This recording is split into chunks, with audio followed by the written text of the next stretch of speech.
Tuesday, endless double headers of shite. You know, and then of course, well, it'll just be Premier League football dominating, won't it? In the sporting field, as it were. But yes, here we are, and it's gone down to pretty much the final day. I suppose we should look back and say, well, at least we've had 5-day test matches, and how wonderful is that? And they've all gone deep into that final day. Apart from that, you know, hour and a half delay we had on the first day of this match, there hasn't been a lot of cricket lost, has there? No, we've been very fortunate in that regard. The weather's been fantastic. Well, it's been fantastic, but implications. Also fantastic for those of you under 40. For us people in flats in suburban London with no gardens, it's not been much fun. Anyway, today will be a nice day, and the weather forecast is for it to be overcast until about tea time, and then a bit of sun poking through. There may be the occasional shower around lunchtime, or particularly after lunch, but not very much at all. So I think we're looking good for a full day's cricket if we should need it. Yes, those being the operative words, really, if we should need it. As a nailed-on pessimist, you know what I think, that England will probably be bowled out by the middle of the afternoon, which means, and it could of course happen in the first session.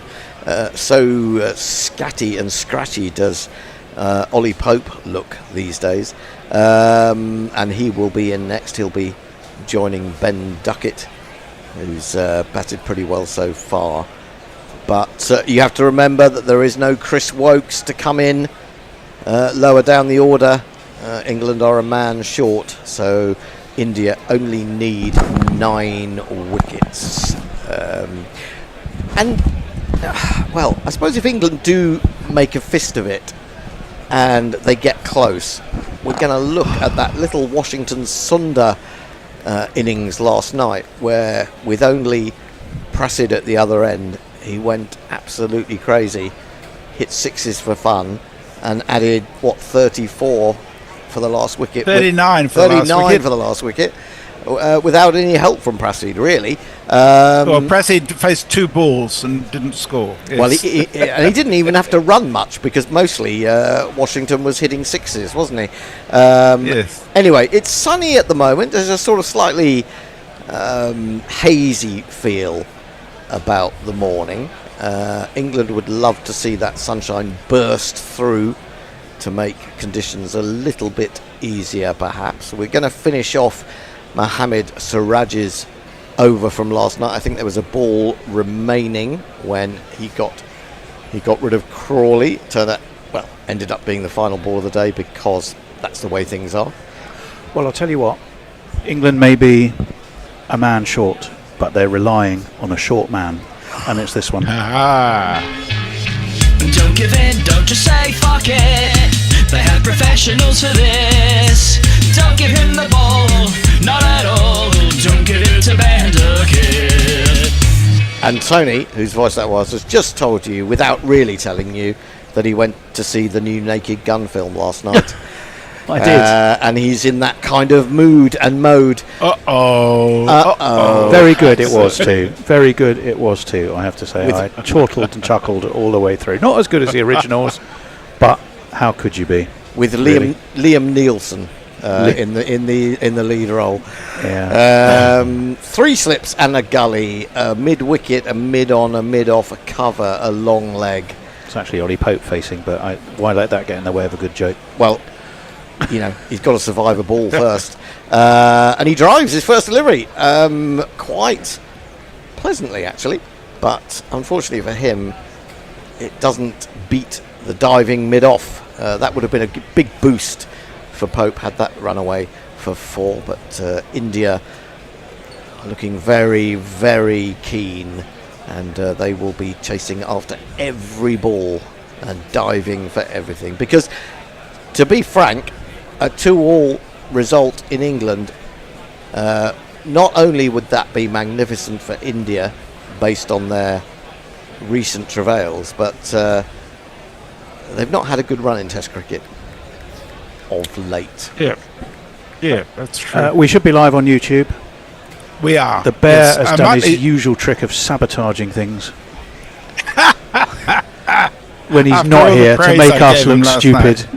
But we actually couldn't figure out why it's YouTube being a bit weird, but it's sorted itself out now. Akash Deep is going to bowl to Ben Duckett. That's been an interesting little contest within a contest in this test. He's not going to put his arm around him again, I wouldn't think. Where is Akash Deep? He's somewhere Here he is. very deep. I, Sir Akash Deep, but no one believe me. I do like that jingle. Yes, nice. 2 slips in a gully, round the wicket to Duckett into his six-pack, really. And jabs it away into the onside. There is no run. 50 for 1. The score. The crowd is looking pretty healthy. I say healthy in the sense of it's quite a big crowd. I don't know what the individual health of the people occupying the bucket seats. The price of a pint, they may well not be drinking as much as they normally do.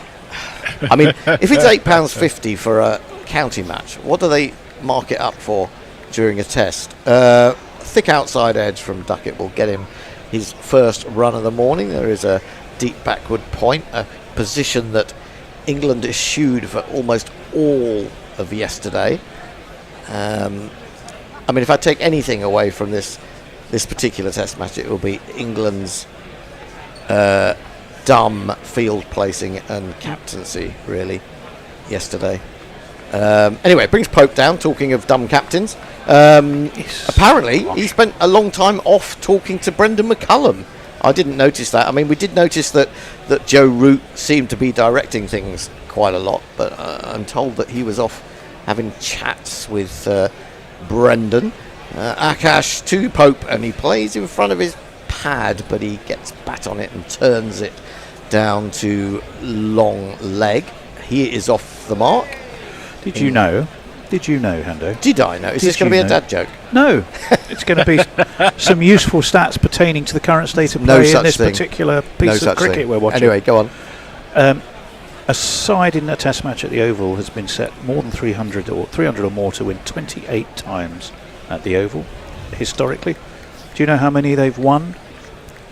None. 28. Correct. None at all. Lost 17, drawn 10. Akash in again, pressing forward a little bit uncertainly. Duckett up to mid-off. And if the attentive amongst you have gone, hang on, that only makes 27. Remember, their 28th is the one we're playing. That's an extraordinary statistic, actually. Well, there you are then. Exactly.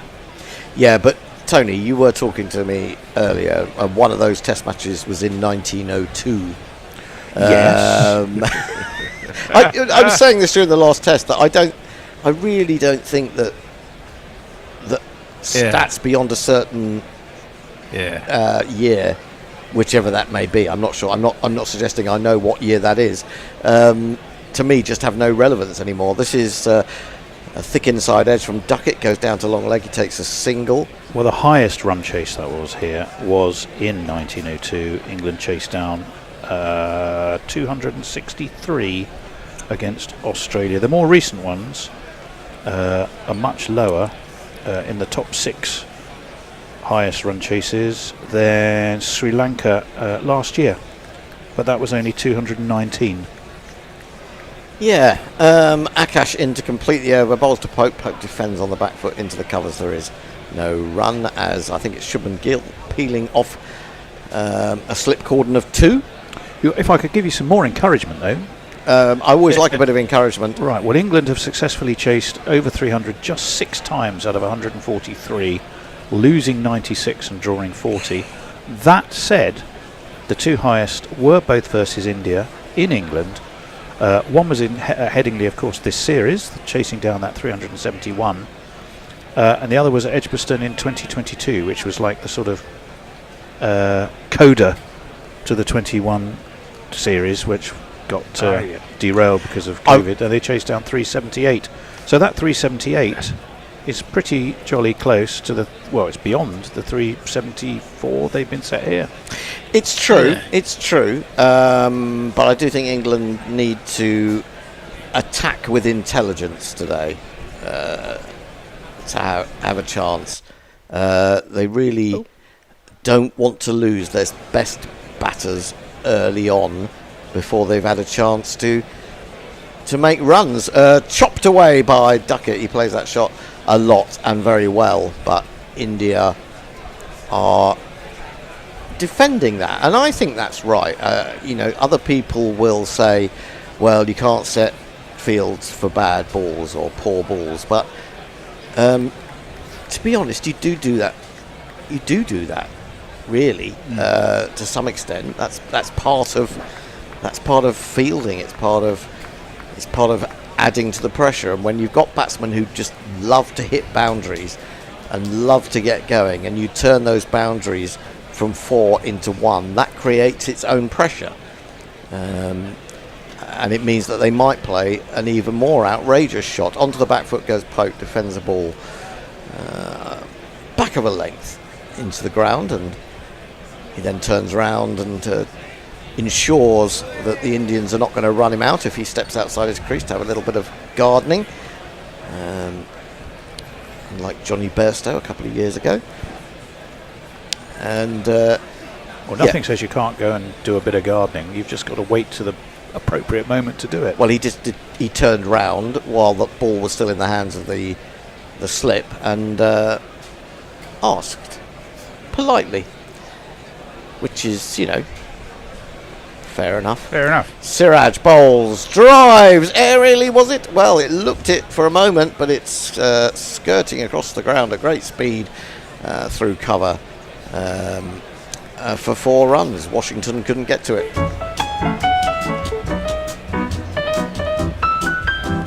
How close was that? Oh, it's dropped well short. It's dropped well short, but he hasn't. I don't feel like he's connected perfectly with that. It's gone in the air for a little while. Well, he's reaching for it a little bit, isn't he? He hasn't quite got his head over the ball as he's playing the drive. Sometimes it's difficult when it's as wide as that. The argument is whether you go after balls like that, and England tend to with their approach. Now we're going to have yet another problem behind the bowler's arm. We had one yesterday with a man who was wearing a red shirt. Oh, I saw him. Now, I thought Gary was a little bit unkind. There's another one with a red shirt. Maybe they're all trying to do it and get on telly. For fuck's sake. But yesterday, I felt that Gary was a bit unkind to him because, he's probably paid to be behind the bowler's arm. He's probably paid 150 quid plus. And he's being told to move. And Gary was saying, well, there's loads of seats. Well, there weren't that many seats behind the bowler's arm that I could see. And, if you've paid it, good cut off the back foot from Pope, but he can't get it through. Fielded at backward point. He was referring to him as entitled, and eventually he got the white shirt. Someone went and fetched him a white shirt to put on. But spectators have rights, They do, equally, it's not asking a lot. The ticketing authorities and the ECB and or Surrey know which are likely to be the seats most likely to cause a problem and could request a different dress code. Please do not wear red in these seats. I mean, it's a new idea for ticketing. Ticketmaster would probably take a cut on that. That's clipped away nicely to mid-wicket, but not beating the field. A lot of encouragement out there for the bowler from his teammates, clapping from all quarters. It's a bit like us telling people who come to commentate in the studio don't wear a green shirt. Well, not really, because I'd like to see the disembodied head.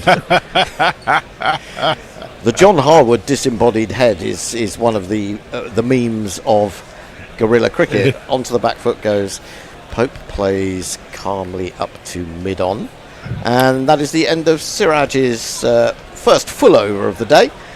He has 1 for 16 from 5. England are 58 for 1. And we should say hello, because we're a bit remiss in saying hello to people this morning. Yeah, Batley is first up. Wolf's morning primates. If England can get another 324 runs without losing a wicket, we might just win this.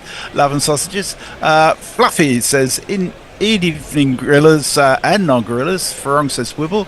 Mog says looking forward to some of you being dragged in for 35 minutes tomorrow. You bastard. We're just sending the bear around on his own. Yeah, Jonathan Shorten says good evening. Leah says hello all. Richard Turner says good morning, lovely gorillas. Mog says I'm very keen to see the new Naked Gun. Very. Saturday Player says could be a great day's cricket. Could indeed. And there is hope in my Duckett. Dear Messi, says Philip Shaw. Akash Deep round the wicket to the hope in my Duckett. And he plays with solidity up to mid-on. And there is no run. In the Duckster we trust. Should mention the GPL. That's open today until lunchtime, unless 6 wickets tumble in the first hour, in which case we will then close it. But assuming that doesn't happen, you have until lunchtime to predict the number of runs to be scored in the day. You obviously can work out for yourself that it's not likely to be more than 400. Akash over the wicket now to Duckett, trying a different angle. Got 2 slips, waiting for any slip up by Duckett. Defends this one into the offside. What's in the We pot, did have a Messi? first yesterday, though. Oh, what? Someone won? We had someone predicted 344,000 runs. Oh, that's right, they did. Ooh. £88. I would say 88. a bingo call, Two but fat that's not ladies. respectful. Oh, I've done it. Sorry. No, that's right. Too late. Let's not go on the bingo discussion again. Although that was fun last time. He's back round the wicket. He doesn't know which side of the wicket he wants to bowl. Defended up to mid-off. Well, the way to get over that problem is to get it beyond those two eights. Lift it up where it belongs to at least 100 and something. Yeah, I mean, let's get 100 quid. That would be a good way to finish the test summer, wouldn't it? Yes. So that requires 24 of you to take part to get it up to 100. Well, that's assuming everyone only has one go. Remember, you can have as many goes as you like, Endo. All right. Well, you just have to register. It needs 24 entries. I should say. Indeed. Akash again. It's almost like he runs round the umpire to bowl and says, "Hello, here I am. You didn't know I was coming." Defended by Duckett into the offside, and there is no run. I realised last night we didn't have the vacancy of test matches in the same way last year because the Sri Lankan test matches started around the 20th of August. Yeah, because they came after the 100 carnival time. Did they? Circus. So what? We only had 3 tests before 100. I think we had 4. Wasn't there a Ireland one or something? Oh, there might well have been something.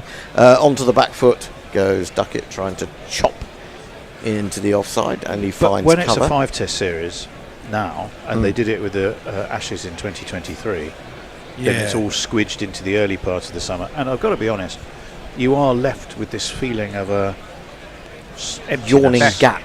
Emptiness. Yes. The good news is Yes. I am actually quite looking forward to watching some of the One Day Cup. I realise it's been somewhat devalued, but you do get to see some young talent. Often they're at out grounds, which is quite fun. Akash in. Oh, he's looking for a single there as he pushes almost with the bottom hand alone towards mid-wicket, and he's got the single. And he will keep the strike. Duckett 59 for 1. And actually Middlesex are playing at Lord's, I think, next Sunday, so I definitely intend to... Pirate Metro says, ahoy old salts and sea dogs. Nick Vickers says, morning gorillas, as we reach the height of the English cricketing summer. It's do or die for both teams today. He says, come on England. But yes, definitely a fine result for India if they can draw the series. Bernard Morris says 2 days to win. Only way England lose is if they beat themselves. I think there's some truth in that. Well, they do that. Dan De Castro do that. says England's chased near identical targets 3 times since McCallum started. Yes, as Tony explained. Yeah, that's what we said. Fluffy says, hope the weather doesn't fuck everything up. Doesn't look like it will. It'll only be a little drizzle, if anything. John Kevin says if Pope fluffs his lines, wouldn't take him to Australia. Can't remember his last big innings. Plays and misses at that, does Duckett from Siraj, operating from over the wicket to the left-hander. I don't think it's going to fuck the weather things up from a stopping play point of view. There might be a couple of short interruptions around about lunchtime, I think we said. Yeah. For the batting team, against a pretty decent attack that's got seamers that have already proven they can use conditions, it is pretty overcast. So if you had to hand pick the conditions you want, as England, you wouldn't pick them quite like these. Well, no, it was a very bright morning on the way in. Was he edged that one? No, but it was a fish. It wasn't so much beaten by that as beat himself in a way. It was just not a very good shot. I can see that Jason has arrived. We have reinforcements in Guerilla Towers. 59 for Jason 1. On the buses, his cocks. He's the Reg Varney. He is the Reg Varney of Guerilla Cricket. And that He's the least Reg Varney lookalike I've ever seen, I think. I just can't think of the actor who played the tall, sort of bespectacled guy. Stephen Lewis, wasn't Stephen it? Lewis, that's Stephen right. Lewis. He doesn't really look like him either, to be fair. Inspector, what was his name? Butler. Blakey, that's right. Blakey, yes. Striding in, Siraj to Duckett, really probing around his off stump. This is good disciplined bowling. It's pretty disciplined batting, defended into the offside. No run. There's a lot of activity out there. There are lots of people walking around, Indians, just letting Duckett know that they're really switched on. They have the bit between their teeth. The bit between the teeth, it's up to Duckett to perform some dentistry and take the bit between their teeth out without anaesthetic, preferably. 59 for 1. Duckett waits for Siraj. That's a cracker of a ball. It goes from a length, really, maybe ever so slightly back of a length, but it takes off. It fizzes, and Duckett for the third time in this over is beaten. That was a little bit quicker, I think. I think the last one, the ball before, was about 83. That had a bit of extra fizz about it, 86. But it was just on that perfect length to just take off a wee bit. That's what I think about Siraj, is his fizz. And that's why I was kind of disappointed with how poor he was in the first test. Unlike Shiraz, which has no fizz. Yeah, you can tell he's been out to the cinema. Siraj in wide, and this has forced Duckett into having a wild swing at it, trying to cut it through the offside. Is beaten by it. Shubman Gill rabbiting away, applauding, enjoying this. Jarrell getting involved. Lot of chirping going on out there. Nothing to suggest that it's anything other than encouragement and trying to put pressure on the England batsmen, but definitely a lot of enthusiasm out there. And this is it. If you can restrain the likes of Duckett for a few balls, he's liable to want to play that get out of jail shot, isn't he? Well, he needs to get his head back in the game, because someone's got to go very big for England. It might as well be him. He's beaten again. Siraj cannot believe it. It's a fantastic over, really. Could have found the edge 4 times out of the 6 deliveries. Messi. Yes. Leah says, can we refer to the search for the Ollie replacement as the conclave, or as Fluffy says, the catechism? Bingo, 88 is 2 gorillas over there now.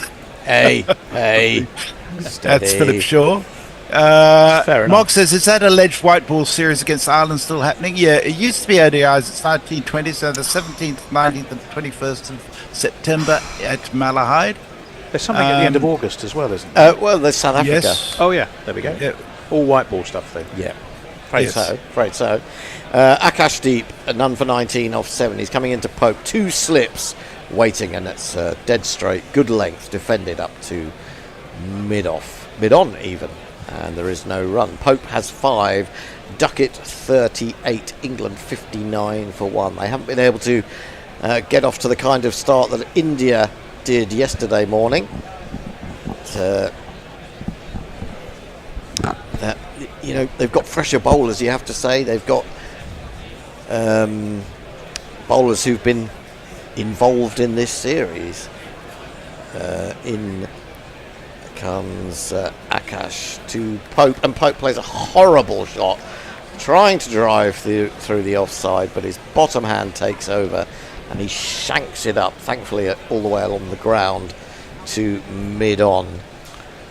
Jason, quick production note. Could you kindly let in, I think it's probably Will, who's knocking on the studio door, remotely speaking. We had great fun with Will yesterday. I'm trying to remember what we were talking about, but it was entertaining me. Hope it was entertaining everybody else.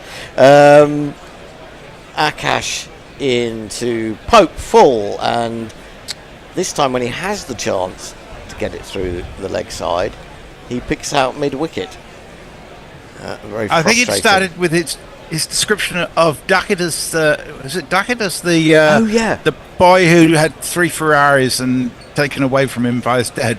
Yes, the billionaire's son who'd had 3 Ferraris, and he had the look of that man.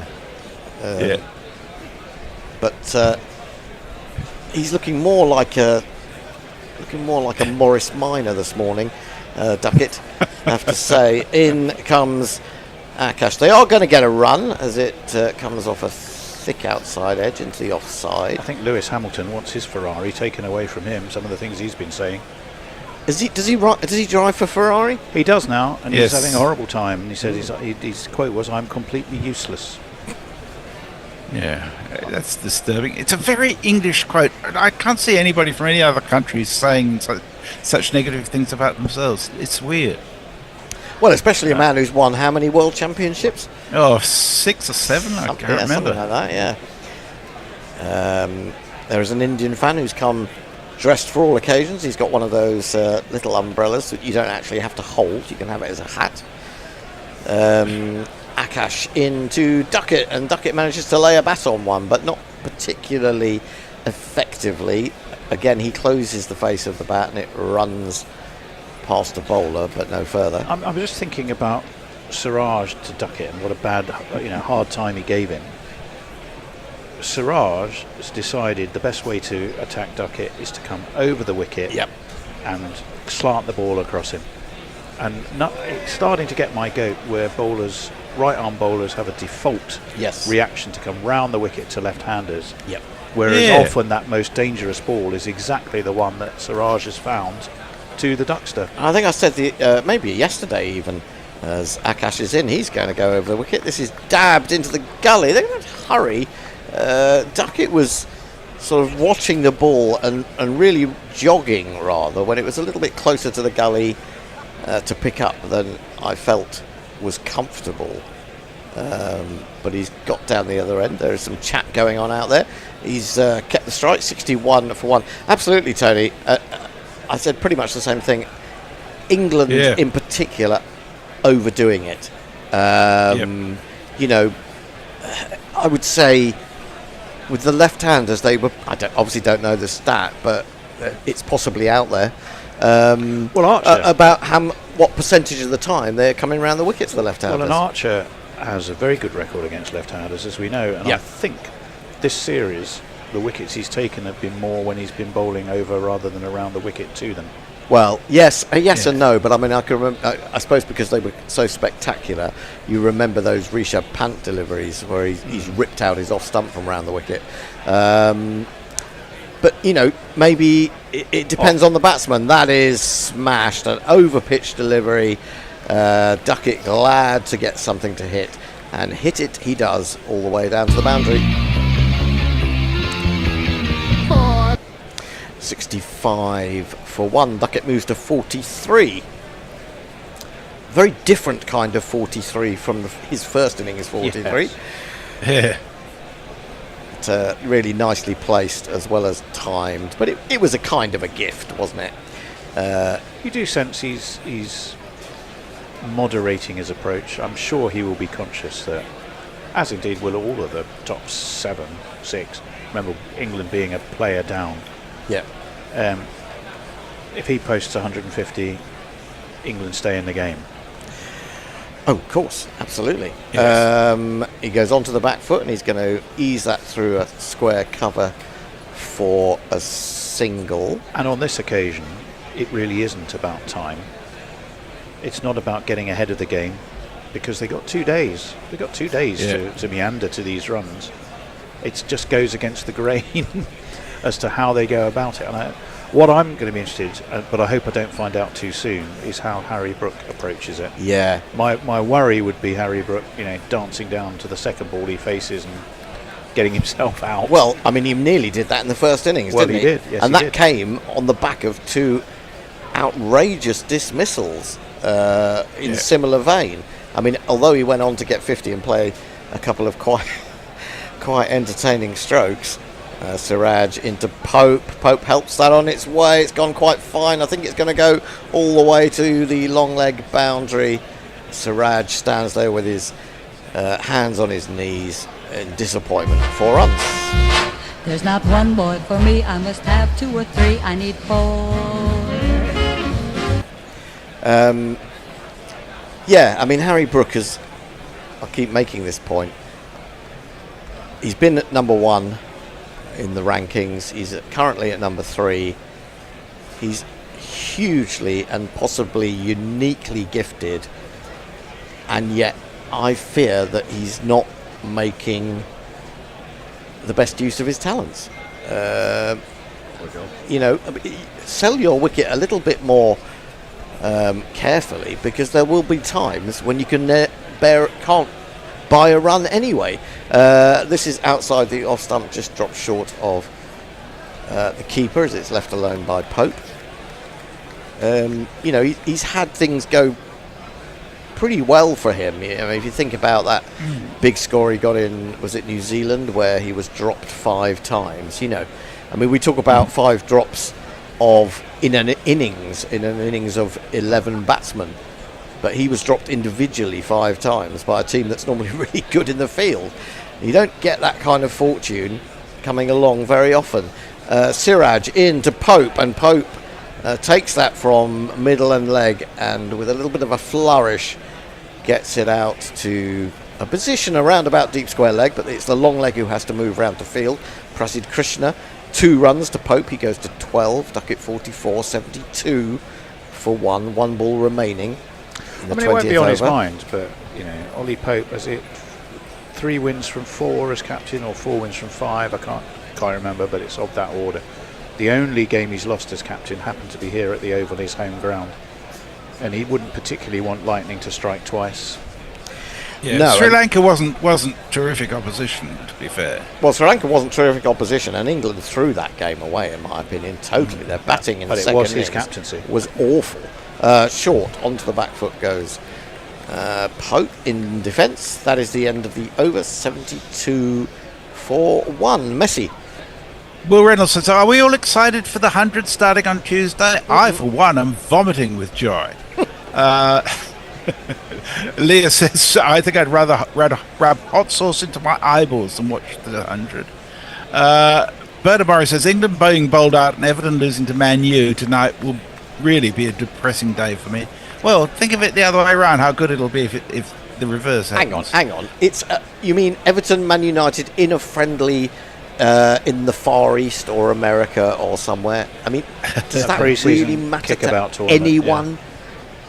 Honestly, I mean, it's not as if they don't play each other enough. Why they have to go around the world, and instead of going to teams like Morecambe that need the money and taking that sort of thing. Nice question from somebody I haven't heard from before, the average cricketer. Says, yeah. Good morning, lads. I've actually always wondered how popular is cricket actually in the UK in terms of participation and people watching relative to other sports? Defended up to extra cover. Well, I think it's diminished in visibility, hasn't it? It has massively since Sky took over, and TNT to a certain extent. although a lot of the TNT coverage is of overseas tours and of other teams playing against each other. Declining, but with a still a strong hardcore. I think getting it into state schools, where it has been most missing, is Siraj, essential. sorry, Akash Deep is round the wicket to Duckett, defends into the offside. Absolutely. I mean, I think I filled in an ECB survey that I was sent, not me only, obviously, quite a lot of people were sent it, and basically saying, where do you want resources put? And I said state schools. 100%. 100%. From the list of options. Because I remember when I played school cricket, and I played all age groups through to before I left, as it were. I'll hold the thought for a second. Akash in full on the line of a fourth stump, defended by Duckett. Although I did go and play for a public school, most of the games we played were against state schools. And now that would absolutely not be the case. So it's becoming more a game of privilege by definition of that fact. And I think that is where the huge gap in English cricket is, and where the opportunity is. Yeah, but on the basis that we have a governing body that seems intent on destroying the game, as we know it, chopped away through the covers by Ben Duckett. He might get back for a second. Yes, he does. Good running. He's done. Quick between the wickets. 74 for one. Duckett on to 46. I mean, I remember where I was brought up in Morden, which is, a not brilliant area, although a pretty comfortable upbringing. But at the very top of my road was Morden Park, with a bunch of fields and cricket grounds and football pitches. I'll come back to that. Akash Deep in bowl short. He's lured into going for that. There's a big appeal. Jarrell didn't seem convinced, and I think Akash Deep went up after the event. And I don't think Shubman is going to review that. No. They led each other on there, yes, and neither seemed convinced. I'm not sure who went up first, but for those, a catch behind, you can normally trust the wicket-keeper, and it never looked... Oh, he's hit over the top of it, if anything, funnily enough. Yeah. For a man like Duckett, that's unusual. But he somehow did. Hang on, let me just finish that thought. Those playing fields were owned by the ILEA, which was the Inner London Education Authority, and you would quite often see the buses that had brought kids from Inner London you've perked to Jason's play on interest those up when you mentioned buses to play those on those pitches, and we thought, oh my goodness, because I went to a reasonably well-resourced school, I thought, this is strange. I remember as a kid, but it was a great thing. But Margaret Thatcher sold them all off. We are due a change. So, that really didn't help things. And now they don't have access to those facilities. 75 for one. Who's due? It's me. You are. Am I still here? No, I'm off. Right. You've got some time off for good behaviour. Right, I'll leave you for now. Blakey, so Jason. Will Reynolds is the next message. He's in. He can read it for himself.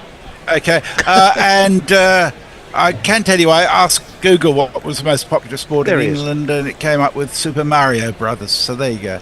Oh, brilliant. Well, hello, Will. There you are, floating in your tin can, high above the world. Good to see you. Not floating in a tin can, but in a smart-looking cap. What's on your cap, Jace? It's a Guerilla Cricket cap. What am I saying? That's slightly outside edgy. It's gone between second and third slip, and it's gone for 4. And that chase that England have now is down to 299. It'll now be down to 295 because that's gone through third man for 4 runs. 4 on the floor. All the way along the ground, and it more importantly, that's what as importantly, to get funky on the dance floor. Brings up 50 for the Duckster. He moves on to 51. He raises his bat, but definitely he shouldn't be stopping just because he's got to 50. Don't stop just because you got to 50. Don't stop. Treat it as a start. You can use this to get a better score. The first 50's done. The first 50's done. Ooh.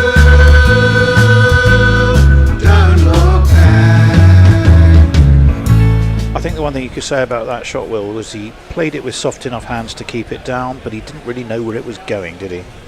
Yeah, he was lucky it sort of nurdled round the corner. He knew where that one was going. He's guided it Yeah. down to deep backward point and jogged a single, and will move on to 52. 81 for one. Took two, I beg his pardon. I could hear Hendo's immediate frustration in the green room. 81 for one. A little reminder. I beg your pardon? Super chats. Oh, super chats. Do remember to super chat us. That's a way you can guarantee to be read first, fastest. And Jason's the man on social media duties. I am. Today, England started, of course. They'd been set 374 to win. They started today on 50 for one. So 324 was the target. They've advanced quite nicely to 81 for one. And that target has reduced to 295. Siraj, he is having had a whole conversation in his last over about why he should be sticking and going over the wicket. He's come around the wicket and he's done exactly the same thing. He's beaten Duckett's outside edge. Through it went to Guerilla, but it was a bit of a wafty old waft from the Duckster, wasn't it, Will? Yeah, I mean, that was one of those balls that it was a great ball, but I mean, the Ducks' sort of approach to it made it look about 10 times better, I think. Siraj has he reminds me sometimes of a exasperated school teacher who simply can't get his point across to his class. That's well played though. Up onto his toes goes Duckett, guides this to backward point, pressing Krishna Fields, and that really will be one on this occasion. He just puts his head in his hands, doesn't he, and closes his eyes and bows his head as though, what am I got to do to teach these idiots, Newton's law of motion or whatever that poor teacher may be getting across. 82 for one. The clouds are still heavy across the oval, but we are hoping there shouldn't be too many interruptions. 'Tis the conditions India would favour, and perhaps the batting side less so, but the batting side, up against it though they are, have weathered everything that India have thrown at them so far this morning. And Duckett and his eminence, or his grace, the Bishop of Rome, still there. Just two slips and a gully now for Siraj. They're starting to just spread that field a wee bit, plug any Where gaps. are we in terms of new ball? Miles away, 60 overs away, 59 overs away. That one's defended into the offside, and just for no run down towards point. Or there's nearly 22 overs on this current ball, Will, which again, That was more what I went. I was coming at Yes. it from that end rather than. yeah, I did I think knew it was a we were strange sort question. of far- But it's 30 I think is normally when you start to think about it might be I was losing just its wondering pep. because this batch of Dukes are sort of falling apart quicker than normal, and I didn't know whether we'd not on the last seen two sort of tests. a bit of wear. In comes Siraj. Oh, what a ball that was, and that got Ollie Pope in all kinds of a tangle, and he smiles back at him, that crocodile smile. Well, goodness me, Will, that was short, rose up. That was Ollie Pope seemed very, to very jump. short, and kind of, I don't know whether it hit something on the way through or, Oh, yeah. off the pitch or. Ollie Pope kept his bat down and his head just out the Quite way, well played in the end. and it was indeed Yeah. quite well played. Was that the end of the over? I think It was. wasn't it? 82 for one, Jace. Yeah, Will on air mentioned that he thinks it's the third most popular sport in terms of participation. Still, that's good then. Fluffy says, I can't speak for England, but there's about 50 to 60,000 registered club cricketers in New Zealand. I think from the last ECB survey that I saw, I think there's about 800,000 registered Well, cricketers in hang the on. UK. If it's the third most popular sport, I'm assuming football's the most popular. What's Yeah. the second one then, Will? I thought It's not going to be dressage. rugby, It might be rugby, and Was. or it might be. but I think that might be me conflating league and union, so whether they count as one or not, I don't know. But I mean, and also that might be my sort of living in the West Country thing. Where rugby is the major sport. Well, definitely. Yeah, Right, yeah. well- So I think in terms of visibility here, you know, like rugby's definitely the thing. Yeah. Change But of bowling. also cricket's more more popular than Prassi Krishna. football around here.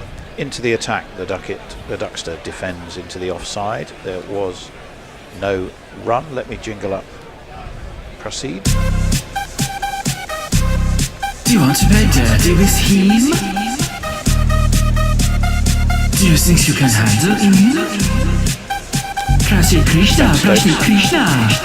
Joe Root sat together in the dressing room. Be interesting to see. I think they're doing a puzzle. I think he's bowling from the Vauxhall end, or the JM Finn stand end, or whatever they call it these days. Is Krishna? He is coming round the wicket, and he's beaten Duckett's outside edge again. There was that sort of indeterminate waggle from Duckett to the ball that just nipped away. And that wasn't even that quick. It's only 82 miles an hour. I mean, I was there on Friday, and we were all impressed by how quick Krishna looked, because we didn't think he was particularly quick.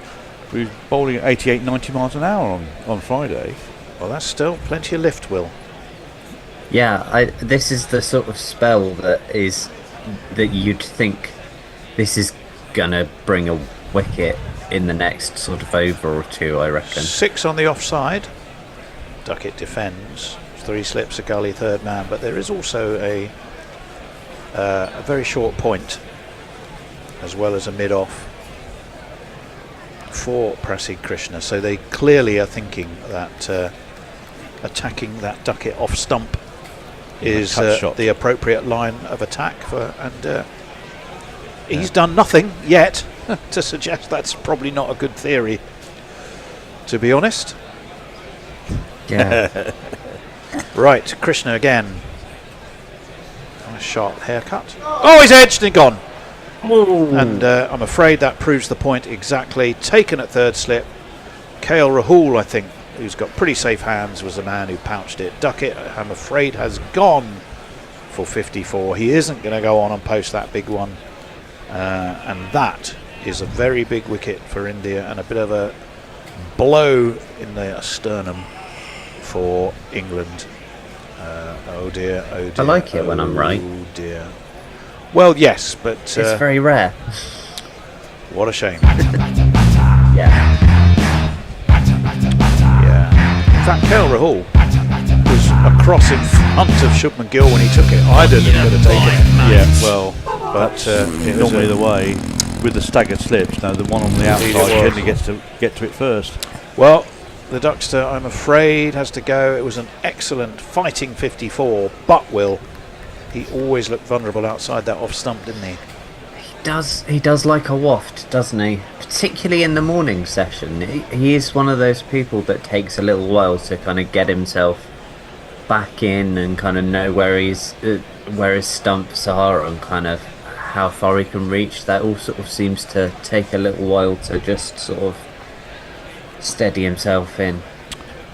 It means at 82 for 2, England are needing 292 when they should still bring to the crease. wildly doable. It's doable, It is but doable. you need 2 people to get a good partnership going. So yeah, exactly. You need Of at least 150. 2 scores, and especially particularly helpful if they can be 2 batsmen who manage to stay together. But it brings to the crease, you might argue, England's greatest hope of hauling in what would be this record-breaking score at the Oval. This man. His voice is high-pitched and ginger hair like a picked, but massive runs he has hit, so there's that. Introduce yourself. Introduce yourself. Introduce 2 yourself. slips and 2 gullies, that's interesting, but Joe Root's going to be off the mark sharply because he just nudges this to wide mid-on. 2 slips and 2 gullies, that's an interesting approach. Well, what do you think the thinking is there? Well, I think it's just a little bit of that ability to stagger the slips and the gullies, which means that you've got that sort of approach that means that you can sort of bowl a more interesting line, and with the new batsman at the crease, there's sort of trying something new, and also because Joe Root is sort of a freak of nature, you have to try something a bit wacky. I think David Brook, Hendo, if you get a moment, you could let David in. There was something else there. It's the end of the over, 83 for 2. We did just see after that first ball a little bit of interplay between Prasid Krishna and Joe Root, who of course had something of an explosive start to their relationship in the last innings. But all he said, apparently, according and to Joe Root bit back. Yeah, it was just something like he's looking in good order, looking good today. Yeah. As he walked past him there, it did all genuinely seem quite humorous and amicable. 83 for 2 though, Jace. Bernard Morris says, given sportsmen tend to be so superstitious, does Ollie Pope bathe his bat in holy water? Wouldn't do it any harm. No. Well, it might. It might. It would. To be fair, it wouldn't do it a lot of good. No, that's very true. Maybe just a sprinkle. You could sprinkle it, not bathe it in it. You could sprinkle it, and then if you sort of, or if you were to sort of dilute your linseed oil with holy water, that might be quite good. We did on our Patreons lunch. One of the questions we were asked is what alcoholic drinks would England players be? I'll hold that thought. And Ollie Pope, one of the suggestions was the blood of Christ. Siraj in. Root drops the bat on it to point. He has to hurry. The throw comes in. It's a wild. Pope made his ground. And it was all safe enough in the middle. 84 for 2. Jace, you had a couple of messages. David Durrell says, did the Bishop wear a top hat and morning suit when he was at school?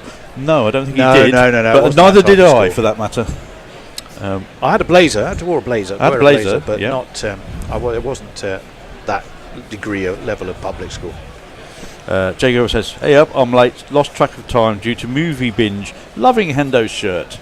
Well, I think, you know what, I've driven him in, spent the morning with him, and I just can't for the life of me remember what shirt he was wearing.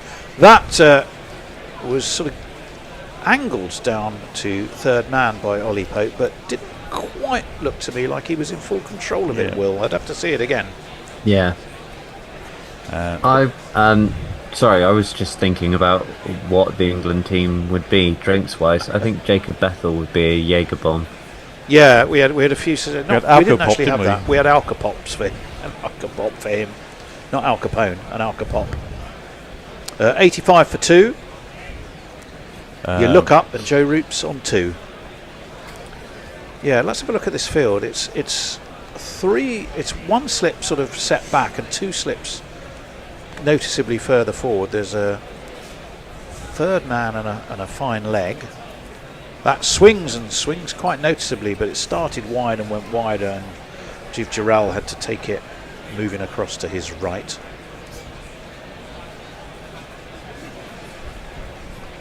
I think Joe Root would be Ray and Nephews, because he has many sort of different facets, and he is actually very, very sort of enjoyable, but he will smash your face in. Yeah, Ray and Nephews is absolutely overproofed rum. Oh, is it? It's about 67%. Yep, ABV. Is it not ABV or proof? Well, coming in past Damascena is Siraj. Up onto his toes goes Root, guides this nicely to deep backward point, jogs a single, moves on to 3, and he's looked in comfortable order, I would say. Early in the innings, 86 for 2. It's like the equivalent of Red Stripe Crucial Brew for rum. Yeah. Right. Okay. But it's really, really nice. Yeah. And does very well in sort of a fruity, punchy thing. Yeah. We're watching again and again and again that Duckett dismissal, and the more you watch it, the more you realise that it was a wicket waiting to happen. That's well defended in front of his off stump by Ollie Pope. It's the type of dismissal, Will, that we so often expect now, really, of Zach Crawley. But this time it What, was the the Duckster. loose-footed drive? Yeah, well, it's Or exactly no-footed drive? Well, it's pretty much what it was. He was reaching Yeah. for it, throwing the bat. He's sitting next to Brendan McCullum now. Well, Well, I don't suppose he'd be getting a dressing down. He's got himself a 50 for England. He's got England off to a good start. The thing is, every time you see, for example, England need, well, I'll tell you what they need. It'll be in the order 290 yards now. 288. It looks, well, I'll hold it as Siraj is in. Oh, that's a swing by Ollie Pope. That was the late outswinger. And that was exactly the shot not to pay. And Pope is furious with himself as he got suckered into it. I was about to say something. What was I about to say? 288. Oh, yes, you look at it and you go 288 with 8 wickets in hand. The reality is it isn't 8 wickets in hand. It's only 7. Unless, and I was saying he's We out get the test too match. close It enough isn't going to to. happen. I still wonder. I mean, let's say England needed 10. Yeah, 10 to win. 9 down. A set of batsmen. Would he do a Would Graham you just Smith? go? Surely, you'd Yeah. particularly in what could be his last Test match. I'm not saying we've heard anything, and you never know. You'd want to just go, to hell with it. I'm going to go out there and Yeah. put my body on the line. 86 for 2 anyway, Jason. Fluffy Right. says it's over 100,000 if you include social Krishna, cricket. oh, there's a half appeal. Wasn't really committed. Looked to me like it was going down leg. Ashan Raza thinks it's going down leg. Even Prasid Krishna doesn't look hugely enthused. Nope. Shubman Gill, who has a classic, there seems to be a tacit nod from Prasid Krishna back to Shubman Gill that says, I don't think that's worth burning a review on. Yeah, and we will move on. I'm not sure that 800,000 I quoted earlier for English participation includes last man stands either. Actually, he was almost outside the line on his leg stump, and it was above the knee roll, barely in line of leg stump. Yeah. Lots of liking for Will. Jay Grover, hooray, Will. Bernard, morning, Will. Hey, Jay. Oh, yeah. Disinterested hand job, hi, Will. All right, Mog. Krishna, and he comes over the wicket. Oh, that's caught the Bishop of Rome in his jewels. Not quite yeah. I think, Jason, you're waggling a finger that suggests there's probably a super chat. There is. In that case, here we go. Yes, it would have been umpire's call, actually. Closer than perhaps we thought. They wouldn't have lost the review. Super chat. Jay Grover says just £2 saying I refuse. I don't know what you're going to refuse, but whatever you're doing, it is, you refuse. Well, I don't know what we've asked you to do, Jay, but okay. That's on off stump, driven by Ollie Pope straight to And there is another short one. extra. And there Because we are was somewhat no behind. run. YouTube Prime Super Chat. Disinterested hand job, $5 Aussie. I would like to note that one of my super chats was missed yesterday. Well, I'm so What? sorry. I wasn't here, it wasn't me. Who was this? Who flung that? I don't know who missed it yesterday, but it was. It might have been my fault. I went off on one for about 45 But minutes. who had a super chat missed? Mog. Oh, Mog. I'm so sorry, that one is pushed away to mid-on, no run. To which Jay Grove says, we're taken for granted. Oh dear, oh dear, oh dear. Right, 87 for 2. We're halfway through the 25th over of the innings. And England with that target of 374. Morning Morkel's getting a bit of a telling off from Well, the he stewards. probably went out before he was told to get onto he the. was. So he's He told to was. politely F off back to your hutch. Short. Oh my word. That was Ollie Pope that was was looking close. to ramp by he sort of arched his back, looked to ramp. Did he lay a bat on that? It was dropped anyway by Jarrell when the ball got to I him. thought Jarrell did really well to get The question to it. is, was he trying to play a shot? Was he trying to get out of the way? This No, is he's a view definitely that tried will to tell play a us. shot. No, he's definitely trying to ramp it over the slips. And I think he missed it all. And it was a The Bishop of Rome curious looks- shot. He looks like he's done and he wants his fisherman's ring to be split in twain. and be put in a box. Well, if I was a At this fisherman, rate. the thought of my ring being split in twain by anything is not a pleasant thought. But I know you might have to explain that comment. That one's defended again. Krishna Fields off his own bowling. Bernard, Um, go on. I was just going to say the Popes wear a ring like that's called the Fisherman's Ring or something. Oh, is and it? every time they die, they split it in half. Ah, I didn't know that. I wonder why it's called a fisherman's ring. Oh, I suppose loaves of 'Cause, fishes and all no, that kind of stuff. Fisherman's ring is because Christ was the fisherman Yeah, Oh, okay, of people. yeah, Um, and good to know. yeah. Trust Every the day's a school Catholic. day. I do. Yeah. It gets drummed into you when you're about 5, and you don't forget it. I've got to. I probably did know that. Thinking about it, speaking of religious things, I may well have known that. Bernard Murray asks, why didn't Ollie Pope do a laying on of hands on Chris Wokes' shoulder? That would have been very helpful.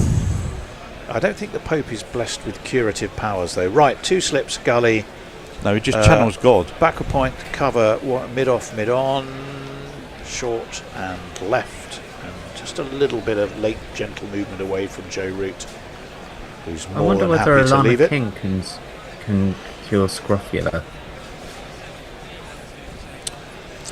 Sorry, Will, say that again. I wonder if Alana King can cure scrofula. Alana King, you've completely lost me on that. Alana King, the Aussie leg spinner. I know. Yeah. I know she was a cricketer. You know the whole Kings can cure scrofula by touching you.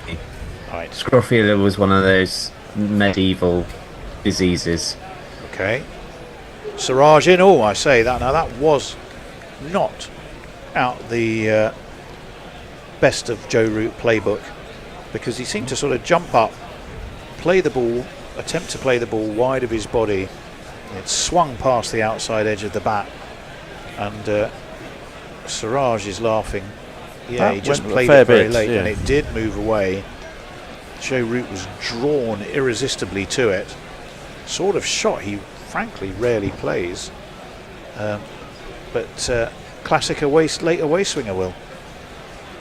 Yeah, that really, and it really sort of swung late as well, and that kind of, I don't know, they seem a little bit all In at comes odds Siraj. at the moment. Forward comes Joe Root at the end of the over. Yep. Jace, 87 for 2. That one was better dealt with by Joe Root. Again, no run.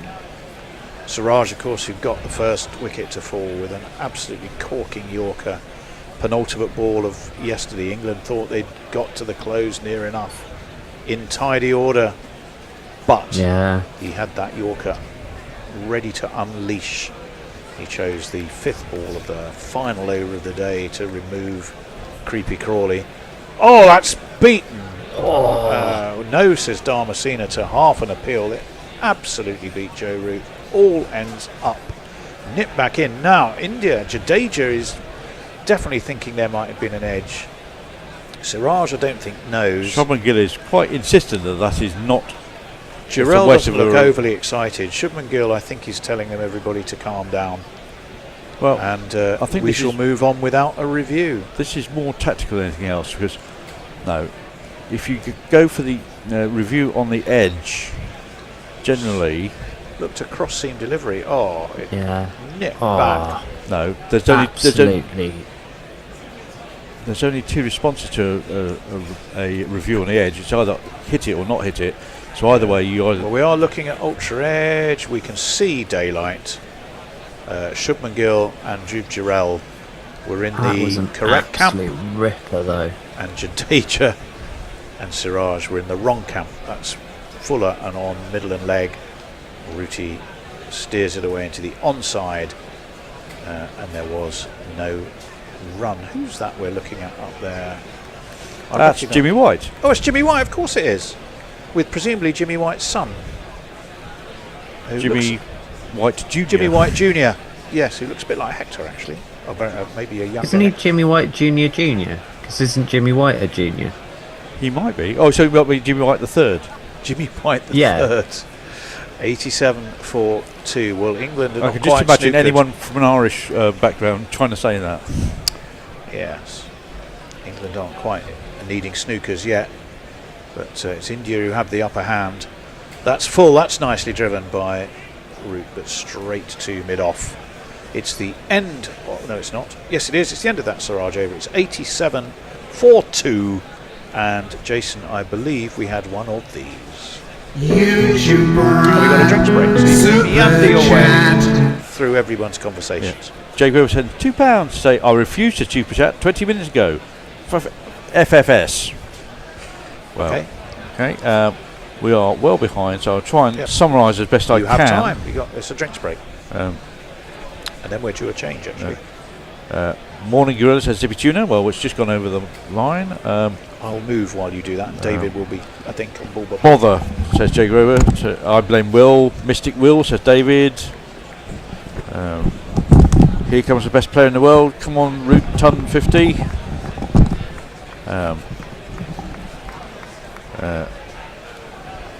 Raj is, who is not coming to the studio today, is in the chats saying hello to everybody. David Evenden says England have thrown 75% of their wickets away in this test match. Poor shot selection. Don't need to do anything stupid, just grind it out and bat properly. Oh well, I'm someone who's often critical of England's stroke play. I will leave you.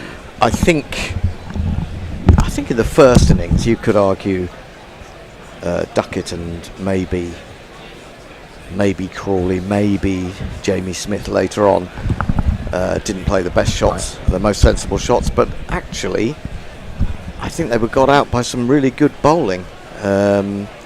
Dave should be with us. Hello, Dave. Oh, hello, Endo. I've been hearing a lot about your shirt this morning, and slightly disappointed actually. I thought it was going to be like a Hawaiian novel or something. No. Who used to wear the Hawaiians? Oh, it was Dan, wasn't it? Dan, he's still peddling. I'm sure he does. Shirts, I'm sure he does. Yeah. Well, that's Dave. Hector is here as well, but you have ball by ball rights. I just wanted to say, talking about Jimmy White, I don't know if you know about this, David, and I'm not even sure that was the son that I'm about to talk about, but apparently his son Ralphie Albert is an under-19 England cricketer. Well, you might know about that. English, by the grace of God, says Jimmy White's grandson Ralphie. Is it grandson? Sorry, grandson. Grandson. Played for England youth earlier this month and received his cap from Swanee. That's right. Yes, I remember seeing some footage of that. I didn't know Jimmy White was a cricket fan at all. Maybe he wasn't before his grandson got involved. I don't know. Now in the Surrey Academy. Yep. Going pretty well. Well, good morning to you, Hector, as well. Nice to see you, Hector. Nice to see you. I know you've been serving your time in the studio. Thank you. And what a lovely studio it is. I mean, sorry I can't be there this morning because I've got an appointment this afternoon at Reggae World in the Milton Keynes Bowl. Reggae World? Reggae World. Is that a festival or...? It's the second day of the festival, featuring the new Bob Marley, Chronix, who is on at 7 o'clock this evening. Chronix? So yes. How do you spell that? Chronix. I knew there was going to be an X. I knew there was going to be X involved. There's quite a talent. I mean, if you're looking for something to listen to cheer you up today, you could do a lot worse than listen to some of his tracks. I mean, so talented and a great producer as well. Steel Pulse, Endo, you might like them. They're on at 4 o'clock. Steel Pulse. Yeah. I prefer to have a more still pulse, not a steel pulse, but a stiller pulse. Maybe not one that's completely still, obviously. Over to you. It's Krishna, who, as Jason says, has been bowling pretty quickly in this test match. It's almost like he's found his mojo. Yes. Replacing the fellow whose Hector will be able to tell me was called in from outside the squad who played in the last test match. Was his name Chronix as well? Yes. Cambodge. I thought it sounded like Chronix, but it's Cambodge. Yeah, we were talking about Cambodge. He didn't really sort of cover himself in glory. Well, and neither did Thacker, who Blair described as cannon fodder in the last test. Yeah. Well, you can't accuse Krishna of that. He's 1 for 24, and he bowls that one on the money. That's nicely driven by Pope, who's been living fairly dangerously, and that's all the way to long on. Nothing wrong with that shot. 4 runs. Yeah, lovely. Yeah, you're talking about Pope living dangerously, and he was. I mean, that shot he played against Siraj, the ball that did swing away, but it was so wide to start with. And you know, you'd be so annoyed if he got out to something like that. When I went off commentary, I think he was on 10. He's only now, with that 4, moved on to 17, so he's been tied down. He has. He's always, looks a bit skittish, doesn't he, at the start of his innings. His Krishna bowls to him, covers up, plays that defensively. There was that LBW shout against him as well, which was umpire's call, so that could have gone against him. It was umpire's call on replay. I thought that was Root. Given not out. That was Root? I think that was Root, yeah. I think it was Root. Was it? Yeah. Looking again at the dismissal of Duckett, who didn't look permanent this morning. I think that's a good understatement, yes. I mean, there is chancing his arm, which is his way, but more than usual on this pitch. That one's played nicely by Hope, waited for it, and just that little bit late on the shot, which is his want, just has all the time in the world to guide it to deep extra cover, where Jaswell, the hero of the second innings, goes to the fielding, and they take 2. I actually thought that's his best shot of the morning, Pope. That was played slightly on the up, but with control, wasn't it, actually, all the way along the ground. I mean, England fans will be hoping that that's a sort of key moment for Pope, because he has these skittish starts, doesn't he, and then suddenly clicks into gear. And could it be a big one from Pope today? Oh, Dave. I've bet against it, so I'm covered either way. You've been hedging. I have. And that is taken from off stump and played with a nice flick through the onside. It's gone past the wicket, and that's 4 more to Pope, who's beginning to really 2 plus 2 is on man. Yeah, it's good. I say it's a good shot, but he has been out to that shot a few times. Maybe sometimes when the ball is moving a bit more in the air, he gets into trouble with that one, taking it from, as you say, off or outside off. But put that away pretty well, didn't he? He certainly did. Hope with a lot of fans in the crowd from the home county's private schools. He waits now for Krishna, and that is could be another boundary. He's gone on the back foot this time. There's no man out there. No, there's no sweeper. That's 3 4s in a row. He's come to life just as I've hit the ball by ball. Yeah. What makes you so special? Humbled though I am to be doing any ball by ball in the presence of Hendo, who, as many listeners will know, I rate as the best ball by ball commentator, bar none. Hopefully, bar none that are living. Yeah, and also hopefully in the universe rather than just the country or the planet. Yes. Well, we've got a super chat. Oh, we got a super chat. We got a super chat. I will play you a blanksy blank checkbook and pen jingle. Super chat game. Jay Grover with £2 for Hendo's non-grey fashion choice, mint. I tell you what, I've waited months, years. It seems like I don't know when I last got a compliment from Jay. That's actually that's cheered me up no end. Good way to start. I tell you, if you wait long enough, you do get one in the end. I had to wait a couple of years for mine, but it meant that much more to me. Here's Siraj, new over. This time Root plays it late, beautifully through the covers, and it's going to be another boundary. The runs are flowing for England. Steady on. Now my innings going. Great guns, I hit the ball. 4 runs, I hit the ball, and it went for 4 runs. Well, I'm just saying what I'm seeing, Hendo. There's no exaggeration up it. There's 4 4s now in the last 8 balls. Innings, and that means I should give you the score as soon as it appears on the screen. 105. Thank you, Hendo. Thank God you're here as backup. 105 to backup. Hendo, I mean, I'm back. Doesn't make any sense. I'm just sort of chipping in where I can. Here's Siraj, got that great wicket at the end of yesterday's play. This time, again, Root has all the time in the world just to play that down for a single. When Root is at the crease and with Pope finding some form, England fans will be cheered by this. A long, long way to go. Well, another super chat coming from Jay. Jay, he's on fire. Another £2. YouTuber super chat. Bit simpler this time. I hate you all. Full stop. That's what I like. That's what I like to hear. I do think that Jay could have retired to a desert island by now if he hadn't been super chatting us. Wasn't that a punchline of a UK comedian? I hate you all. Oh no, it was I love you. Who was it who came on used to say I love you all? Was it Larry Grayson? It might well have been. Before your time, Hector. Sorry about that. His Siraj. Oh, Master has struck Pope on the pad and he's giving it out. Dawson has given that out. Pope is out for 27. I get my bet, but I'm not happy about that because Pope had just hit his stride.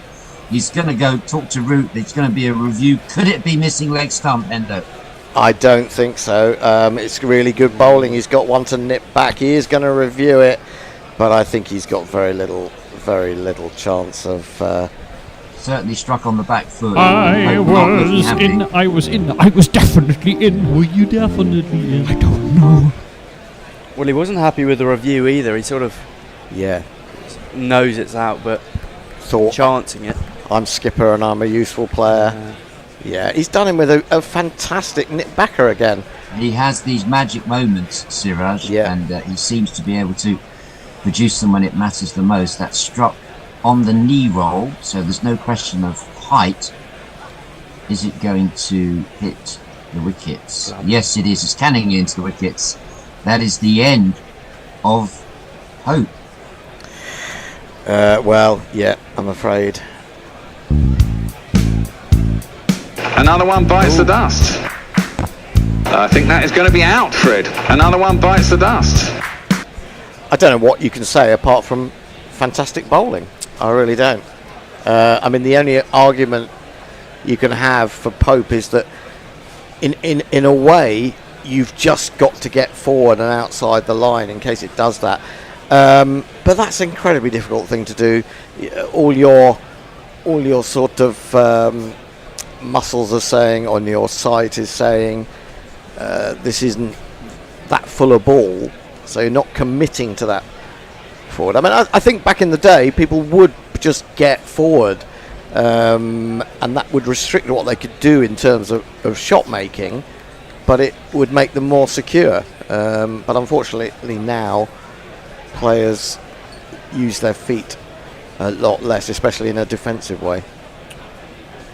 Shall I run through? Well, Hector, do you want to fill in with a few? I know we're a bit behind on the yes tweets from our cherished listeners and viewers. Jez, I do recall that Mr. Buswell had a penchant for Hawaiian shirts.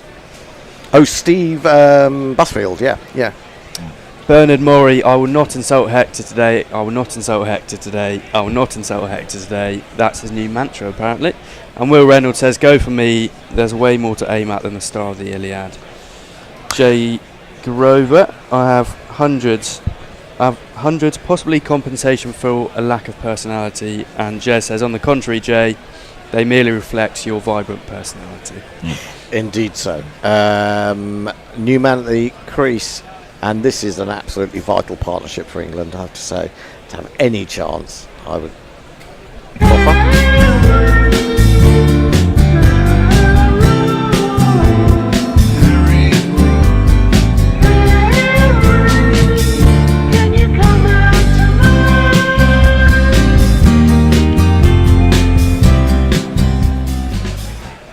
Harry Brook it is at the crease. Siraj on the hunt for more wickets. It's a short one, it's quick, and Brook has a smile there. It's ducked underneath it, but it certainly went through very quickly, and Siraj has really got the medal here. Bit of a contrast, Hendo, between the pace and freshness of the Indian bowlers this morning and what we saw yesterday from England, which was a lot of bowlers looking pretty weary by the end. Well, I suppose, yeah. I mean, India have got better bowlers. What else can you say? But I mean, Gus Atkinson has performed well. Yeah, I mean, Mohammad Siraj, when he's on song, which he has been, apart from in the first test, he's exceptional. And Akash Deep, that's forward, covered up by Brook defensively. End of the over. No, it's not the end of the over. There's still one ball left. Akash Deep has been very impressive obviously with the bat and the ball and his whole presence. He's a real competitor, isn't he? It was the celeb appeal from Siraj, wasn't it? He was running towards the slips with knowing it was out and then turning belatedly to the umpire. Do I detect that you don't like that, Henry? I never liked the celeb appeal. I think it puts unnecessary pressure on an umpire, and I think that's probably what it's aimed at doing. I mean, Siraj is not the worst offender in that respect. This is Harry's on to Brook. He plays it out onto the leg side. That is still not the end of the over. Still getting ahead of myself. Yes, it is. That's 28 overs gone. England 106 for 3. Brook yet to score, and Root is on 8. Hector. Well, there's a lot of negativity in the chat. We're doomed. Game over. A lot of review chat. Absolute howler. Let's shake hands, says Nikita could do. And that's good. Jez with a super chat, $2. Jez, what's he? Super chat cash, super chat cash, super chat cash. Just a reminder, the GPL is now at £101. Yay! We've gone past 100. Well done, people. Keep it going. 150 next. David, it's a new over. And it is indeed. Did I miss the ball there? Yes, you did. I did. Would you mind just filling in, Endo? I missed. It hit Joe Root on the pad too high. No worries there. But this is the thing, England's bowlers yesterday, and I don't really blame them because, they were down to the bare bones. Couldn't string wickets together, and this is what India can do. Seem to be able to do more. Krishna again bowls. That gets big on Root, but he manages to keep it down. Goes to gully. But interested in what Jason was saying, I know was at the Oval yesterday, and said that Krishna's pace looked a lot quicker. I thought that about Stokes at Lord's Endo when he was bowling at the nursery end. I was sitting at the pavilion end, and it just felt a lot quicker than anything I'd seen before. He's made some changes to his action, and I can't think of any higher praise for Stokes bowling than to be compared to John Snow. He looked a bit like Snow. That's a beautiful shot from Root. It was full and hold the pose. Joe Root, 4 runs. Beautiful. Now my innings going, great guns, I hit the ball, 4 runs, I hit the ball and it went for 4 runs. Yeah, truly beautiful, but I still feel not quite as beautiful as Shubman Gill's.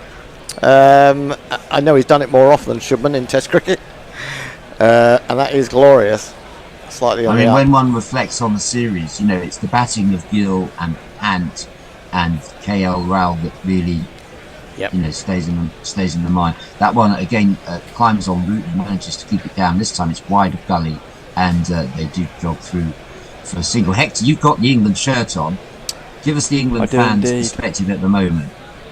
Well, it's not looking great. The issue here for England is the indentations on the pitch, which I think we've seen the odd one rise up and also the odd one stay low. That's how we got most of our LBWs in the last inning. So there's a worry that there's nothing we can really do about this, because you sort of feel like there's bound to be a ball for everyone at this stage. And with Siraj bowling as well as he has done all series, and Krishna with his paces up, it falls on the Yorkshire men once again, but it just seems a little bit too much to ask of them today.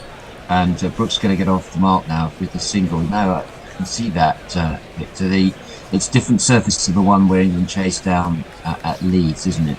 Where they chased 3-7-1 out here. Yeah, so very similar target. But this wicket, we saw from deep a couple of balls that really took off. It's a slightly greener pitch. It's more challenging conditions, that's for sure. It could be a ball with your name on it. That's the issue. Here, Root is poised now to face another ball from Krishna. His last ball this over. He rolls over the wicket, and that's more like a Yorker leg, but dug out by Brook, and good game awareness there for Root, of course, and Brook, and they go through for single. So Root is on 13, Brook is on 14 to Brook on 1, and Hector. Raj Patel, are Jeremy Henderson and Nigel Hendo brothers for real? No, we're in name only, but we are not even brothers from another mother. No, we're brothers in arms. That's about it. Cricket en Español, as usual, watching from Buenos Aires. Ooh. I'm sensing Rooty will come back reloaded after that banter to consolidate the win, and eventually will surpass Sachin. Go England, cheers lads. Well, it's a question of is that a question of absence making my heart grow fonder when you're away from the UK? you feel a lot more positive. You feel more disconnected, I think, and then so I'd be feeling pretty positive if I was in Buenos Aires today. Well, I would miss Reggae World, but that's struck Root on the pad there, and it's going down leg side, but good bit of pace there from Siraj, who's 2 for 42. Hendo, I'm still recovering from West Indies actually winning a match last night. Oh, did they? To watch it till the early hours. It's the first match they've won since Darren Sammy took over all formats and became the chief selector. They've given all the power to Darren Sammy, and it's a huge job, which he's had on a run of about 13, 14 defeats. But thanks to Jason Holder, 4 wickets for him, and the very important 16 not out at the end, 4 for 17. Jason Holder last night. That's one on the back foot. Root just squirts it out for a single. Yeah, it's not been an easy start for Darren Sammy. I don't know whether that was the terms of his job. You know, that I must be chief selector if you're going to give me all formats. But he's put a hell of a lot on his own plate. And I think it's an incredibly difficult job in the West Indies. You know, because of the attraction of shorter form leagues. You know, they never seem to be able to have a settled side anymore, and they can't decide who their best players are. It seems to me over a period of sort of 5-10 years. It seemed like that to me. I'm going to challenge you on that, Henry. There was 2 periods of settled teams where they did actually start to make a decent inroads. Right. Here's Siraj bowls outside the off stump. Good lead from Brook.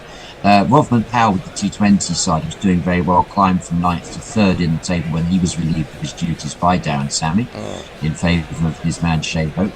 And the period before that, when there won 3 World Cups, if you include the under 19, under the selectors Desmond Haynes and Roland Butcher, who were dispensed with their services by the new regime. Every time there is a new president, they feel the need, these people to make at the top, feel make the a need decision. to make changes to the coaching staff and players as if to assert their own importance outside the office of the game. Good lead from Brook, and there's no run. But that is sort of indicative of the lack of stability. I mean, whatever it is. It's a constitutional issue. There's 16 people on the board overseeing the likes of Chris Derring, who's taken over as CEO. So you think that Chris Derring is running it as CEO like Richard Gould, but there's 16 people over and above him, a director of cricket and various other things, only one of whom has played any first-class cricket. That, in a nutshell, is the issue with the structure of West Indies cricket. About 20 years ago, ex-Prime Minister Patterson did a review and suggested that they change that. It still hasn't happened. Siraj bowls, and that's played down by Brook for no run. Prime Minister a structure of... that's not fit for purpose. Prime Minister of Jamaica. I like the idea. I don't actually like the idea of Keir Starmer. I mean, although maybe Keir. I mean, if you think of the great Prime Minister, not the great Prime Ministers, but the Prime Ministers that like cricket. Obviously, John Major is there. Boris Johnson would turn up for anything that had Rishi Sunak. Rishi Sunak, yeah. Theresa May. Yes. generally Tories. This is flicked away as leg stump, not misdirected there. Brook gets a single down to deep square, and that's his second run. Root is on 15. At the end of 30 overs, England chasing 374 to win are 115 for 3. Brian in Brisbane doesn't understand the gloominess amongst the GC team. England are on top both on the pitch and in the media. England has nicely whipped up the morality stakes and will roll India late today. Well, Brian, tongue in cheek from Brian. I think so. Yeah. It has to be, doesn't it? Yeah. Cricket en Español in Buenos Aires. Shaheen Shah Afridi thought he had it in the bag, risked the wide on the last ball, then Holder cracked the boundary on the real last ball and unleashed pandemonium. West Indies bounces back from a 0-3 and 0-5 to Oz. Yeah, and of course they struggled over here, didn't they, in that lost all 3, white ball series. Lost 3 and 3 and 5. T20s and lost 5. Lost 5 in the T20, 5-0 and 3-0 in the ODIs. Understand. Here goes, and that's defensively by Brook. And there's tales of disharmony in the dressing room, against because you've got a batting coach in Floyd Reefer who has only played 2 Test matches. That's because the players were on strike at the time. So he came into, but as a batting coach, you really want someone with the pedigree of a Haynes or a Lara. When you but you say that, Dave, but I don't think it's true that you have to have been a world-class player to be a very good coach. Batting coach? No, not even that. Krishna bowls, and that's played out by Brook. Can you think of any successful batting coaches who haven't succeeded at Test match level? Well, I think I find it a little bit hard to know who does what in most teams nowadays. Was he batting coach for a while? That didn't work out well. Lost a series in West Indies. England lost to West Indies 2-1 a few years ago when Cash was the batting coach. Well, there you go. There's an example, isn't it? I mean, I feel like, okay, you might argue that he underperformed at Test level. Well, he did. That's what I'm saying. He didn't perform at Test match level. That's a lively shot from Brook. He waited for it, but there's a man sweeping out on the extra cover boundary, which does well, and they just go through for single. But that looked a shot of a man in good form. I'm not saying that you can't. You might benefit from watching someone like a Lara and learning from his technique, but some of these guys, their batting is so instinctive that actually to break down techniques and see maybe where small errors are accumulating isn't necessarily the best, I would argue. Krishna bowls. That's turned away by Root for a single. I'm still waiting, Hendo, for some. Being in academia these days, I like empirical facts. Can you name a successful batting coach who didn't excel or didn't succeed at Test match level? I can't off the top of my head. If you can give me a couple of days to go away and do a bit of research, because as I say, coaches and backroom staff seem to rotate quite regularly, and it's hard to nail down who was in charge at any one point. Toby Radford was the West Indies batting coach for a period, and we saw some big improvements. Very solid defensive shot there from Brook. But taking his time before getting on the attack. And he certainly wasn't a great success at even county level. I mean, he was a success at West Indies level. He improved all the players. I mean, but that's got that double century under him. Yeah, but that's my point. Okay, sorry. Damn, I've ruined my argument. You've actually contradicted yourself. Well done. Well, at least he was successful at county level. Well, I mean, Floyd Reefer's just a club cricketer. Well, he wasn't even successful at regional level. I played against Toby. Happened to be Darren Sammy's mate. Here's Krishna bowls, and that is a bit edgy from Brook. It hits the thick edge. It's going to go down to third man boundary, but a moral victory for England. Great guns, I hit the ball. 4 runs, I hit the ball, and it went for 4 runs. Look, I know that. Victor, help me out here. I'm losing all my arguments. I'm going to come back on that. And Toby Radford, nice bloke, and I played against him at club level 2 or 3 times. And God, to Guerilla Cricket. God, he was a struggle to watch, and as was I at times. So I'm not knocking solid defensive or defensively inclined batsman at all. But you have actually, as you say, contradicted yourself completely. So At least he was a successful coach. Well, good. I'm pleased. First class level. Yeah. Well. Yeah. For Middlesex. Prior to that. Right, Hector.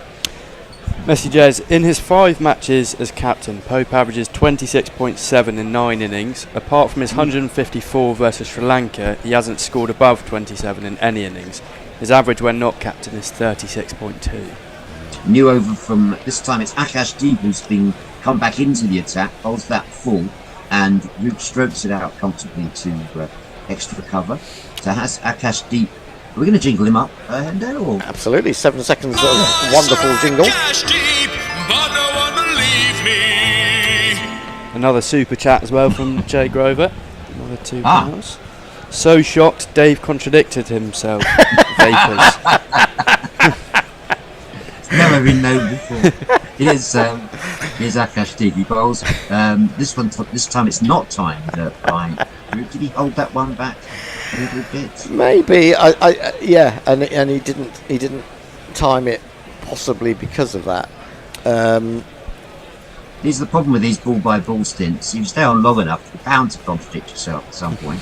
So I'm pretty relieved I'll be going into the summariser's chair at the end of this over. The point is, Dave, how quickly you contradict yourself. If you've done it, if you do it within an over, then you lose all credibility. Deep bowls, that's outside the off stump. Not timed by Root. He rehearses the shot, but looked pretty similar to the shot he actually played. Shot of Galton Gambia there, holding a cricket ball in the. What was that? Holding it down the seam as though he used to bowl, but I don't remember him bowling. But did he bowl a little bit of dob? I can't remember. I may be getting mixed up with Saurav Ganguly, who certainly did. I'm not even going to attempt to answer that because I'll probably get it wrong, but I don't remember seeing. You need to go and do a couple of days' research. I need to get into Tony's notes. Outside the off stump, that's much too wide for Root to have anything to do with. Duckett would have better play at that, but Root is not interested. 121 for 3, target of 374, and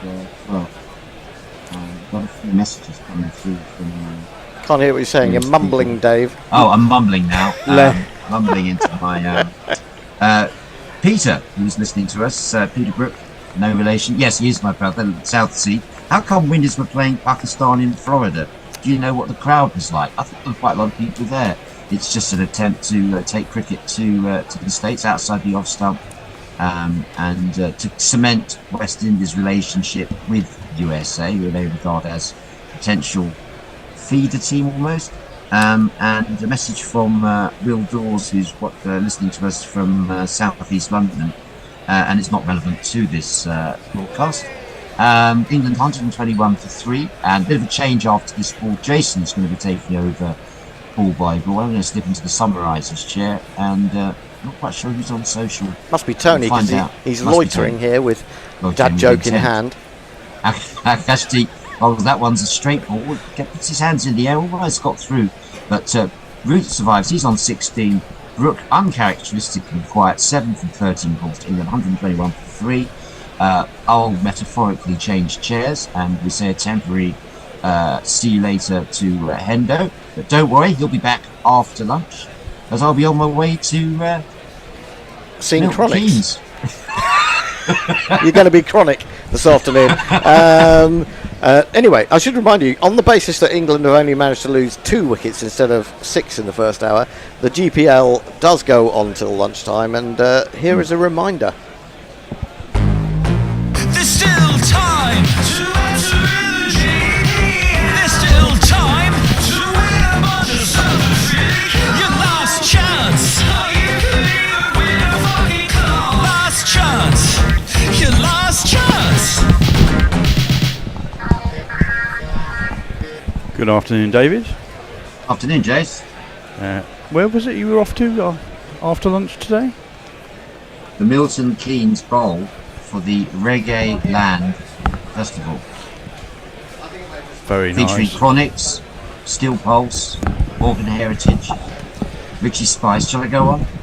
No. You've convinced me. That sounds a good day out. Lots of rum. What is your preferred rum? Blackwell's rum. Blackwell's dark rum from the Chris Blackwell empire. Anyway, Krishna in, and first ball is chopped into the gully area, fielded by looks like Jadeja or Rahul, and there is no run. You were at the ground yesterday, Jason, is that right? I was at the ground on Friday. I watched England throw away a really good position from about 10 minutes before lunch until, well, they didn't win any session after that. That was a key moment in this game. If they do lose this game, they'll certainly reflect on that. Krishna again rising, played nicely by Brook out to third man along the floor, takes a single, moves to 8. Yes, pass me the 90 odd for zero. Very large amounts of sighing would suggest that Tony has settled. Tony has settled. Well, I've settled, and it's just I'm not sure what Hendo's been up to, but there's liquid deposit all over the place, which I've been having to clear up because before I sat down. It's the headphones, it's on the seat. Nicely driven by Root, but straight to the man at mid-on, who is mid-on. Yes. He sweat or perspiration due to the state of the bat. No, I think he might have had a Diet Coke accident. Rather unfortunately, also managing to get someone on the beautiful Samantha at the same time. Oh no, he's not stained. Well, I would Samantha. imagine if there was a puddlet of it on the seat, then it possibly Samantha didn't get off unscathed. And of course it is of course the lovely Samantha. The lovely Samantha, absolutely. As anyone who's listened to I haven't a clue. Krishna attacking the stumps and defended stoutly by Root. Covers up and just punches it off the back foot down the ground. I haven't listened to that for a while. Could you just explain the Samantha? Samantha is this often quoted but never actually seen on air. Yeah, like the tree trunk in trunks, the Immaculate Sven.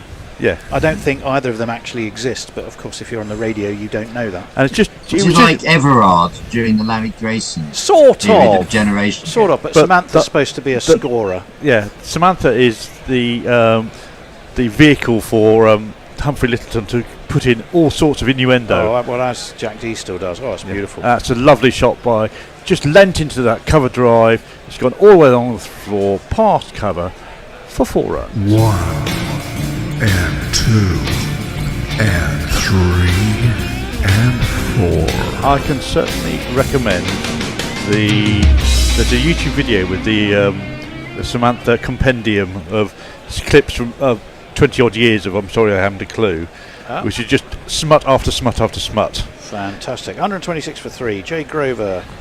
Well, actually, Bernard Murray is first. Is Jay really Rachel Reeves donating our taxes to Guerilla Cricket?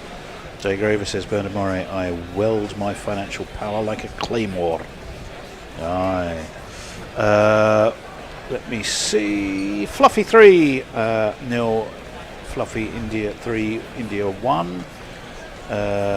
He's an ex-checker. Oh, very good. And another poke, an indeterminate poke by Brook, who hangs a bat out of a swinging away ball from deep. And fortunately doesn't get an edge on it. And there is no run. England 126 for 3. Need another 248 to win. I will tell you exactly, but that sounds about that order. And every wicket it makes it seem further away to me. Yes, I think England would do well to make sure they get to lunch without losing any further wickets. 258. 258. Yes. Oh, sorry, my mental mass was not quite up to. No, it was good. It was bang on. It was 248. Oh. Just refreshed. And Brook advances and tries to drive deep through the covers. Gets half of the bat on it, and it goes to point where there is no run. Remains on 8.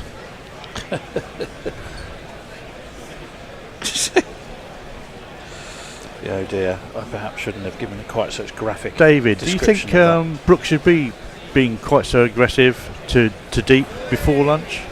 Well, it's the first aggressive shot he's played, in fairness. He's been quite defensive before that. Oh, there's Basil. It's just Basil. And that's another aggressive shot. That's short and picked Great up shot. over mid-wicket. There's nobody there, and there's one bounce, two bounces into the boundary for 4 runs. Basil, I'm going to have to go on 5. 1, 2, 3. Silent summarising, that'll be fun. Do it as a mime, Dave. Yeah. Joyce Wall has to have the unenviable task of trotting back to the boundary and picking the ball up. It's very short, wasn't it? And Harry Brook. Harry Brook. Harry Brook. Just a distant cousin. Yes. He just climbed into it, said thank Just you very much. clobbered it, yeah. Beautiful shot. Is Basil under control now, Dave? It's the hounds.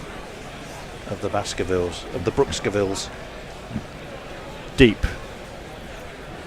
And that's another advance, and he's just flayed that ball over extra cover. Crikey, Moses. One bounce. In fact, no bounces. Oh! I beg your pardon. Sorry. And 3. Add 2 to that jingle. And 4. Take one of these. Yeah, actually went to 6. This is tremendous news for England fans. The way that Brook has just gone up a gear before lunch. We've still got quite a long time, 20 minutes before lunch. I mean, it's far too early to play for lunch. But the way he's dispatched the last 3 balls, I mean, there can't be an England fan in the ground who isn't thinking that this could be good. This could be really good. Well, it could be entertaining. Could be short. Put the pressure back on the opposition. That's clearly the mentality. No, Joe Root is the rock, and Harry Brook is the hard place. The attack 6 weapon over extra cover. You don't see that too often, do you? No, you don't. 6 over extra. And let's not forget that India also only have 3 seamers, and he's going to put work into them. Yeah. And they've got 2 high quality spinners though, unlike England. Yeah. Deep short ball, and that's sort of manhandled around the corner by Brook, but straight to the person at deep square leg for a single. He moves to 19. It's only 5 balls ago. I was just saying he was on 8. And as we see Siraj coming back onto the field of play, his comfort break presumably sorted. Drink in hand. Yeah. Probably had some energy tablets as well to come in for one big spell just before lunch. Well, we got a bit of time because Prasid Krishna. In the meanwhile, is Krishna is getting the cloggy grass off his boots. He seems to have combination boots with which you've both got spikes and bubbles. Yeah, I was looking at that. I was thinking it's a bit unusual. Well, they used to have them. I used to have a pair of those at one point. And that's down the leg side, taken by Jarrell. I don't think they've become slightly less excitable about going up for everything that potentially is a dismissal.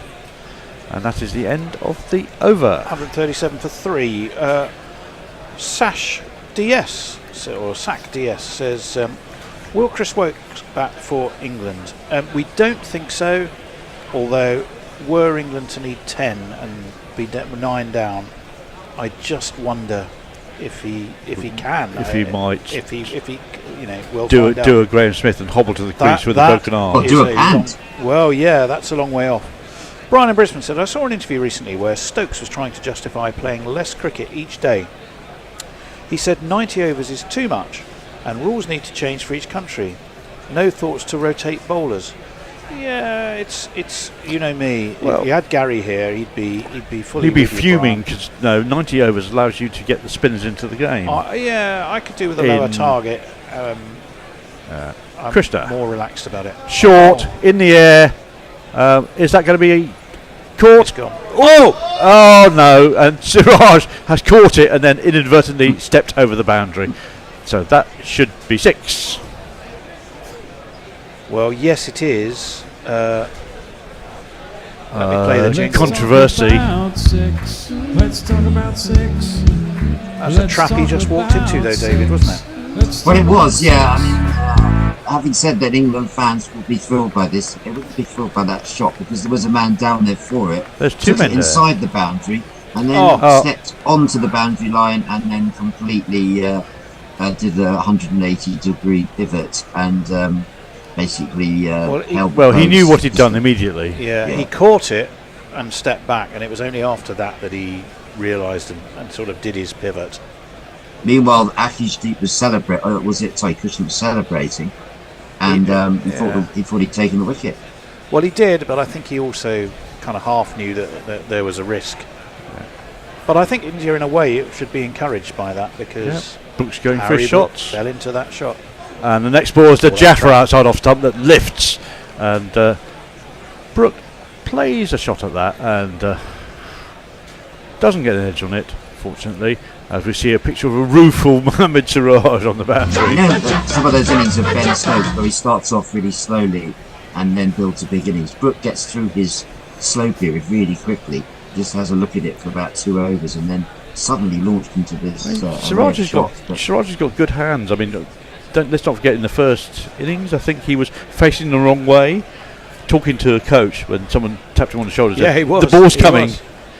Well, Brooks decided to go all-out attack here. It's another ball he's advanced and hit it over point, and that's going to dribble into the boundary. It's Nissan She. It's Nissan She. What do you think, David? Is it the right time to be adopting this approach?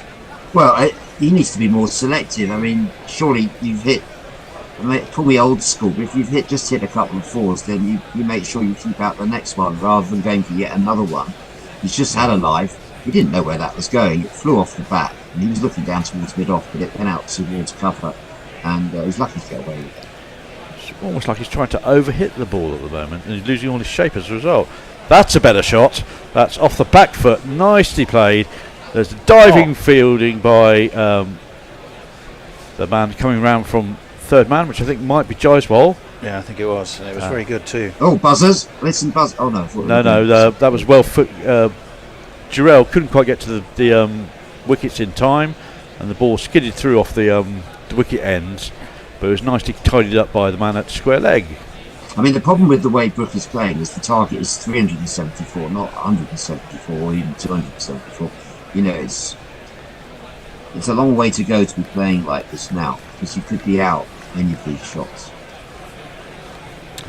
Well, yeah. I mean, if he's out for 29, then it'll look very stupid. That's a failure. He's not going to be out for 29 because he's just got an extra 2. But you know what I mean. England, and that is a beautiful little dark guide over the top of gully. God. Nothing risky about that, Paul.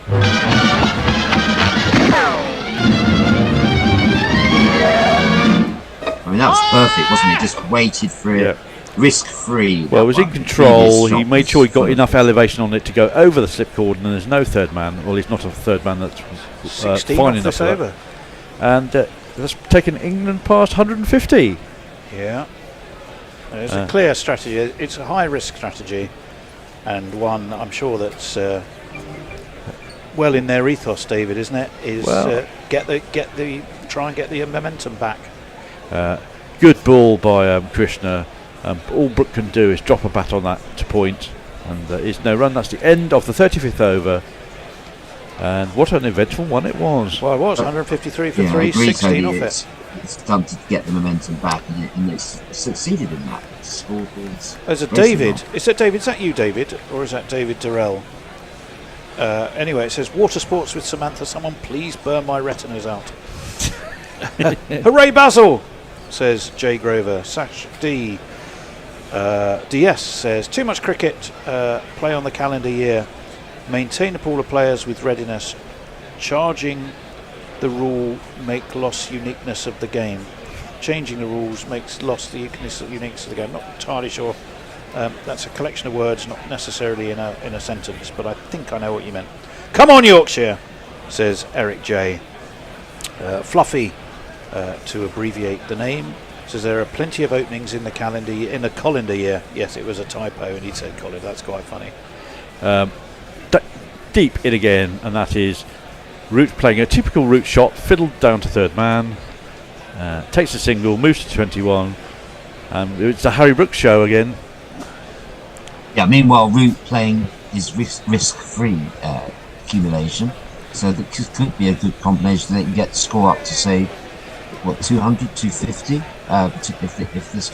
They've got 10 minutes before lunch. I'd prefer to see them still there at lunch. Yes, I would. I think Root will be, unless barring something very unfortunate. Brook is a little bit more of a worry. Like a dismissal. But if you push the field back by all-out attack for a couple of overs, then you can start to pick the ones and twos a lot easier, and suddenly the scorecard can come down. I'm sure this is calculated, and they've had a discussion about this in the changing room. I do suspect they have.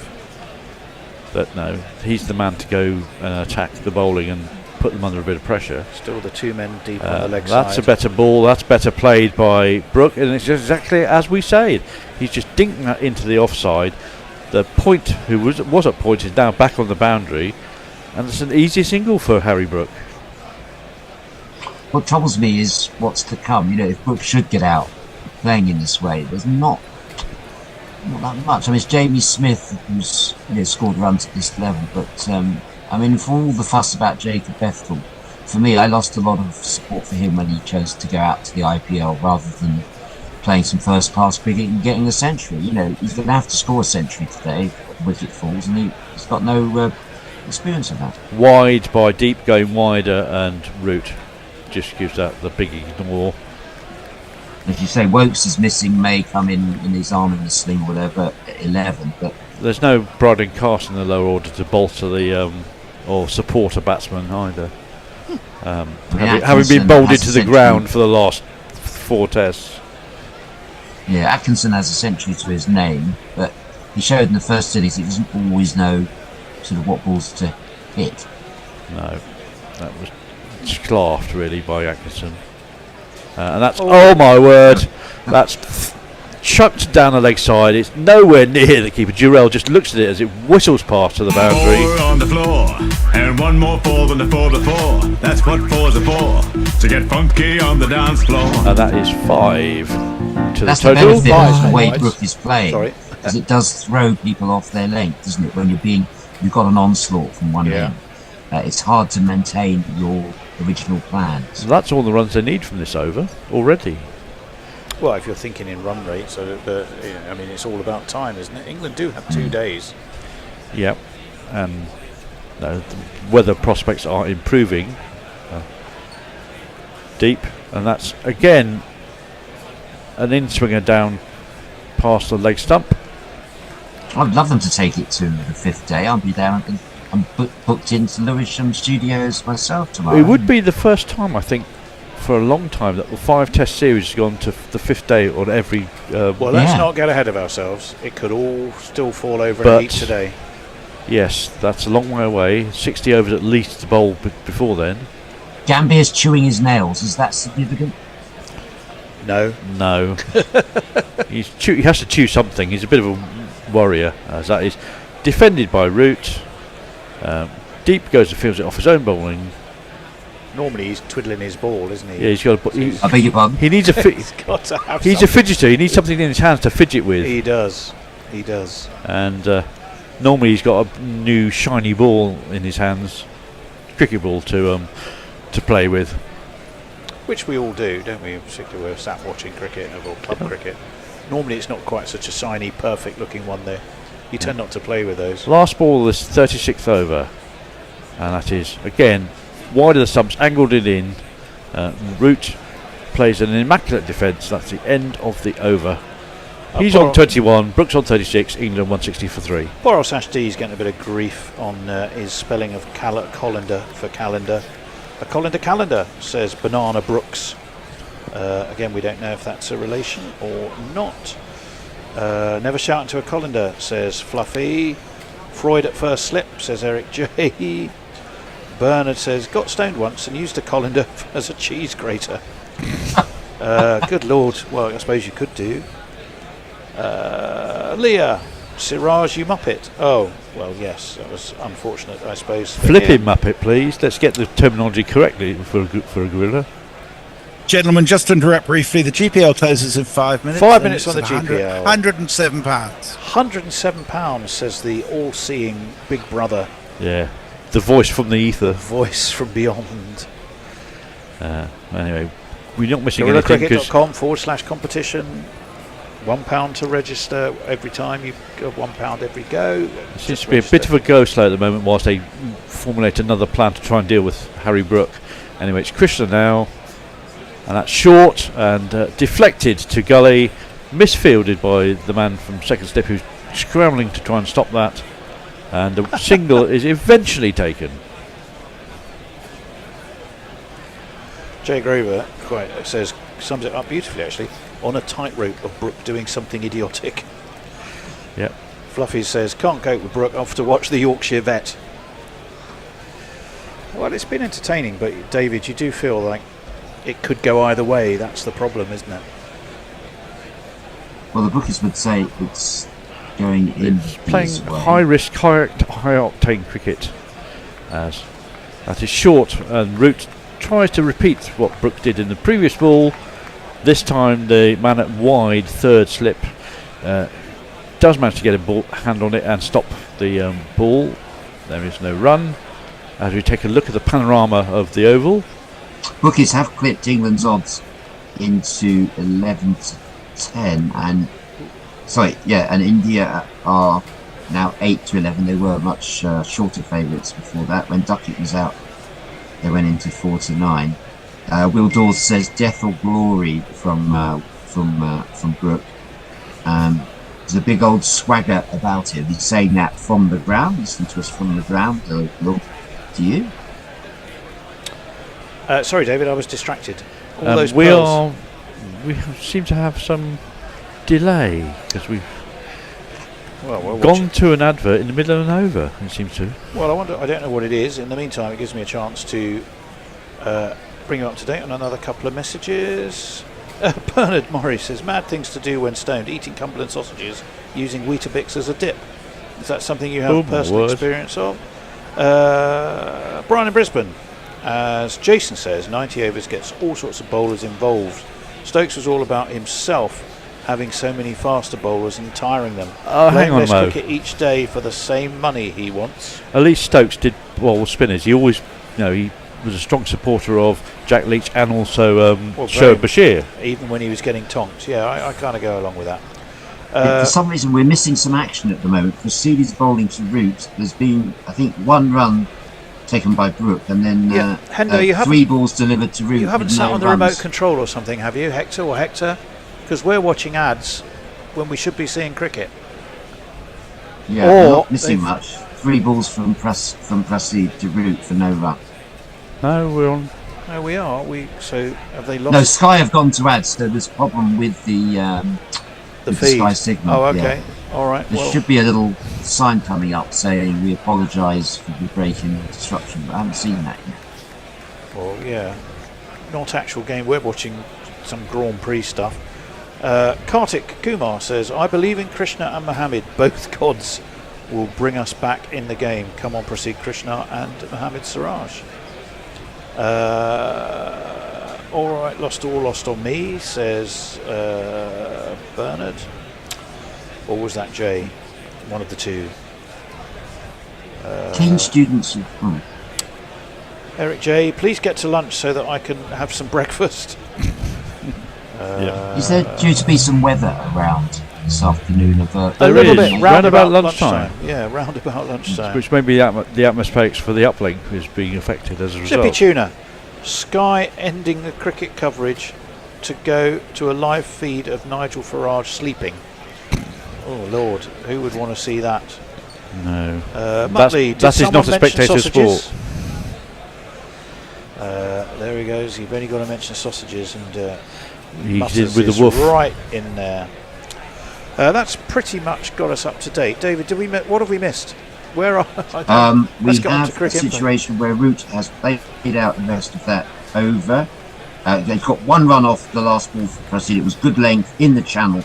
He opened the face of the bat, pushed it out square, takes the single. So it's on. So England are 162 for 3. Yeah, 162 for 3. You are exactly right. Which is 242 runs, leaving them to score. I wonder if they're just taking the coverage off main event because there's going to be a football match, and we need to go to Sky Sport Cricket. Yeah, can we try Sky Sports Cricket, Green Room? There it is. Some we knew something. We're back. There we go. Lunch. Sorted it out. Yes. The ever alert green room had to be jogged into life. As we watch a discussion between Deep and Siraj, the two men of the moment in terms of bowling. I thought we might see an over of Jadeja before lunch, but it's going to be Akash to bowl the last one. Anyway, here comes Akash Deep. That's swinging very gently, and he's torpedoed Deep in the ankle. Deep goes down, and somewhat unsympathetically, they take a single. We're being denied Harry Brook in the last over before lunch. That would have been interesting if he kept the strike. What he would have done, because Root's playing very carefully, but and this will make really going for it. Pretty much certain that this is the last over before lunch, as they spend some time. Well, this is interesting. It looks like Akash Deep is about to. Is he injured and heading off? Well, he got torpedoed by a drive back to him, right on the ankle. Oh well, I think it was on the lower shin, and that will have hurt. On the bit that really has no protective flesh on there at all. And you don't. I think he's going to carry on, Tony. Yeah, I think he's all right. As usual, Gautam Gambhir is somewhat phlegmatic and inscrutable. Can you see elements of Rowan Atkinson at his most haughty in Gautam Gambhir? A little bit. It's a bit. He's a bit Mr. Beanie. He is. He is. I mean, the way he spoke to the groundsman. I mean, that was poor, wasn't it? I mean, that's symptomatic of, I think, the way he deals with Big Lee. We call him Big Lee now. Yeah, he's always been called Big Lee. On off stump, defended into the gully area by Root. There is no run there. Not really any discomfort there in his delivery strikes. I think it's fleeting, the pain, and soon forgotten with the adrenaline effect. You might feel it hurts a little bit more over 40 minutes of lunch, though. Yeah, I'm sure. A hearty bowl of something for his lunch and a few painkillers immediately to kick in 25-30 minutes time. Magic spray and he'll be fine, I reckon. Yeah, anyway. Again, attacking the stumps, and Root defends. He knows it's the over before lunch. Yeah, he's not going to take any risks. He's going to walk down the wicket and garden a little bit and waste some time to make sure it's absolutely the last over before lunch. But it's really set up for a brilliant afternoon, isn't it? With Brook playing like this, going to 38 or 30 balls. It's really put the it's up to he's given the England back in the match. Impetus back to England. It means that India have to respond with a plan for Brook, which they no doubt hatch over lunch. Right, here comes Deep. That's the wide ball, and that's just short of cover, I think. It was full and wide. Root followed through with a flowing drive, and that's skimming the turf just short of the cover fielder. England remain on 164 for 3. There's one ball left in this spell, one ball left in this session, and what do you say? Honours even in this first session of the day. 3 wickets for India, 100 odd runs. Well, 2 wickets in this session as such. And that ball is wide of off stump, left alone by Root. He starts walking towards his lunch. Mohammad Siraj is clapping Deep for a job well done in the last over. Everyone's rushing off the pitch. There's lots of security guards rushing onto the pitch for the inevitable nobody at all trying to do a pitch evasion. And we shall finish off with a few more social messages. I think we should quickly get David's thoughts before we lose him for the day. 164 for 3. England now needing 210. Lost 2 wickets this morning. The Duckster, typical Duckett shot, flailing at one outside of off stump, got caught by KL Rahul. And Ollie Pope, very much LBW too. Was it Siraj that got him? Yep. I think it was, although he reviewed. So 3 wickets down, but really it's 4. I still see it being in India's favour. An hour of Brook coming off after lunch, and then, you never know, do you, David? Yeah. Well, I would say India clearly still the favourites. 374 is a big ask on this cricket, and I'd go further if you don't mind, and I'd say that India deserved to come out of this series ahead, because they have played better cricket consistently across the piece. They've had the better bowling attack. Reminded me. And batting wise, you've got Shubman Gill scoring 754 runs in this series. So KL Rahul just behind him as well. I'm not sure which one's got the higher score, but and then Pant, who got injured. Those three have had a terrific series. I mean, Rahul's gone virtually unnoticed in terms of the amount of runs he's scored. He got more runs in this series than Gavaskar in a 5-match series against England. And you have to say India came perhaps as the underdogs because of the loss of Kohli and Rohit Sharma. Bumrah's only figured in three of the games. But you've got to give credit to India, and I think the way that India, the whole country apparently has got behind this Test series, it's creating a lot of interest. It'd be, I think, really good for Test cricket for India to come out in front. And I know that's a controversial view, but we've got a lot of Indian fans listening to us and neutral fans across the world. This has been a great series for Test cricket. I certainly agree with that. It's definitely been a great series. Although you missed out one important factor in that. In 6 drop catches is the one thing we probably. No, I was going to say of the people who've put their hands up in this series, Jadeja, 500 plus runs. Yes, I haven't spoken about Jadeja and 50 odd wickets. I think. Can you imagine if England had 2 spinners with that level of batting ability? I mean, Jadeja is the one survivor of that great Kohli Sharma era. You get the feeling that he was playing for his place. I think Gambia probably wants to clear them all out, but Jadeja's had a wonderful series. That's quite right, Jason. And Washington Sundar, what a start to Test match cricket he's had, and that 50 he scored in that last wicket partnership yesterday. And that guy's got a huge future in Test match game for India. He's done it in Australia. He's done it in England. He's clearly a man for the long haul. That probably means that Kuldeep is looking nervously about when he's going to get Test matches outside of India. Right, some final messages, if I may. Yeah. Jay Grover, and it's one of these two. YouTube Prime Super Chat. Who kindly donated £2 because of Tony's Mr. Bean comparison. Kartik Kumar, Fluffy, why are you telling me this? Oh, it's just a conversation. Let me see. Sniffer dogs in the gates of Reggae Land, David. I'm not quite sure what that means. Kartik Kumar, if the series gets levelled, who would they give man of the series to? Gill, Jadeja, or Ben Stokes? Well, that's just insulting to Ben Stokes, so I'm not going to read the rest of that. Jay Grover, before David leaves, I just agreed with him again. Let's not ruin it, says Jay. Kartik Kumar, you're better than that. Right, we're going to head off for lunch. 164 for 3, beautifully poised, and we shall see you in about half an hour. I'm not quite sure what we're going to entertain you with at lunchtime, but I'm about to go and figure it out. See you after lunch. Yep.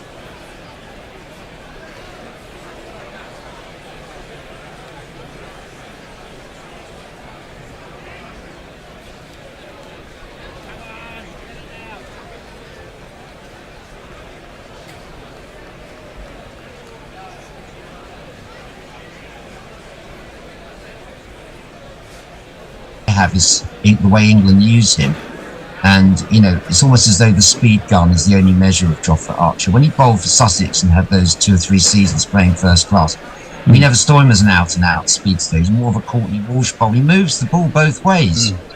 He's a top bowler. He also has the ability to bowl top pace, but that should be the surprise ball. And my concern is they push him. It's all about, did he get to 90, 92? What's his second spell? The focus is wrong. Remember why he's been injured. The reason why he's been injured over so long was that Joe Root over-bowled him and used him as an out-and-out speedster. He has got the ability to bowl those 90 mile-an-hour bolts, but that is not his stock ball. He's a much better bowler than that, as his first-class record demonstrates, and I hope that Stokes uses him better. I mean, yeah, he was fully fit. He's been working towards this, and you have to congratulate the ECB on their approach. In the end, it paid off. I think he should have played a couple of matches for Sussex, but it's a bit like John Snow, in that Snowy never played much county cricket once he was in the England team. He couldn't really get up for it in that sense, and because he was used to the big stage. Is he inked in? Is Archer inked in for Old Trafford and the Oval now? Well, I don't know. One or the other. Yeah, one or the other. But the other thing I was going to say is about Ben Stokes' bowling. I was there on the the last day. It was the Monday, the 5th day 5. And I was taken aback by Ben Stokes' spell in terms of the rhythm and the speed of it and the length of it. And do you know what, Tony? He reminded me in his action of John Snow.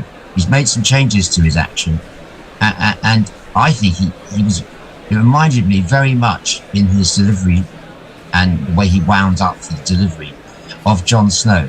And that is the biggest compliment I can give him. I stopped regarding Stokes as a batsman who bowls, and I've now see him as absolutely frontline pace bowler. And I think he should drop down a place, say to six swap places with James Smith. Yeah, I know. And then any runs that Stokes gives us as a bonus, because his bowling was absolutely superb. If it hadn't been for Stokes breaking all those partnerships every time he came on, and that spell of 11 overs off the bounce on day 5. Yes. That is a skipper really coming to the party and saying, I am going to win this match for England. And that's what makes Stokes such a brilliant captain, probably one of the best we've ever had, because of his ability because winning is the only thing on his mind. He's not thinking of the money, he's not thinking of the bonuses, he's not thinking of even over rates, obviously. He's thinking of winning the match, and that obsession with winning is fantastic to see. And in a way, that's what made it so-called old-fashioned cricket, 2 teams playing to win rather than playing for individual paychecks. Well, then, what about the question? That's what makes it old-fashioned. That I'm happy to be old-fashioned, but the use of the term old-fashioned to describe to any passage of Test cricket that goes for less than 4 and over is ridiculous. And it's part of the narrative that is designed to kill Test cricket. I'm not having it. Quite right. It's not old-fashioned. So my other question for you, which was one I was actually asking you, but it was an interesting diversion, is there a technical deficiency across England's batting if you look at 11 out of 20 dismissals being bowled? Who wants to take that question? I'll take that's it. An unusually high percentage, Ajit. No, so look, it's a debatable thing. I think they are trying to put a little bit of run scoring above safety sort of a thought process. I don't think it's a long-term issue wherein there is suddenly a technical deficiency, and if you just bowl on their stumps, they're going to give you a wicket. Probably Pakistan tried that all day and they got down to 500 odd runs when they were playing in Pakistan, right? No, that's not it. It's just that sometimes because of the vagaries of the pitch, you may be caught a little off guard. Like, for example, what Joe Root did was a mistake, right? In the second inning, you saw he just misjudged the line of the ball. But having said that, there were balls there that were just genuinely very good balls. The ball that Bumrah bowled, I think, to Stokes, wasn't it, in the second innings? And now I'm hooked on FX's The Bear on Disney+. I love everything about it. I love the styling, the tension, the drama. It's the best thing I've watched in ages. Only the greatest stories stay with you for a lifetime. And honestly, it's true. So, what will be your next great story on Disney+? Copyright 2025 Disney and its related entities. 18+, subscription required. There's a lot we're told about bladder leaks. We're told it means you're getting old. That it means worrying about having a laugh at the brunch dates. That it means weakness. Really? Tena Discreet Ultra Pads are designed to be secure and discreet so you can live your life as you want.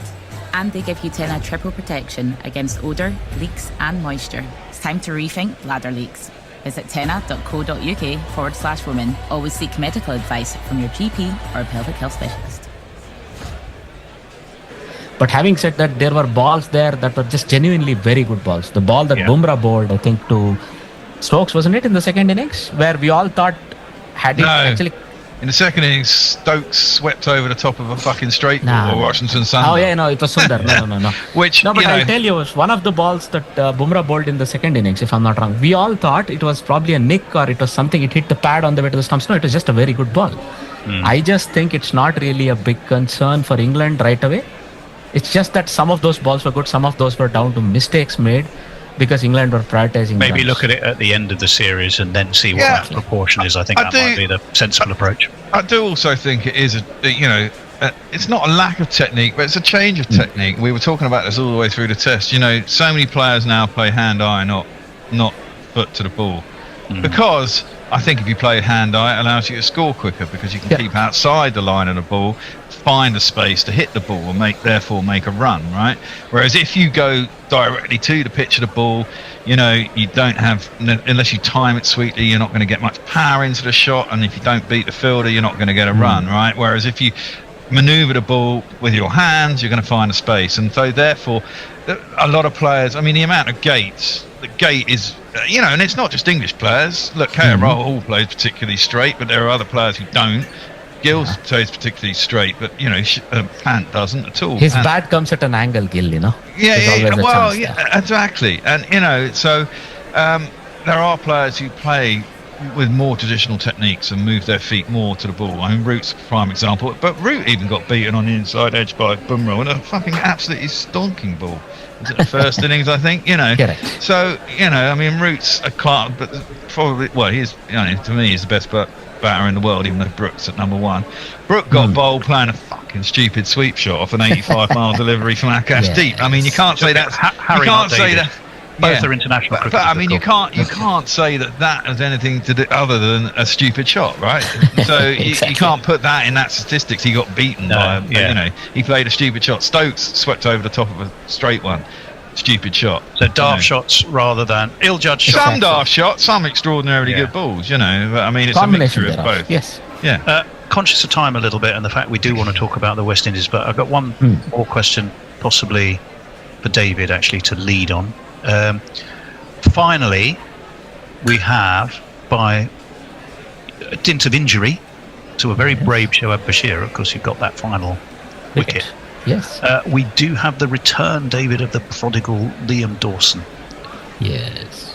County plodder, or does he have, or X Factor saviour? Where do you stand on the return of the prodigal Dawson? Now, I know why you've asked me this, Tony, because I may have been a little unkind about Liam Dawson in the past. I've changed my opinion of him, again through longevity and through the changing role he's taken at Hampshire, where I'm told he personally intervenes to ensure he gets the right conditions. He likes to instruct the groundsman directly, I'm told. Does that work? I didn't know that. That's interesting. Yeah, I don't think the groundsman's too happy about that. He'd rather the instructions came through the captain. But no, I think Liam Dawson's gone on to another plane. I think he's excelled. Everything he's been asked to do, including his appearance for England in the one day, has been excellent. And I think he'll do a great job because we'll be comparing him to Bashir. And what Dawson does, unlike Bashir, is use his experience to seal an end up. And he has a scent for when the wickets are available. He's a canny operator with bags of experience. That's what you want from a spinner. You want stats. You want wickets. You don't want a guy picked on the back of a YouTube clip. The other interesting thing is that's an insult to every spinner in the county championship, and it's no surprise that he hasn't been picked up by any other county. I differ on that. I differ on that, Dave. I don't think there is enough depth in England's spinning department. I think. How much county cricket have you watched, Bear? I haven't, but I know a spinner, and I think a slow left armour. He's a slow left armour. Don't forget. I am a slow left armour, and I think I know spin. And my point is, if he plays 17 tests with England every year, he's going to play more games than he will play in county cricket. He will play in more varying conditions, and he will learn on the job. If England can stick with him, Stokes seems to like him, and all spinners thrive on the fact that the captain has confidence in him to bowl long spells. And if Stokes has confidence in Bashir to bowl long spells, he will learn on the job, he will improve, he does have the attributes. There is no doubt about that. And therefore, And don't put your hands over your face. I'm just telling you how it is. As a spinner. No, it was not a response. I didn't think we were on camera.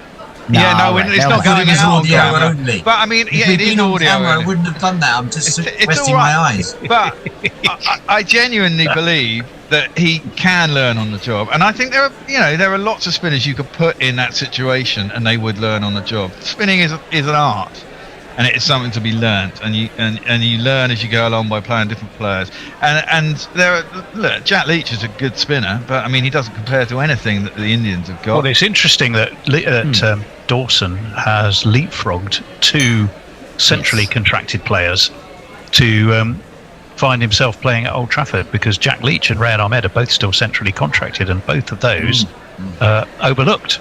I was hoping to see Rayan Ahmed, actually, frankly. I don't think they trust Rayan Ahmed. Problem with Rayan Ahmed, he doesn't have a standard leg break. He bowls more googlies than he bowls leg breaks, and he doesn't really spin the ball on the axis of the seam. He seems to come out and scramble all the time. David, up at the end of the bar, has a question. Right. Well, no, I want to come back on what they're saying. Look, go on then. I mean, it's a lovely story, picking a guy on a YouTube clip, taking him under your wing. You may be rejected by every county, but you're a key part of this test match side. The counties will pick up on you later on.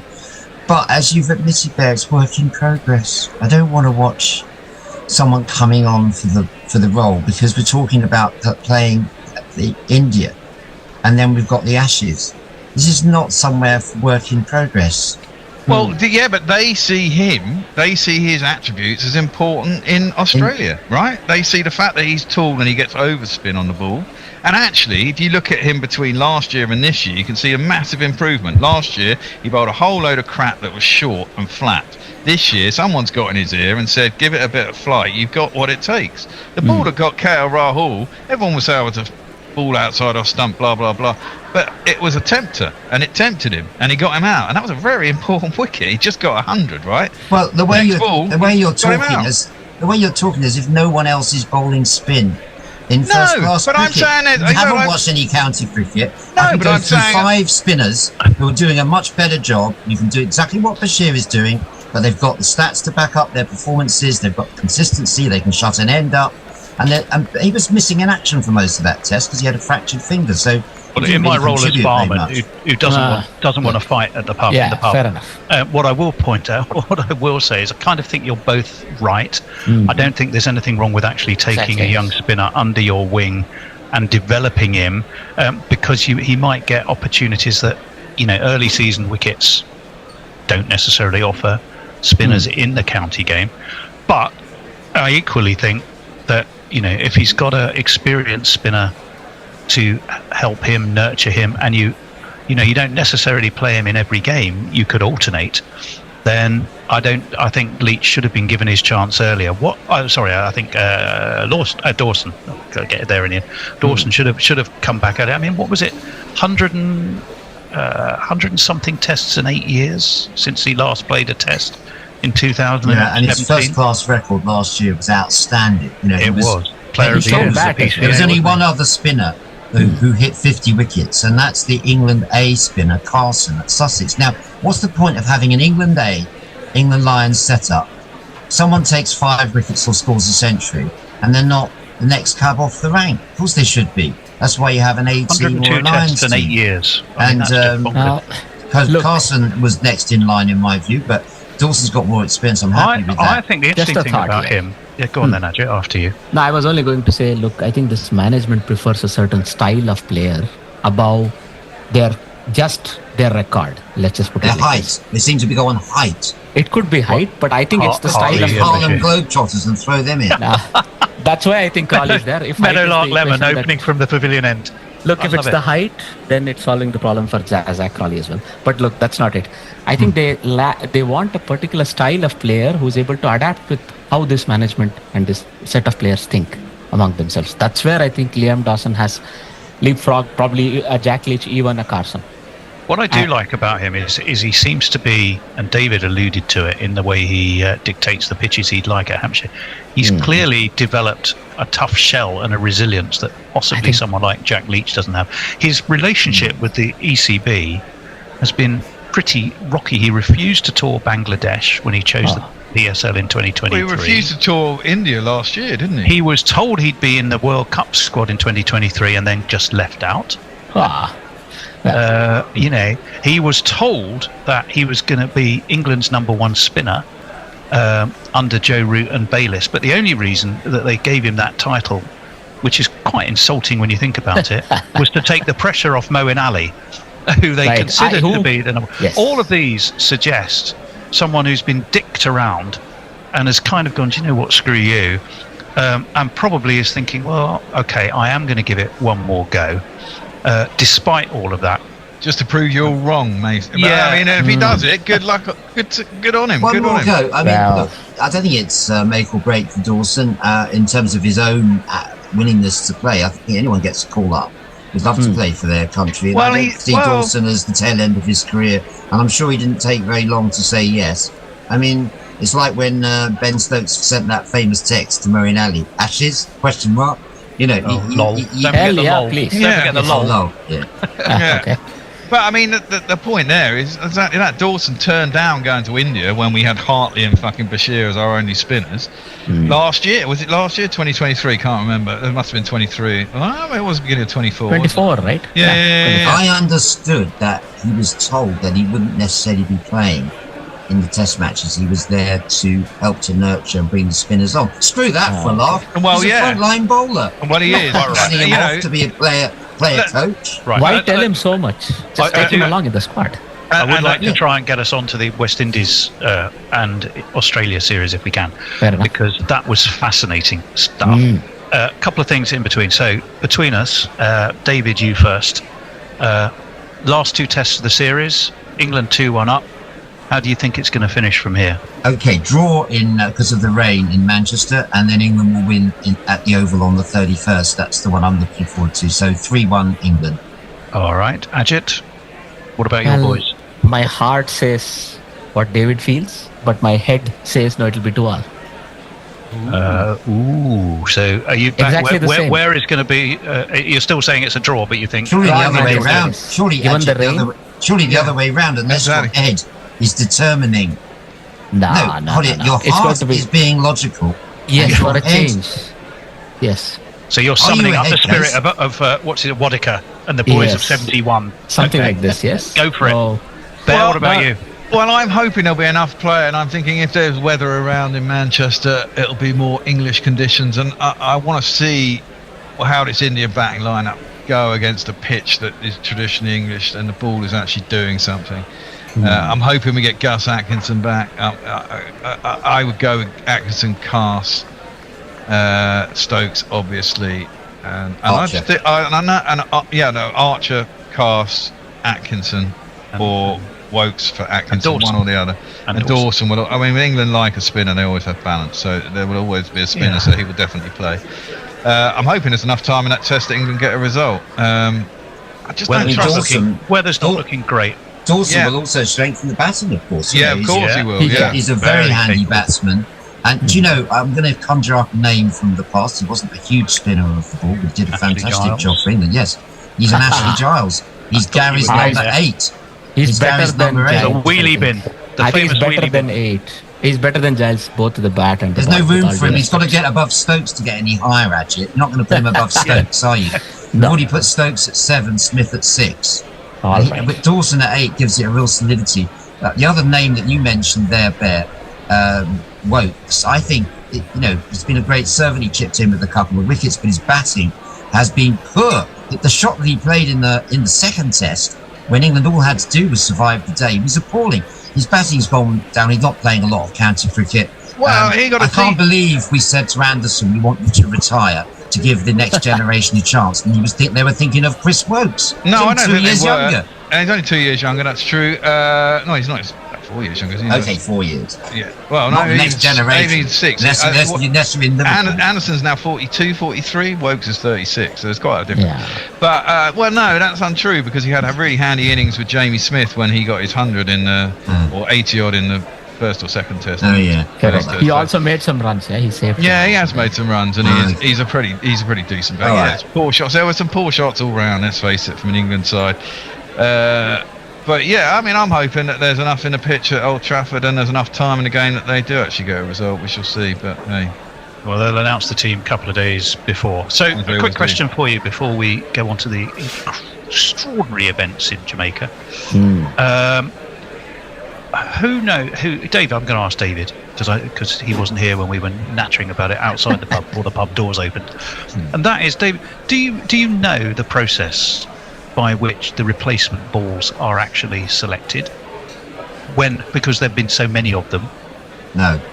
Do you know? Neither did I until I read the article about it. And there are some really extraordinary things that surprised me.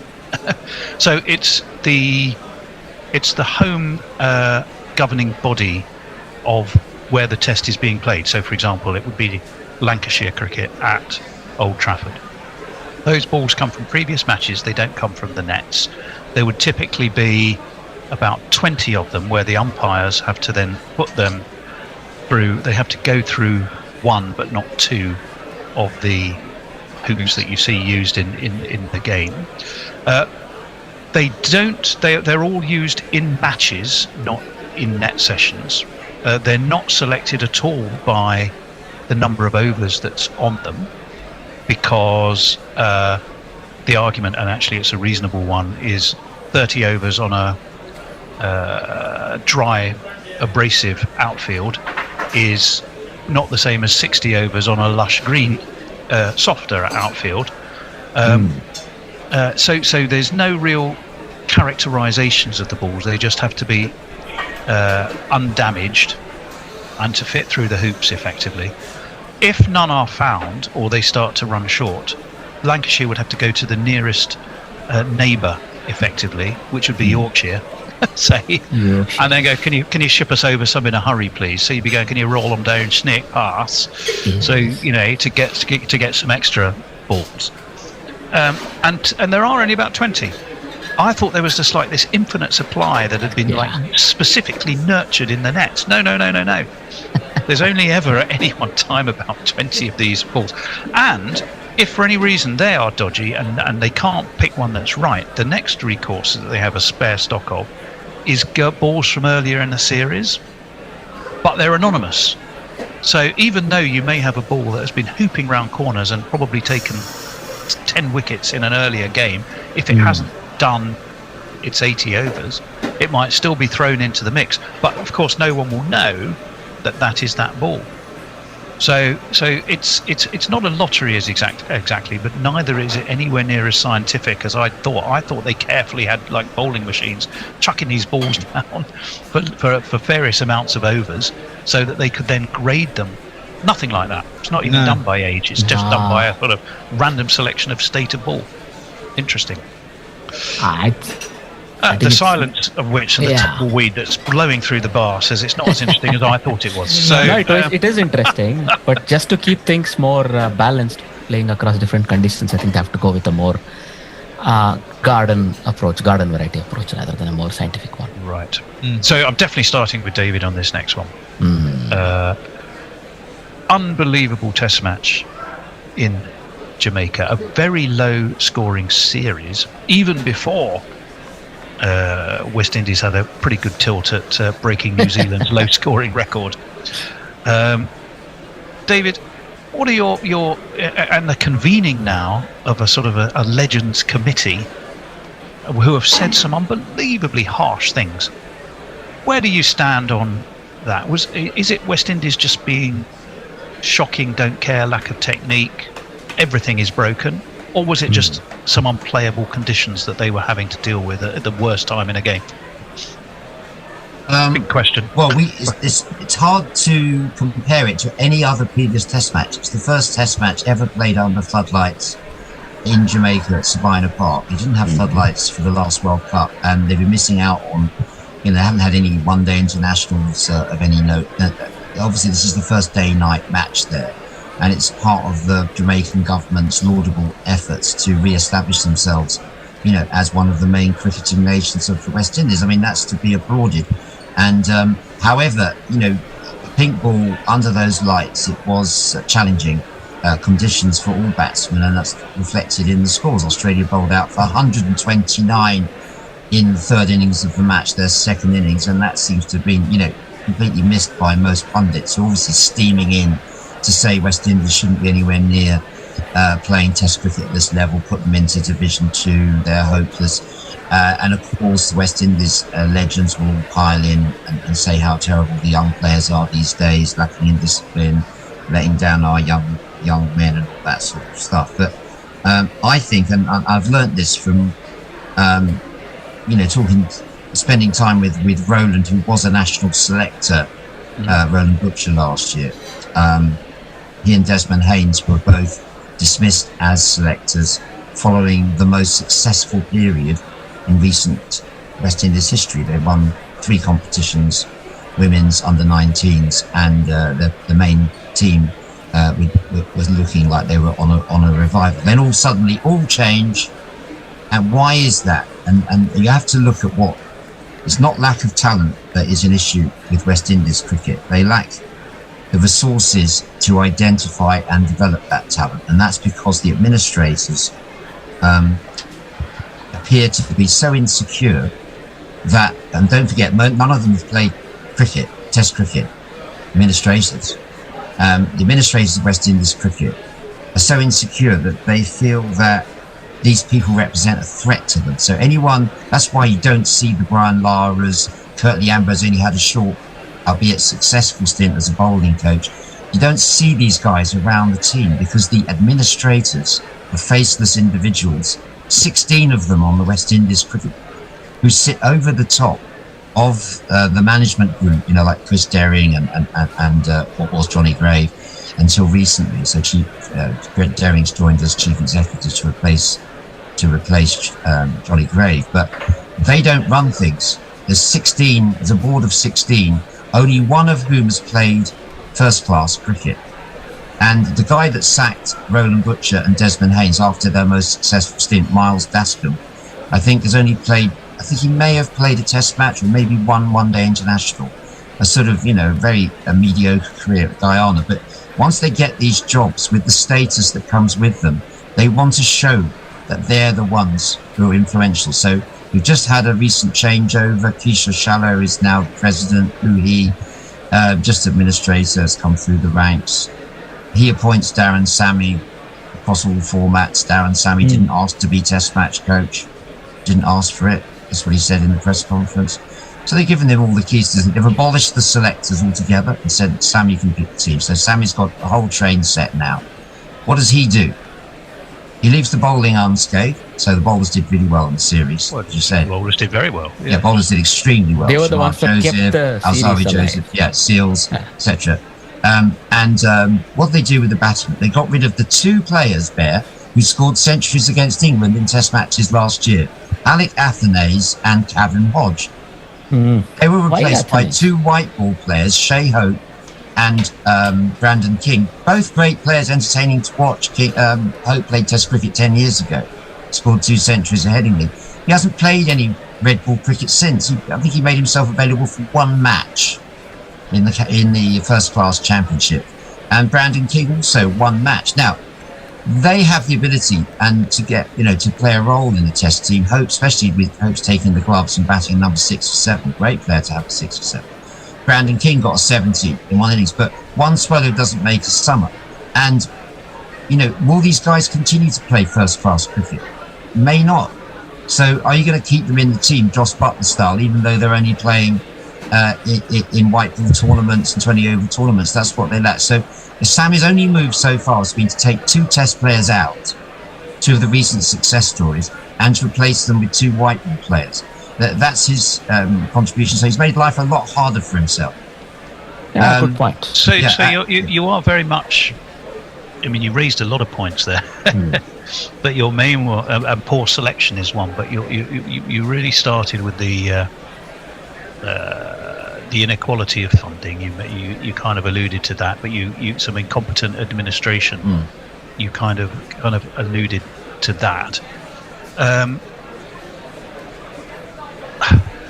Would any side have been rolled by Mitchell Starc under those conditions? No. I'm sorry to be so blunt about it. Look, okay. Mitch Stark was absolutely amazing in those first couple of overs. I was lucky enough to watch it live. They were streaming it live for free on YouTube, right? So yeah. No, it's still, I mean, as good as he was, for a team to not be able to cross 27 is unacceptable. Their bowlers, the two Josephs and Seals, have been doing such a good job right through the series. You needed somebody. Look, you've been picked in a test match. We are going to get into that in another time. Should Ali Katanaze have been dropped at all? That's another question, right? But with the 11 players, all international caliber, international experience up to a point, what is going on there, right? So they slipped to 16 for 6. Anything could have happened. And I'm like, will they even... Well, we should be back any moment now. Well, we are back because I'm talking to you. And hopefully the YouTube picture will also represent 3 in the studio. So although technically speaking it's 4 because Hendo is of course bringing the lovely Samantha. Are you going to sit her the right way up this time? Yes. Not that dodgy soixante neuf position you had her in earlier. Okay, so interestingly, England, who started the day on 50 for 1, needing 324. At lunch were 164 for 3, so this morning they lost 2 wickets for 114, which is only 3 and over, even including Harry Brook's little blitz, but it leaves them needing a further 210, so if they keep that up for 2 sessions and don't lose 6 wickets, that's right, because there's no Chris Wokes, doesn't that leave them in basically winning? Well, yeah, it would do. Of course, when we were talking about it over lunch, you completely forgot that there was an afternoon session and thought. Well, I didn't know. I've worked it out since then. I've corrected my logic. Sorry, you said 114 was scored in how many overs this morning? I believe it was 38. What? Don't be daft. Is that the whole? How could they have played a ball 38 overs? No, I must be talking nonsense, mustn't I? Hang on, let me have another look. It was a lot quicker than 3 and over. That's what made me think that you must have got it wrong. 28 overs, do you mean? I'm going to have another look now. You've cast doubt upon me and I might have misread the... Let me have a look. Here we go. We're day 4. Lunch. Oh, yes, 160. It's 38 overs in all, which represents in total 3 and over. They will have gone faster than that this morning, as you're absolutely right. Because at the end of the day 3, they had faced 13 and a half, well, near enough 14 to keep the maths simple. So 38, 20, so 24 overs this morning. Yes. So well over 4 and over. Well over 4 and over. In 24 overs bowled before. So he does maths. Before lunch. Well, we can work it out then. What did I say? 114 divided by 24, basically. Yeah. It's going to be over 4. Well, yes, it will be. Well over 4. Divide by 24 is 4.75. There you go. It's almost 5. Not quite 5, though, to be fair. Yeah, but it's not 3, which is what your opening gambit was, to be fair. Well, anyway, okay. If they carry on at the same rate for the next 2 sessions, we could be in for a hugely interesting evening. But that Hector, who's joined to read your socials, is a big old if, isn't it? Well, it is, and especially the way Mohammad Siraj bowled this morning. He just seems to be extracting everything and anything today, and he's done so throughout the series, leading wicket taker, and he's getting the rewards that he has deserved because he's always there for India, where a lot of their bowlers aren't. And how vital do we think? It wasn't a drop catch by Siraj, it was a beautifully taken catch down at deep fine leg, but he then stepped back onto the sponge. Hendo could be crucial. Could be crucial. I mean, Harry Brook. Not sure. I'm not sure there was much he could do. He was just slightly off balance. Well, it's Harry Brook who's going to face the first ball of the afternoon, which is a full toss. And he works it off his hip down again to... it's not Siraj because it's Siraj. It's Krishna that's bowling. It is Siraj that's down there. Yes, it is. And he fields comfortably enough this time. Looks a bit grumpy. Probably still just thinking in his mind, if only I hadn't stepped back. Yeah, we're going to watch it yet again. Yeah, what could he do? But it could have just fallen forward somehow. And it would have been yeah, but if your balance is already going back, it's Well, he didn't look back at the boundary rope, to be fair. I don't think he That's true. realised how close he was. He was focused on the ball, which perhaps if Liam Dawson had been as focused, although he blamed the floodlights, who knows? 6 drop catches, remember. That's nicely guided by Joe Root down to deep backward point. The Jazz Whale does the fielding. Let's jingle up the 2 participants who have now faced a ball each. Firstly, this man.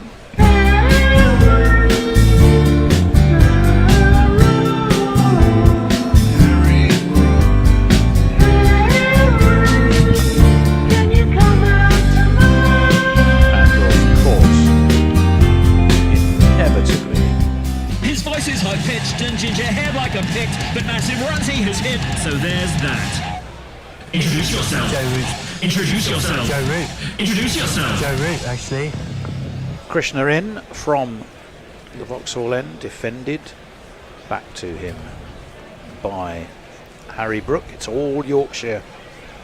Yorkshire versus India at the moment in the shape of Brook.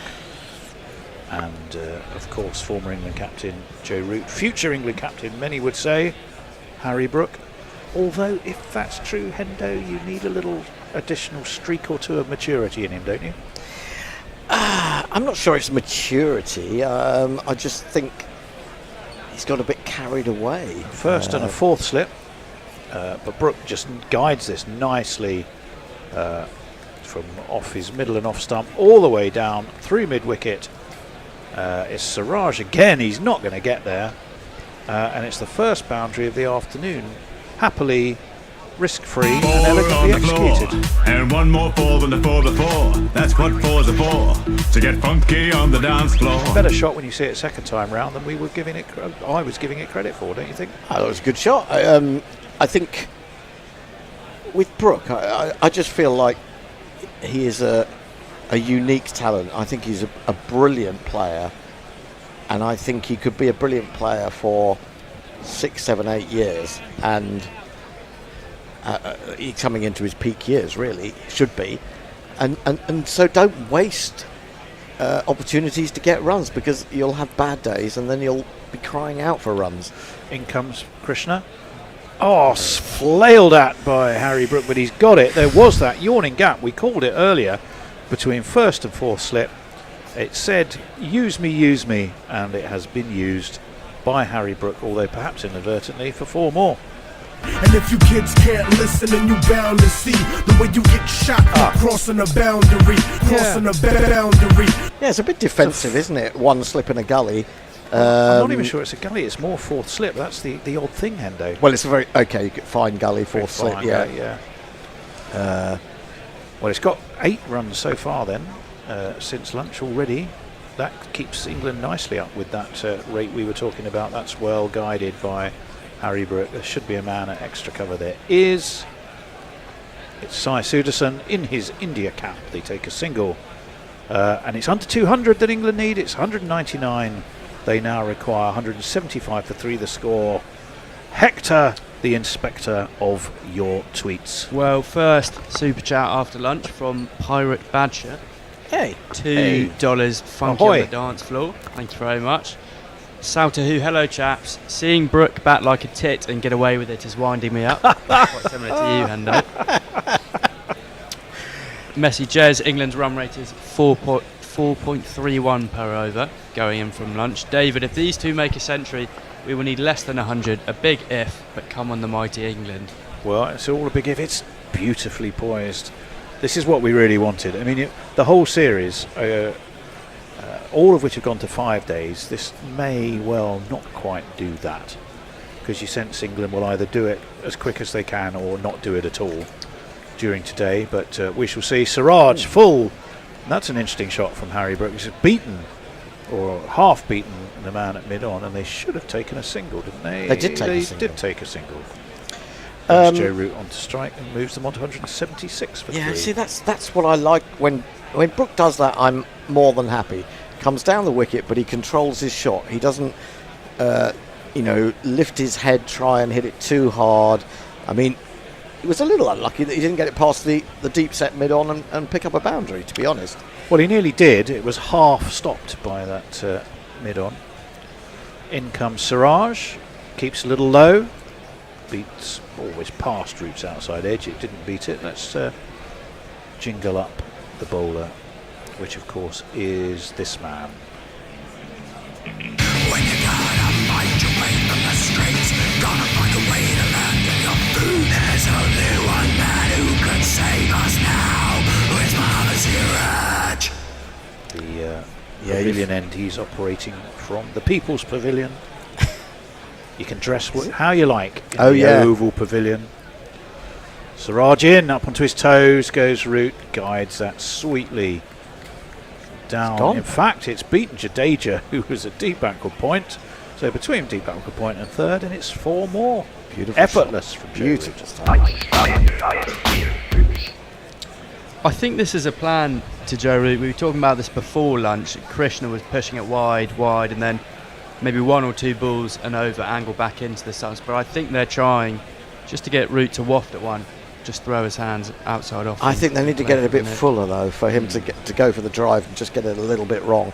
I mean, they're covering an awful lot of ground in the slip cordon with only 3 slips. Siraj, in he comes, past umpire Dharmasena. A check drive from Joe Root, out to extra cover, a little hesitation, and then a scamper gets him 1 more. I mean, you've got a sort of second slip, a 4th slip, and even a 5th slip, even a gully. So big gaps between, well, not big gaps, but gaps, much more than you would say from an orthodox perspective. The old thing you probably remember, Tony, maybe not Hector, was this thing of you had to touch your fellow slip's shoulder, didn't you, with an outstretched hand? Yeah, we used to do that for sure. Oh, now that's jagged back in. I think that might just have got a little bit of inside edge of Harry Brook. Possibly also some glove, I don't know, because he's ripped his glove off, had a look at his thumb, gave it a waggle.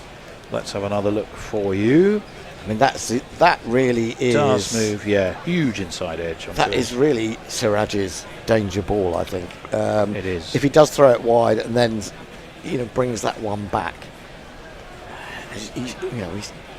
he can get really good batsmen out with that ball. Well, then he comes again, and it's a really good batsman he's trying to get out, and that was a good ball too. Reared up a little bit at Harry Brook, who thought about working it to leg, but it was on him too quickly.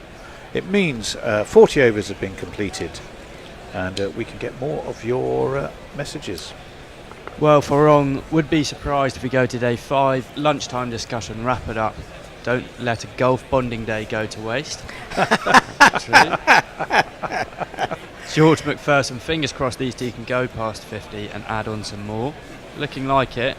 Jay Grover, Hendo talking about unfulfilled batting talent reminds me of the 1960s Swedish art house movies where the heroine looks at a rain-soaked window and quietly sobs.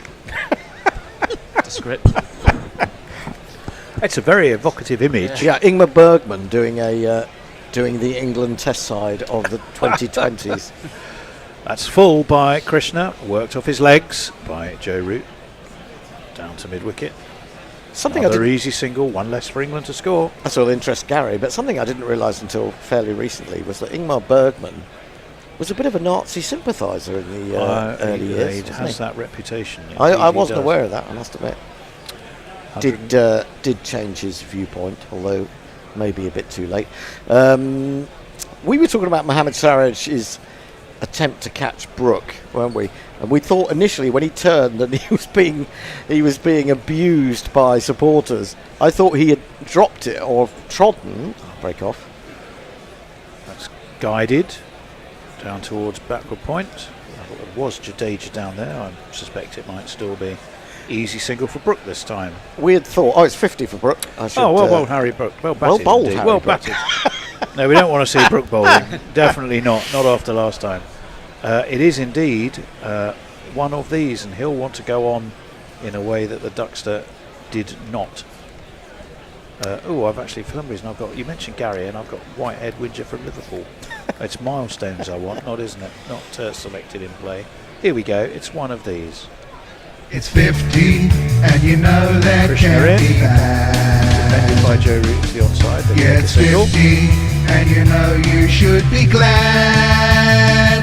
And just to complete that that discussion, we actually thought that maybe he had stepped onto the boundary sponge because he'd taken the catch and was turning to the crowd to celebrate, and we thought that would have been hilarious, but it wasn't. It wasn't true. It was his sadly. front leg that he then stepped back to steady himself with, as we see Harry Brook raising his bat. I'm happy to say, and I'll hold the thought, as this one is played perhaps slightly uppishly, but out to mid-on where it is fielded by Mohamed Siraj. No run on this occasion, 184 for 3. Well, Siraj this series, I don't know what you guys think, but from my view, he's really come into his own as a sort of talisman for India now. He's almost Stokes-esque in his determination. We saw that Krishna over previously, Siraj first over after lunch, I'm not sure I sprinting jingled to the Krishna. boundary. I'll do it after this ball, which he's going to be bowling to Harry Brook, who defends stoutly in front of his off stump. Here's your bowler. Do you want to play dirty with him? Do you think you can handle him? Prashni Krishna, Prashni Krishna. Yeah, he's almost setting a benchmark for everyone else to follow Siraj, not just with the ball but also in the field, and yeah, he really hounded down that ball. To be honest, I felt all that talk at the beginning of the series that it was all down to Bumrah. Maybe did that have an effect in the first test on the other bowlers? I wonder. In he comes, slapped by Harry Brook down to deep point. It is fielded by Jaiswal, who's there, and they come back for 2. Should move on to 186 for 3. It does after 41. It was almost when they were freed up of Jasprit Bumrah that they started to believe in themselves again. I mean, Akash Deep came in and took 10 wickets in that Edgbaston test, and I'd seen him bowl in the winter, and I thought he looked pretty useful. But when I mentioned him to Nindo, he said he hadn't seen a lot of him. And he's proved to be he's got a big 50 in this game as a night watchman as well. So he's been a really good addition to the squad. Do you feel that Bumrah might have been missed in this test on the basis of how much the ball was doing? Could England have been bowled out much more cheaply first time round? Well, I think you've got a point that they almost seem to play better when Bumrah's not there, maybe because he's taking up all the wickets, but Siraj's average with Bumrah 35 without 27, as we saw yesterday, so it must be a subconscious in thing. barrels Siraj, still those steps, and he's cut Rooty in 2. Did he get anything on it? I don't think he did. Root is standing there leaning on his bat, crouching in the pose that he got stuck in. It's almost like someone had frozen the film after the ball had beaten him. Did that go between bat and pad? Well, no, I think it just beat the top of the outside edge. I think he was just a bit late on it, if anything. He was. It was a probing I think ball, he maybe won a little bit too close to his stumps to be. This one will tell us. It's come back, hasn't it? It has come back. It has come back beautifully. What a ball. I mean, if you're going to... Well, that'll offer some encouragement. Now, we have 3 slips, rather more conventionally, but that's therefore bowled on middle and leg and nipped out to short mid-wicket, where I think that is the Jaiswal. Well, I would argue it's not really conventional because they're trying to cover so much ground with those three catches. So there is still a risk that something will go between them. More of a risk than when you've got slips closer together. But I think that is the way that teams tend to do it these days. Siraj in, nicely whipped off his toes by Joe Root, away through mid-wicket. That's a gorgeous shot, and that is going to be 4 runs. 4 on the floor, and 1 more 4 than the 4 before. That's what 4s are for, to get funky on the dance floor. Well, you have the 3 slips, but you also have a man quite short on the offside. It's at cover and quite pretty short at mid-wicket. At mid-wicket, but both shorter than you might conventionally find them. Yeah.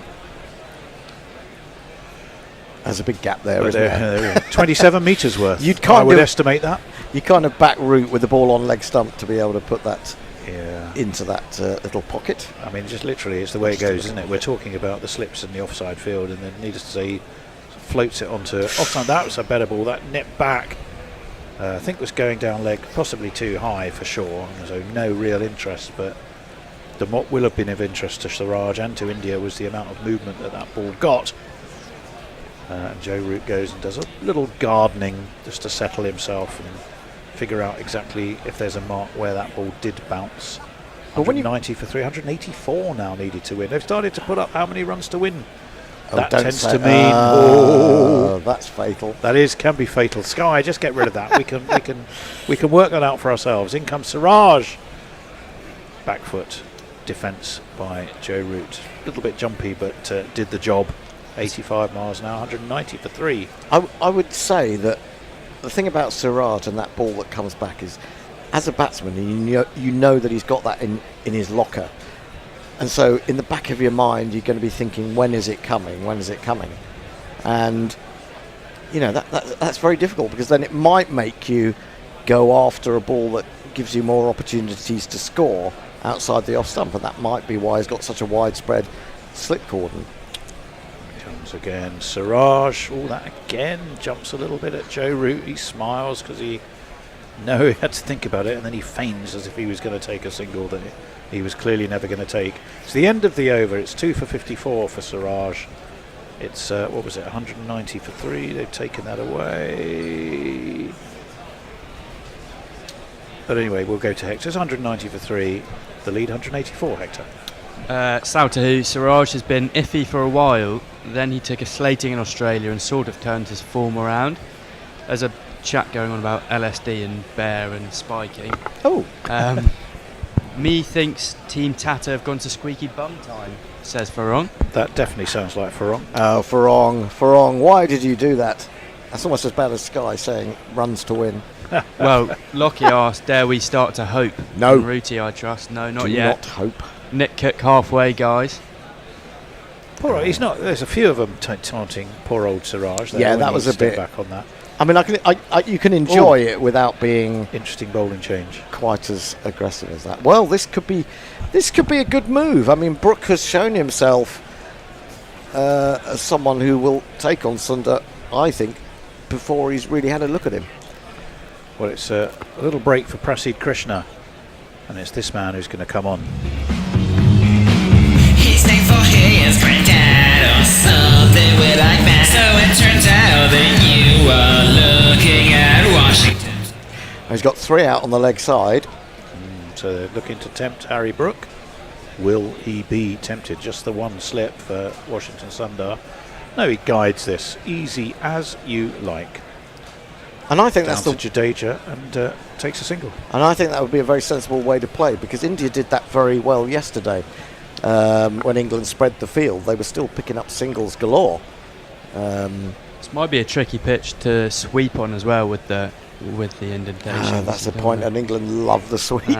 Root, yeah. And are they going to go for spin at both ends? So might we be seeing Jadeja coming on at the pavilion end? Sundar is operating from the Vauxhall end. Forward comes Joe Root.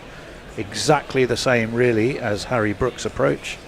Just nudges down to fairly widely set and deepish mid on, and it's an easy single every time if they want to take it. And if you take, 4 or 5 and over off this because of the field placing, they either have to take Washington off or they bring the field up, and then you've got the chance to go for the bigger shot. Well, they do. In he wheels, back foot, guide by Root, out to cover, out to point really. Did they run? No, not on that occasion. It's 192 for 3. He's a glove fiddler, Harry Brook. Every time you see him, he's undoing them and doing them up again. That's his little foible. That's cut by Harry Brook. Away through cover, 4 runs. He just leapt back and slapped that for one of these. It's Nissan She.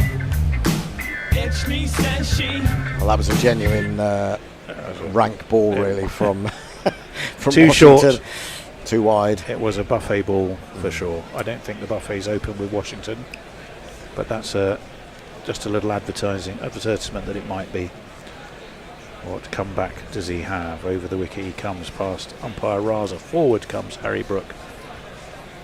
Pushes it out to, who's there, number 66? Sudarshan. It's Sudarshan, isn't it? I mean, that's quite an interesting no run. field. A couple of field placings there. Two mid wickets, a little bit short, quite close together. Hoping he's going to chip one in the air, maybe.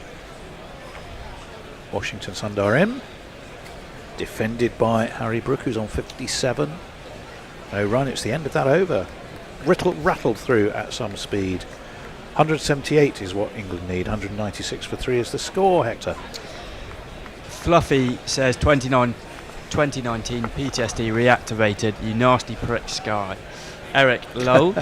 Curtin Williams, hello guys, coming in from the miserable West Indies. England 3-1, damn best commentary.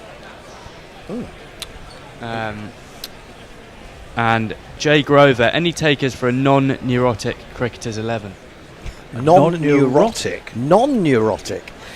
Ooh, most of them, wouldn't it?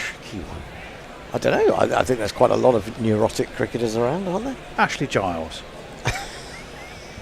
Ain't about as... Are you basically saying laid back? Yeah, I guess is what you're saying. You put Ashley Giles into that category, I rather think. I think you put Joe Root into that most of the time. Oh, mind you, that one has carved him in two again. I think he was thinking, I'm just going to play a standard forward defence outside my off stump, and all of a sudden it jagged back. Again, that looked to me like it went between bat and pad, but I'd have to have another he look. was on the move, wasn't he? Yes, he is. He's coming down the wicket. And then then beats the outside edge. It's a nondescript shot, really. Yeah, well, let's see what he's trying come back to do. again, Oh, though. no, it was between bat and pad. I was right the first time. Either way, it was a terrific delivery. Well taken by Jarrell. He may be thinking he's trying to get down the wicket to nullify that ball that comes back. Well, that one did jag back, but it was more predictably dealt with in front of his off stump. There was no run. Yeah, I think so. He's creeping down last over to Siraj as well. The one that's nipping back, I think he's just trying to sort of almost take LBW out to play and sort of force it on the umpiring. Yeah, I think he's trying to get down the wicket and also maybe get a little bit outside off. Yeah, put him off his length a bit. So that if it does, I mean, I suppose there is a slight danger that he could expose his leg stump doing that, but...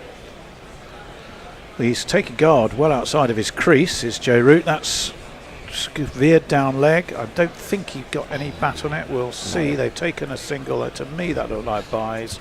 It does indeed to umpire Dharmasena, but it's for England nonetheless. One more to the score. 197 for 377 is the number on the countdown clock. Boom, boom, boom, boom, boom, boom. 197 for 3. Yeah, where's Rachel Riley when you need her? What do you need her for? What? I don't know. You're sat on Samantha. I was wondering if perhaps I could recline back on Rachel Riley. Siraj, in he comes. Worked off his legs by Harry Brook to mid-wicket. They take the first one very quickly. Are they going to risk the second? No, they are not. Siraj is pretty quick and has a decent arm too, and it wasn't him. I think that's Prasid Krishna, isn't it? No, it was Akash. It's Akash. Yeah, Akash Deep. Yeah, it's a fabulously poised and intense period, isn't it, really? Remember the last chase, although it wasn't really a chase on this ground, was Durham. 264, I think, without losing a wicket at all. They were never chasing. They weren't chasing anything. That was against 800. Because of the 800. And it was a kookaburra ball. Yeah. Siraj over the wicket. He comes. Joe Root turns him off his legs. Past or around, depending on which way you want to look at it. Ashan Raza down to fine leg. Fielded by the man who was just behind Gary Lineker and Andy Caddick when they handed out ears. Prasid Krishna. 199 for 3. That's very Irish. Eerie. Operating from the pavilion end is Siraj, that big sweeping. Was it ellipse? Is it an ellipse? That the fin stand anyway. That's pulled down to Prasid Krishna, the burbling bishop, and it's one more to Harry Brook now. 200. The 200's up for England, yes. And the crowd rises to appreciate that, because in the context of this, 200 for 3, remember, you could always got to think of it as for 4, with the loss of Chris Wokes. And that's why these two still have to stand here. We'll do a change on the end of this over, I think. I was actually signalling to see if we got any more YouTubes. We do. Neymar Butlins had a dream that featured a buffet last night. Do the Gorillas offer dream analysis? A buffet, yes. You should probably go on a diet. You're thinking too much about food, or you're already on a diet, and you're tormented by the lack of food. Could go either way. I did tell Tony that I had a dream last night that I was getting married and my oldest friend was sobbing. I don't know what it means. Washington Sundar continues. Harry Brook defends, and there's no run. 200 for 3. Washington Sundar always sounds like, when you say the name, I always feel like it's sort of mentioning it comes from a 70s western. Washington Sundar. See him rolling Washington down. and the Sundar Kid. That's the one. Maybe that's what it is. Short mid-wicket. That's possibly the most relaxed, slow piece of fielding I've ever seen in a Test match by Shubman Gill, who just literally ambled a couple of paces to pick that up. That's thrown down the leg stump, and Harry Brook helps it on its way, but down to our friend Akash Deep in his floppy hat. Another single to the score. 201 for 373. That magic number. You've got to see it being, if you're an England fan, knocked off in no increments. Possibly 150. Oh, Eswarren's on. Who's he on for? Played on the back foot by Root. Steered out to extra. Fielded by, I couldn't quite see who it was, and it'd be one more. 172. Yeah, Washington's got to get a wicket quickly, otherwise look at the field. He's got a man two effectively men short at mid-wicket. I did mention that at the end of last over. You did. Pushed it to one of those. My word, they had to scamper. Made their ground. Harry Brook on to 60, but boy did he have to hurry. Yeah, 2 men very short at mid-wicket. One of whom is Sai Suderson. Root it was, who just had to make his ground. Also a backward square and a fine leg. So you do feel at some point they're rather hoping that one of these two, more likely Brook, is going to take on Sundar. This one is driven straight back to the bowler though by Joe Root. Bit exasperated with himself that he didn't beat him. It's the end of the over. It's 203 for 3. We're due a change. Who's on next? That's a very good question. I need to figure that out. None for 9 off 2 overs, Washington. It should be Abbey if someone's let him in. Jason, can you let in Abbey and then come and join us? Is Jason there? Where's he gone? Do you want to go and sort that out? I'll go and sort that out. I'll hang in here for a little while. 203 for 3, 171 required, 6 wickets required by India. Very outside chance of it being 7. I don't think Wokes will bat, although he does seem to have remained around the team rather than going home to lick his wounds, figuratively or literally. There he is. And Abbey is there. Am I still on? No. Okay. Yeah, hello. Hello, Abbey. How are you? I'm good. How are you? Doing very well. I would say so are England, but I wouldn't want to jinx them. Quite yet. Well, I don't want to jinx them at all. I've had a very busy week with house viewings and graduations going on, so haven't had a major time invested in this series, but I've tried my best. But well, you're going to take us through, I think. Is it yours? Yeah. 203 for 3, 171 left for England to win, as this is brought it down to two covers for a single, and that brings Root on strike, I think. Yep. Was that you graduating, by the way, or was that others? So my graduation was day before yesterday. Congratulations! So you are now a BA. Yeah. Oh, good stuff. I am. Thank you so much. But yeah, since then, I'm gonna plan to stay for a few more months. But so just been house viewing for that. Okay. But India in a very precarious position here. They need 2 or 3 more wickets as Siraj steams in, and oh my God, there was slip up there from Root and Washington Sundar by the end. If he had managed to stay on his feet, maybe there was a outside chance of a run out. But I would chalk that off as a half chance. Yeah, we'll have a look at it. And Joe Root seemed convinced he was off, and he probably shouldn't have been. And it's to be fair, Washington Sundar lost his footing, didn't he? And it was that saved Joe Root more than anything else. Lucky for these two, because I feel like this is the banker for England. These two batsmen, driven by Root handsomely, and I don't think this is going to go for 4. As it's actually me on social. As I don't know who the fielder is, but he's brought it back in for a couple. So Root moves on to 40 of 67 deliveries, and that's the 100 partnership for England.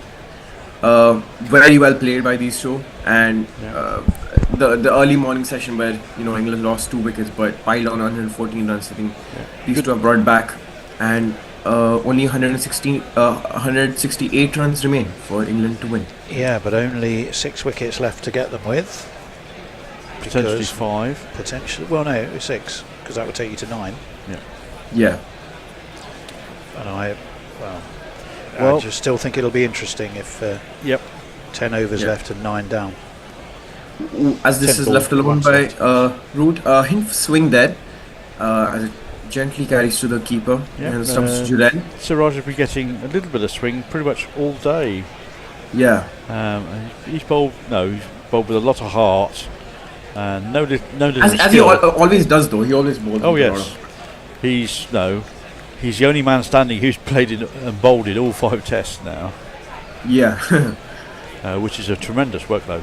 Albeit the India have bowled something like 250 overs less than England over the 5 test period. Yeah, Siraj. Oh, that was almost chopped on, and somehow that has missed Joe Root's stumps. I think we'll have to take another look at that. Joe Root tried to, I think, chop at it. He tried to cut shot, and I think it went into his boot. Yeah, and just away. That could have gone an inch further down onto the back of the boot. Now it would have cannoned into the stumps. That's very lucky, and Root knows it as well, as he gives a big grin to Siraj. Almost had his man there, Siraj, as he looks to complete his 16th over. Left alone by Root. So end of the over, 206 for 3. England require 168 runs to win. Anything on social? Well, loads. I'm not quite sure where we got to. Who was doing socials last? I was dreaming. Hector was. Philip Shaw. Did we have Philip Shaw at work? An old lady with a frame came over and said, "Hey, Four Eyes, get me a cup of tea," says Philip Shaw. I replied, "That's not very nice. 6 legs."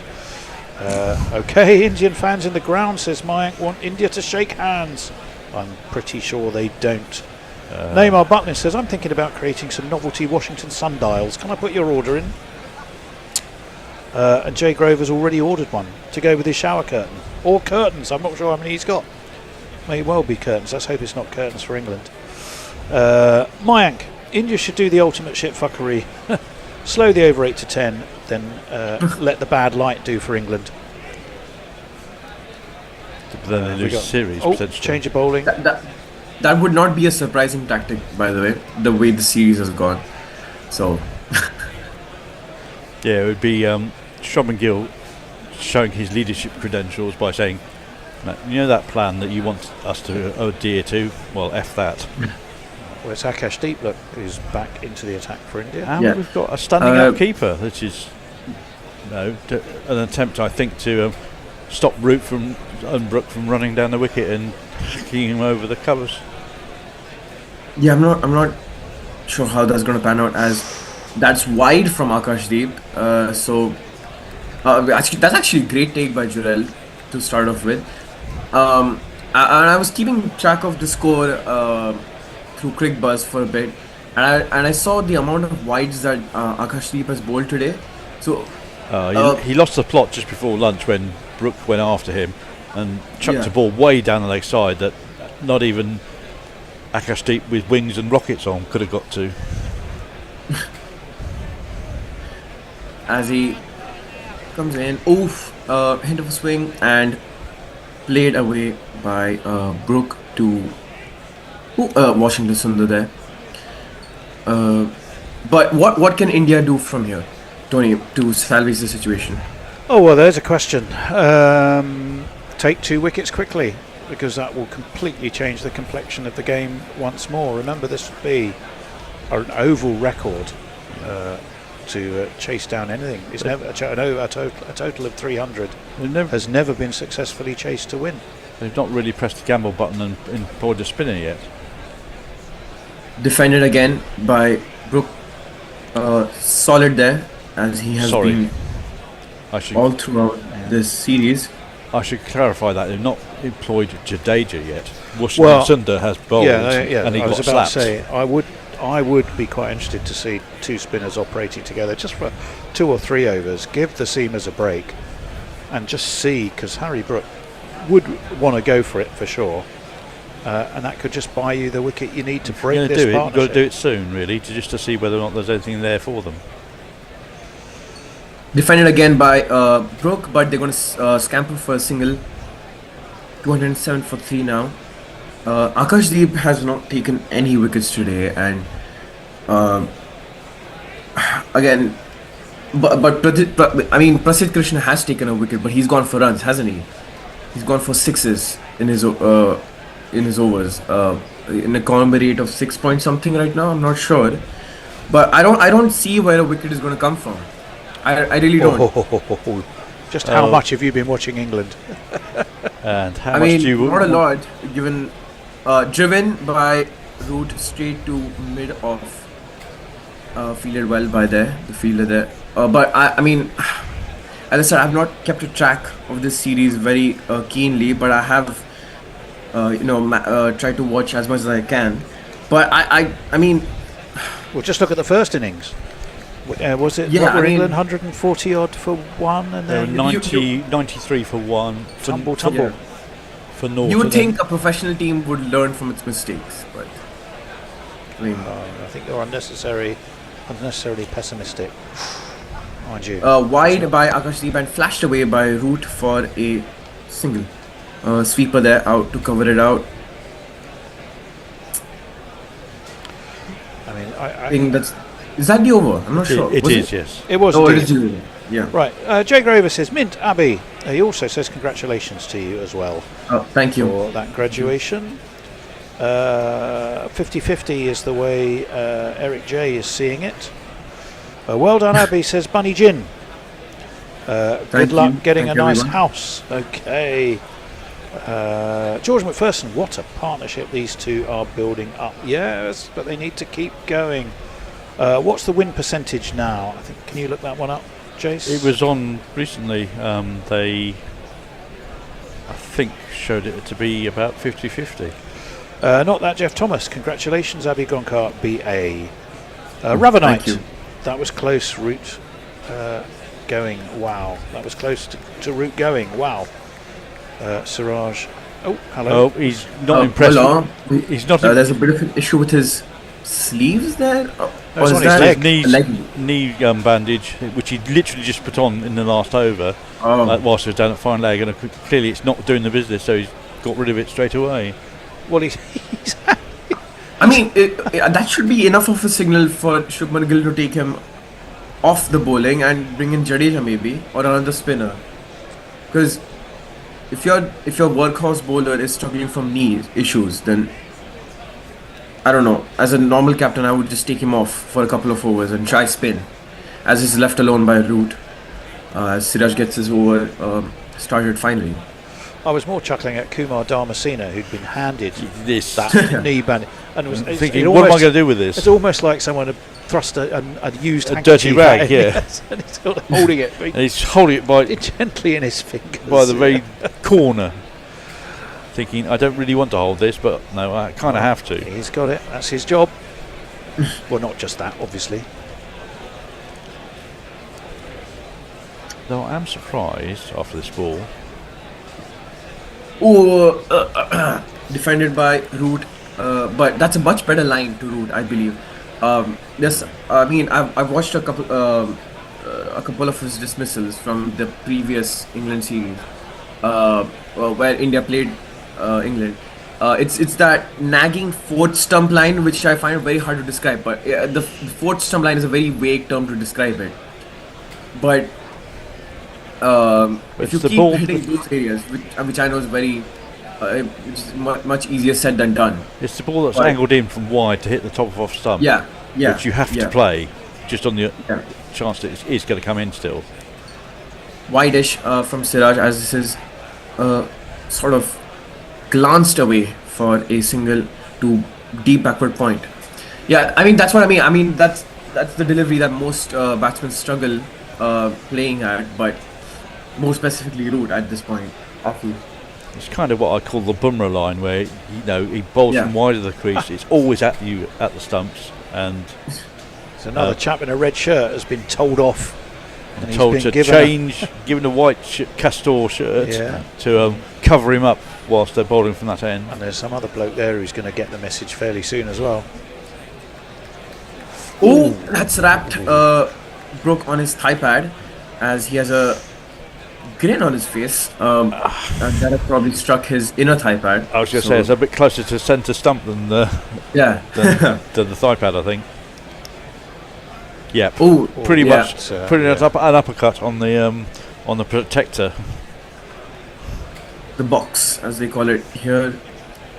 Well, in most places, I think. I don't know what that stare was for, but I mean, I would just get back to bowling. Well, that's famously what Michael Atherton said when he was stared down by Alan Donald. He just kept staring because he knew he had to turn and go back to the end of his mark to bowl the next ball. Wide, and Brook tries to slash at it, or rather glance it away, but it's gone past him. So 2 for 61, Siraj. For Siraj, his figures today. Thoughts on his bowling in this series? I think it's got better as the series has gone on. Yeah, I agree. Honest. Didn't he get a 5 for in the first innings here? Yes, he did. He end up with 4? No, he ended up with 4. What we are seeing, specks of rain are appearing on the camera lens. So I'm wondering how long it'll be before people are hauled off and the ground crew run out. Do you know what? I don't think that works in England's favour at all. No, they're going well. These two going well. You don't want that break. You don't. Give the Indians a chance to regroup and replan and refresh their bowlers. A much better line from Siraj this time round, and Brook flaps at it, and the bat turns in his hand as this play to mid on, and they have to rotate the strike now as he keeps the strike. So 209 for 3, 165 runs required for England to win, as we see dark clouds rolling in. Well, we do. Dark, very dark indeed. Mark Arnold says, loving the show of emotion from Abby. That's good. Bernard Murray says, things you should never do when stoned. Watch Demis Roussos on YouTube. Think his kaftan is the greatest fashion statement in history, then order it online. Things you should never do, says Mark Arnold, is get stoned. Right. Bernard says, Mark, don't make fun of my life. Jay Graver, Bernard Murray, there are no drugs yet invented strong enough to make me voluntarily listen to Demis Roussos. Akash Deep again. Sorry to cut you off, Tony. Akash Deep again from the other end, defended by Root for the dot. Well, we just saw WinViz, by the way. 41% England, 59% India. Did I see that? I will disagree with that. I think it's 60-40, 60 to England and 40 to India. unless things change So a drastically. wicket away from changing shot. Oof. That is played wonderfully by Joe Root, and I think this is going to stream off to the boundary as per Krishna's chase goes in the wicket. Lovely shot. No, Lovely yes, shot. It's just Great on leg balance. stump, but he just leant on that. Perfectly timed, all the way along the floor. Quintessential Joe Root. Yes, it's on leg stump. You should really convert that, but he really doesn't miss out on those very often. And that's why he's got 13,500 runs. Yeah. I still wonder what the plan for these both is, because I'm finding the lines the Indian bowlers are bowling are very wayward. But I'll get back to that as Deep a much better line this time round, as this is gone straight back to mid-off. Yeah, I mean, if you're going to attack the stumps, fine, I respect it and I get it, then wouldn't you have a short mid-wicket there? You for certainly catching have people? a straighter mid-wicket and a mid-on to catch the ball that's angled in, and it's going to be driven to the leg side. There was too much angle in there for them to really cover that ball.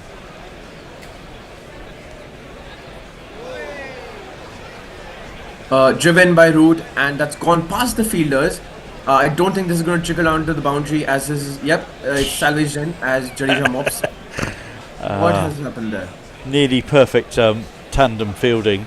Yeah. The guy who's going to run the ball down slides, picks it and flicks it back up to Jadeja, who's going to throw it back in, and he flicks it too well, and it goes past Jadeja, and I think they complete the second run anyway. Someone, Bonnie Jin, was asking about the betting odds, which I can give you very quickly. England 2-5 on, the draw 100-1, and India 7-4. He's in China, and although he's got a VPN, he's going. He cannot access his betting site, so that's as it was just now.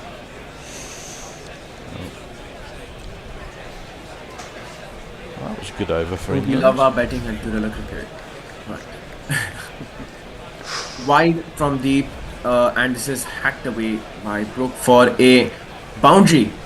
So Lovely he moves shot. on to 67. I think calling it a hack, I think, was a little bit It's harsh. a bit harsh, yeah. It's a lovely, flashy drive. I'm finding 2, 3. Sorry, Abby. That's fine. I'm finding every opportunity to demean every shot played by any English batter. Yeah, we've spotted that. We've spotted that, but I think you were being, Either way, it's 4 to the score and 4 less to the score needed. It's tense, though. You see, you're very busily being negative on behalf of India. You should sit in the seat of an England fan who's just as negative as you. A much tighter line by Deep this time around. As he completes this over, Brook will retain the strike. Sorry, is that Root or Brook? Brook will retain the strike. Yeah, just a slight overcorrection from Deep there, from being slightly too wide of off stump. He went too much to the leg, and that was easily worked to deep square leg for a single. 2-2-1 for 3. Revanite was laughing as we were at the umpire being handed the knee bandage and then treating it as like a used handkerchief. Seahawk 8. He's talking to Mark Zip. Why would you avoid the Sunset Doors concerts? Let me see. There's a bit of discussion around types of weed and whether that would make you want to see Demis Roussos or not. Leah's trying to jinx England, so I'm not going to read it. Mark Arnold, as a DJ, I happily watched Jim Morrison sway on stage and sing. Sadly he died, so I ended up with Danny Morrison. With dear. pace and erratic accuracy. Not quite a like-for-like substitution, I would argue. Danny Morrison. Yes. Siraj from the other end again, as Brook simply taps it and rotates the strike. I mean, these signals are coming too easy for. They are. They need to change it up somewhere. Yeah, and that's what I meant with the field placement as well. So if Akash Deep is gonna attack the stumps, wouldn't you want a catching short mid wicket, because then that just adds on to the pressure. Put something in the batsman's mind that he hasn't thought about before. No, change your bowling, change your tactics, change your fielding position. No. It may not I work, guess. but Yeah, if may you not don't work, try but- it, you'll never know. Yeah. Root on 49. Ooh! Spicy ball by Siraj. And we can see Root gesturing there, how it nipped off back the surface. I don't think that was swing, that was just pure. Bit of bounce more than anything else. Yeah, and a good bit of bounce movement though. off the seam. It was too high, I think. It was going over the top, yes. And perhaps even a Yeah, bit ooh. of an inside edge as well. But well bowled. I'm not sure. Oh, no ball, is it? Well, it's causing some amusement from Siraj, whatever it is. I don't think it was a no ball. No, just two deliveries from the over. Much straighter from Siraj, and that brings up Root's 50. Well played as always. I'm not gonna shower him with superlatives, but he has played well, and I think he might bring England home in this Test series. You're not. You It's are going damning to with curse faint praise, him. isn't it? You are going to curse him. Where's Millstones? Gentlemen, Millstone, not milestone. If you They are. wanted a non-biased takes, you came to the wrong place. So Here we go. You know you lift me with your 50. He and as Brook indeed was, who's played very sensibly since they. It's a perfect the foil initial for Brook, onslaught. isn't he? Yeah, they work well as a pair. I'm sure Yorkshire would wish they could see more of them together. that is pulled away by Harry Brook, but I think is it going to go to the boundary? Because my Yes, picture is sure delayed. has. It has gone to the boundary. So a 4-2 and Two balls left to go. That's the first time really that they've gone for the short ball, and it just sat up to be hit. And all Brook really had to do was just gently guide that round fine, and there's plenty of time to do that.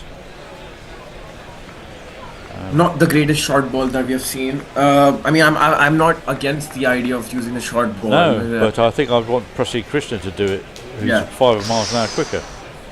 Pitched up by Siraj, and I don't know why Siraj is gripping. That was nowhere near being out, so or even close to the stumps at all. So just the one ball left in the over. I think that was a scrambled seam ball. No, it was the cross seam. The bouncer was a cross seam ball, yes. Yeah, banged it into the surface, but it sat up really nicely for Brook to pull it fine enough for a 4. So 146 runs to win. The last ball of the over. I see the here we I go see the again. plan now. The plan was to bang into the deck a few times to get the ball changed. Yeah.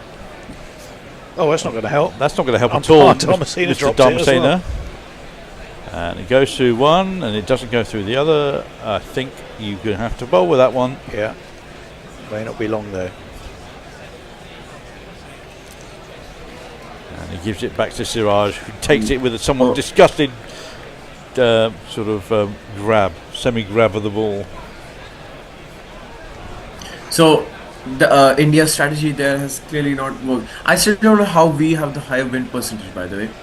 I really don't know. Unless... Oh, WinViz, we've worked it out. I'll tell you in a minute. I'll tell you after this ball. So Siraj to complete his over. Root on 50 of 81 balls. Oh! Root has a nibble at it, He's but really annoyed at himself for that. Yeah, almost got himself out there. He was 228 for 3. WinViz is just a couple of blokes in a pub drinking, and they just say, "Well, what do you think?" And they come up with different ideas. Well, we actually saw the wind viz literally just 20 seconds ago, and it was 55-45 to. Well, India still on They've top. still got England on top. Steve Bruce, hi, you wonderful men. Looking forward to a tense finish to the day with some lovely Bombay mix and Coke. What are you guys going to do for snacks during the day's play? We've got a selection of crisps, biscuits, beer, wine, coffees. Pasta. Somebody had pasta, but that was lunch. That was me. Lockie 6, well-known fact, there's no gambling in China. Not officially. Well, no. Jay Grover, Lockie 6, true that. No Chinese at the Sheffield Genting Club either. What's the Sheffield Genting Club? Seahawk 6. Have India had a pop star since Kamal? I have no idea. Someone else would have to tell me the answer to that. Deep holds that line on the leg stump, and Brook has paddled that for a single.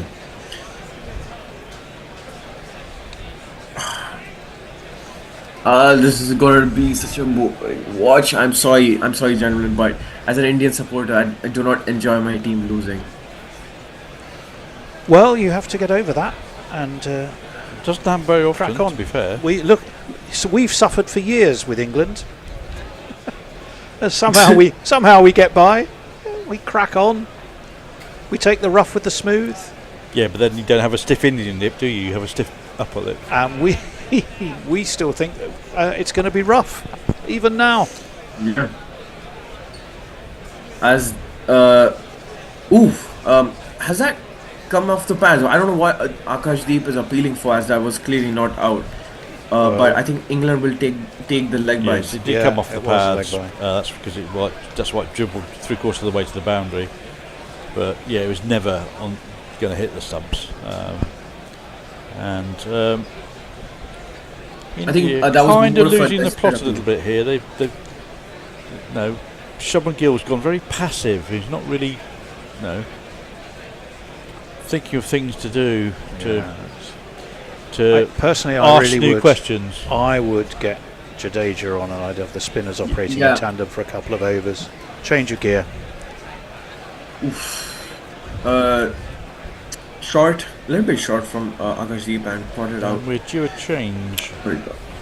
We are, after this over, Hendo and Samantha, I think, are due to reappear. The lovely Samantha. Oh, he's forgotten Samantha. Yeah. He came a very expansive and balletic appearance and completely forgot Samantha. His security Samantha is now with him. Security Sam, who's pressed to his chest. That's probably more detail than you're ever going to need, to be honest. There's probably some. I thought it was Messers with Hendo and me. No, it is Samantha's. Oh, don't worry, he'll explain who's Samantha when he's on himself. I've missed out on the joke then. As it's played out for a single by Brook to backward square leg. He's right. He's definitely. I'm not sure. He looks like he might be cuddling. See, I thought he was sucking his thumb for a minute as well. He's not. He's just hugging Samantha. He's giving it a cuddle. This is quite worrying, to be honest. This is curious behaviour from a grown man. Quite disturbing. Yes. Let's be disturbing. That's the word I was looking for. It's particularly disturbing for Samantha. That's why he's patting the back as well. But it is her back, based on where her head is. He's patting the right part, not to be ungentlemanly. Shot. Pulled away by Brook handsomely, and that's gonna roll onto the boundary rope for a 4.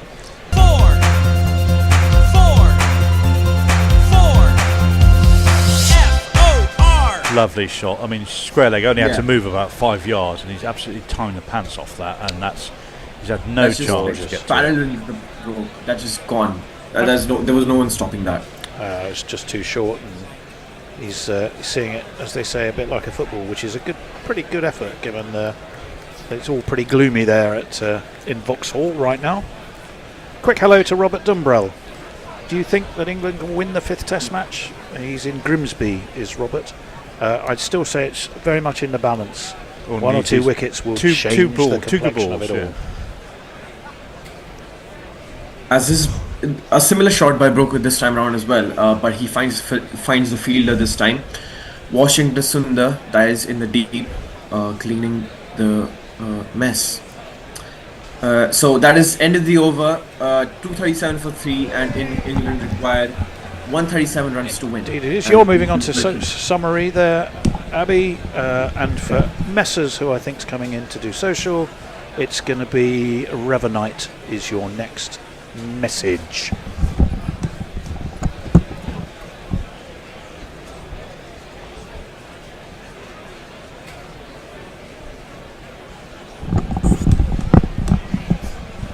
Apologies for a bit of radio silence there as we swapped over. I would have expected a man of the experience of Tony to have just put on a nice marketing jingle for us, but it's hard getting out of these chairs anyway. Hi Abby, how you doing? All good. I mean, good in terms of generally, but yes, I can see. Not good in terms of this game. So. Yes, see, I can hear the worry growing in your voice. Even in the last half an hour, Krishna is back into the attack, and he bowls to Brook, who mistimes a push into the offside, looking as if he just left a little bit of a gap between bat and pad there. The last thing England need is for Brook in particular to just get a little bit too confident. England now 56% on WinViz. That's gone up 11%, by the way. What, since you came on, or since the score? Yeah. Oh wow! Yeah. Krishna bowls wide of the off stump, slapped. Not really any other description you can use for that. No foot movement, but the blade threw the ball very quickly indeed, partly cross-batted. They take a single to mid-off. Brook moves to 81. Brook 81, Root 51. Krishna, he's taken a bit of treatment, hasn't he? One for 91. Yeah, he has. I mean, the wicket that he has taken is not going to salvage his figures, because they have taken. He's gone for a donking today, hasn't he? So far, but he has. I mean, yeah, he has come back a couple of times in this series. That's too wide of the off stump, and Root hops but leaves it. 2 slips in there now. It has got considerably more gloomy. The lights are on, so India might be hoping that the ball will do a little bit more. Yeah. I mean, that's what they were trying early on as well. They were trying to bang it into the surface and hope for a ball change, but the umpire didn't comply. Forward comes Root, playing a little bit with his bat behind his pad, which can be a dangerous thing to do. The umpire might judge that he's not genuinely trying to play a shot, as that hits a mixture of bat and pad. Root on 51, Brook on 81. Just bringing that one back off the pitch. There's been more in the way of movement off the pitch than swing, I would say, today. Onto the back foot goes Root, stands up tall, takes another single out to one of his favoured areas on the cover boundary. And Messi Jess has finally joined us. Messi! I'm sorry, I was distracted by the Grand Prix. Oh, what a horrible thing to be distracted by. What, Messi? I'm now shocked that you were favouring the Grand Prix from Hungary over England v India, brewing up to the most fantastic climax at the end of 5 test matches, short, dabbed into the offside, looking to run it down for a single. I've got the cricket on as well. Well, I mean, there's big screens here, one with cricket, one that, but I just wasn't listening to you guys, so I hadn't realised we'd got as far as we had. Well, you've got plenty of chance, I think, now to talk and bring us the latest from YouTube, because it looks like a drinks break. I'm not sure where we got up to. Do you recall who was last? I do, because Tony tried to tell you as he was leaving, but you weren't listening.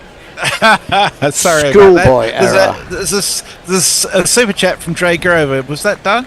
That I am not sure of. It depends how far down it is. It was from 10 minutes ago. Is that the one that's £2? Because Sheffield's supremacy and no one is SCing. I'm not super chatting. Super chatting. Ah, yes. Okay. I think the latest one was Revanite. That was the last one he said. Rings a bell. Oh yeah. I see Revanite laughing at someone. Okay. Michael Bedford says, "Whose Life Network? Looks like the guy selling insurance through Guerilla Cricket." Oh, that must be something internal going on. The Whole Life Network says, "Keep calm and carry on, England." Well, they should carry on, but I'm not sure they're calm. How many wides did Tongue bowl in the second innings? Well, I think his net total was somewhere around 13. Yeah, I mean, although you have to say, those weren't all individual wides, were they? They were. I mean, 10 of those in the first innings were basically ones that went for boundaries. He only bowled 3 actual wides in the second innings, so there you go. Not so bad. What a trooper! Did you know that drinking tea with your little finger straight is based on proving you don't have syphilis? Says Bernard Murray. I didn't know that, and I feel it's very hard work just to prove I haven't got syphilis. And Leah says, and remember, Abby, both Tony and Jason were England fans during the 90s. They definitely know about suffering. Suffering? You boys don't know you're born. Yeah, we have suffered a fair bit from a cricket perspective. And Jay says, Abby, pretty sure there isn't a loss yet, but if there is, I think you must take a long, hard look at yourself and reevaluate their life choices. Life choices that I couldn't control, exactly, being born in India. No, I think he's. I think I'll have to just blame my parents for it. I think that's fair enough too. I think parents should be blamed for most things. Well, you know what parents do, as Philip Larkin once said, but we probably shouldn't say it on this programme. Tom Thomas says, "Man up, Abby. I grew up watching England in the 90s, and it's a miracle I still watch cricket." Yeah, I mean, look. I mean, let's be fair about this. Even if England go on to win this, and it certainly would change the complexion if one or two of these got out. I really think it would. I mean, Bethel's coming in, a bit of pressure on him. Jamie Smith had a great start to the summer. He's not been so dominant since. Got out to a rather iffy shot in the first innings. So, you know, although England do back down quite a long way, they're without Wokes. You know, and Tongue is not it's not a stunningly good batsman. So I still think there's a big chance for India to win this. And even if they don't, I was going to go on and say they've played a massive part, and some would say they've possibly played better cricket than England, generally speaking, but maybe haven't always won the key moments. I think that's a fair comment. I mean, you to that I would say, I mean, that's what you would expect of a team in transition. I would 100% say that India is a transition team right now. Yeah. So to come off this series with a draw would be a great achievement and a big step towards the future. A more positive step towards our future. Yeah, but also if you were to lose this, and I think you can look at those matches. I mean, the Lord's Test really could have gone either way, couldn't it? That was possibly the tightest of the series. Anyway, we are going to get a change of bowling. We're going to get a bit of spin that we haven't seen so far. We have seen a bit of Washington Sundar, but now it's the turn of Ravindra Jadeja. They need a more controlled Jadeja's on. I'm just trying to see how many overs have been bowled, because I'm wondering about. Out comes the reverse sweep. I always have a sharp intake of breath when I see that. 239 for 3, Root 52, Brook 81, 135 required, 6 wickets in hand as we understand it at the moment. This is the 53rd over. So they've still got 27 overs. England might feel... Oh, he's down the wicket. Oh, he's gone. Well, that is a fabulous shot. Dead straight. Has that gone all the way? We wait to find out. No, it didn't quite carry, but it has gone for 4, and that is a statement of intent from Joe Root. My innings going, great guns, I hit the ball, 4 runs, I hit the ball, and it went for 4 runs. He doesn't do that very often, but when he does do it, he usually nails it. Jadeja in again, flatter. Ooh, a hint of turn as he came forward there in defence. It's just it doesn't look like India have made the English batters sweat or toil for any run. See, you can see that's such an easy single. It's too easy. It's becoming too easy for them to chase this down. 131 runs, might as well be 30 runs at this point. Well, I agree with you. Now, I think they have got a bit ultra defensive, but yesterday it was kind of the same with the way India were batting, that England really couldn't stem the singles. There were far too many easy singles. But they might, before it's too late, they might have to think about attacking, and a little bit more. It would be a risk because, England could just flay the runs fairly quickly with these two well set. But who knows? Another single for Brook. He goes to 82, 245 for 3, 129 runs to win. That said, there have been so many twists and turns in this series that part of me feels that this isn't done yet. Onto the back foot, another easy single out to deep cover. 246 for 3 at the end of that over. Jadeja's first cost him 7 runs. Messi. Muttley says, who was responsible for actually printing off a Samantha pillowcase? I think that was the lovely Richard Peel. It was Richard Peel. Richard Peel. It was quite an effort to find the parcel or the package that it came in. I had to troop around the warehouse here, and when I first took it out, I thought it's a T-shirt, and I thought that'll never fit me. Then I thought, oh, it's a flag. What could it be? I'd love to see you wearing it as a T-shirt. Frank Rockefeller says a game for the ages. Wilfie Supertyke says, I think there is a new form of cricket for England. Let's just start in the second innings and set England a target. Guaranteed entertainment. Berta Murray says, is Samantha pregnant? Will we hear the sound of bouncing little pillows? Well, you can never have too many pillows. Let's be fair. Now I'm just trying to figure out the field. It's quite an interesting one. No slips, and it's going to be the short ball attack that England so often go to when nothing much is happening. Root tries to pull this one, but it possibly gets through it too early. It hits him in the ribs. Really, is stopped by Jarrell as it threatens to run away for him. They have got a square leg in front, almost round to mid wicket. The deep square leg is now coming a little squarer towards the umpire. There is also a man at a very fine third or fly slip for the potential uppercut. Let's have a look. We've got a long leg as well. We've got a deep mid wicket, 3 men out on the leg side, and Krishna is in short again and pulled by Root down to Akash at long leg with good control. 247 for 3. I mean, I really don't see it. I don't. These two batsmen are really good at the short ball. I don't see how this short ball claw is going to work. Seriously. Well, I it's possible with Brook, because I think that the end from which Krishna is bowling, which is the pavilion end, I think the boundary to long leg is a little bit longer there than it is to the Bedser stand. And of course, we remember that Siraj took that catch but then stepped on the rope before lunch, and that. So, now what is he doing? He's stepped back from that. He's tried to play a tennis smash. Please don't do this. Don't get drawn into it, Harry Brook. Well crazy. Taken by Jarrell. But I mean, this is when you feel like Root should be going up to Harry Brook and saying, I mean, do you really want to get out like that? Do you want to feather that through to the keeper?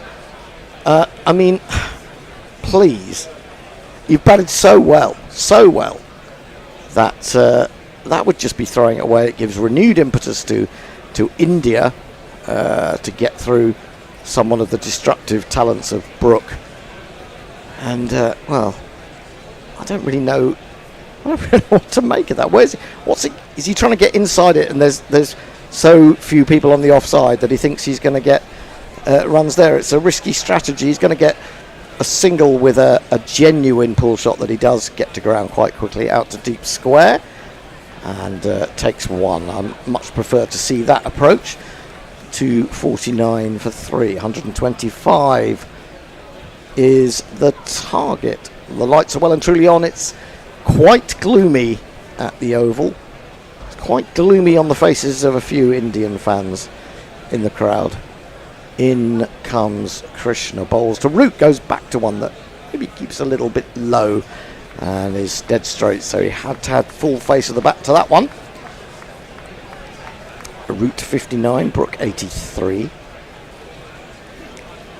And Krishna 1 for 95 from 16.4 overs.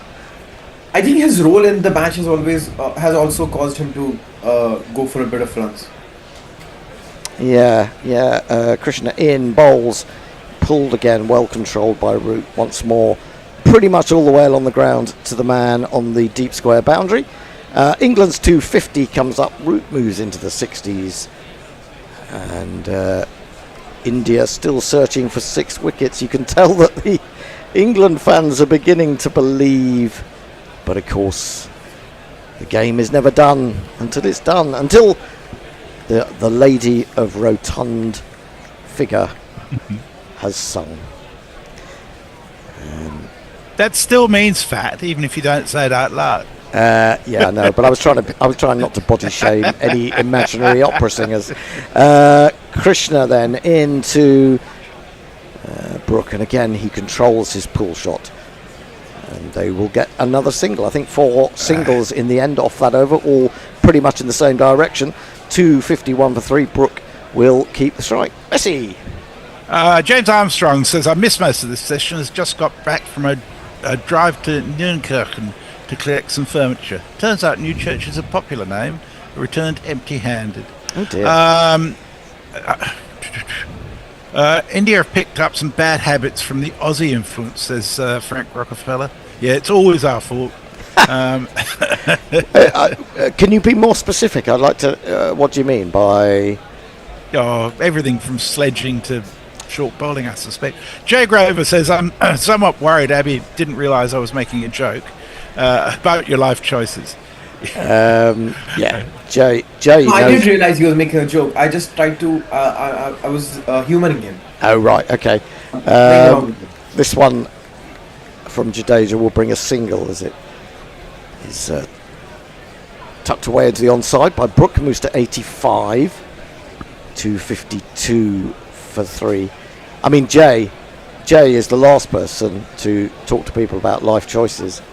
The best life choice he made was to listen to Guerilla Cricket. Jadeja in, bowls, pushed back to the bowler, and Root was a little bit annoyed with himself that he didn't in some way angle that into a space, a gap, and pick up another one. Camera alights on Mohammad Siraj. Root is forward. Should say that Anindo... defended back to the bowler. Yeah, go ahead. Anindo's trying to jinx England by congratulating them on... Oh, not again. He did that twice. He's done that twice already in this match. Driven through mid-off by Root. He'll take a single to the boundary edge. 253 for 3. Doesn't seem to be much turn, but every now and again Jadeja, he looks moderately innocuous without going for too many runs, and then suddenly he'll just turn and bounce one. You always have to be aware of that. He's in, and he's gone for the pull shot over the top of mid-wicket. Hasn't really nailed it, but there's no one out there, and Harry Brook is going to pick up 4 more runs, so good placement from him. He knew there was no one there. Get it over the infield, and he's got 4 more runs. Applause all around the ground from England fans. Brendan McCullum, the partnership now moves on to 151 from 164. Is that 164 or 154 balls? My glasses. 164. 164 balls. Yeah, very, very good shot from Harry Brook, and that's, like I say it again, that's what I want to see from Harry Brook. Jadeja in the bowls, he goes back, he's looking for a single, he won't get it to mid-wicket, and the throw comes in quite smartly to Jarrell, standing over the stumps.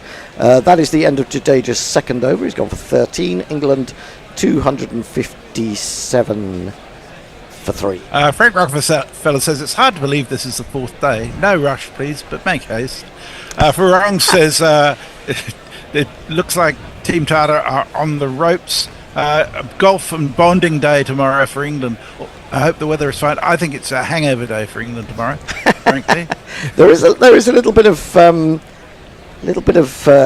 precipitation on the camera lens. It suggests there may be a little bit of rain floating about, and indeed one or two coats are going on. 2 super chats have found their way in. We'll do those in a minute. Krishna starts his 18th over. He's bowling without slips to Root, who just swivels. Oh, has he found the gap between the 2 men back? No, but he should get back for a second. No, he doesn't. They don't risk it. I thought he might have got a second one there. At 258 for 3. Brook 89, Root 62. Super chat sorry me for up. Krishna, who gets no gap between overs when he's got Jadeja at the other end. This is very true. We're looking at. Let me just say there's sea movement that's come up. On day 1, 0.7 degrees. 0.6 on day 2. Day 3, 0.6. It's 0.5. So less sea movement today. In short and well controlled by Harry Brook. He was drawn into the pull shot, but played it almost with a perpendicular bat. And he picks up another single. He's into the 90s, 259 for 3. Yeah, see, again, I'm looking at this tactic, and I don't see how it's going to work. I can appreciate the fact that he's actually trying something, Gil, but it's not come to fruition, has it? No, not yet, and I'm not sure it will. I mean, I'm not a big fan of this. England do it a lot. And you're right, Shubman Gill is trying 1 or 2 things. Here he is, short again. Oh, where's that gone? Root was swivel pulling that. He must have toe-ended that because it's gone towards backward point. And he's run through for the single. That was extraordinary. He was far too quickly through that shot, I think.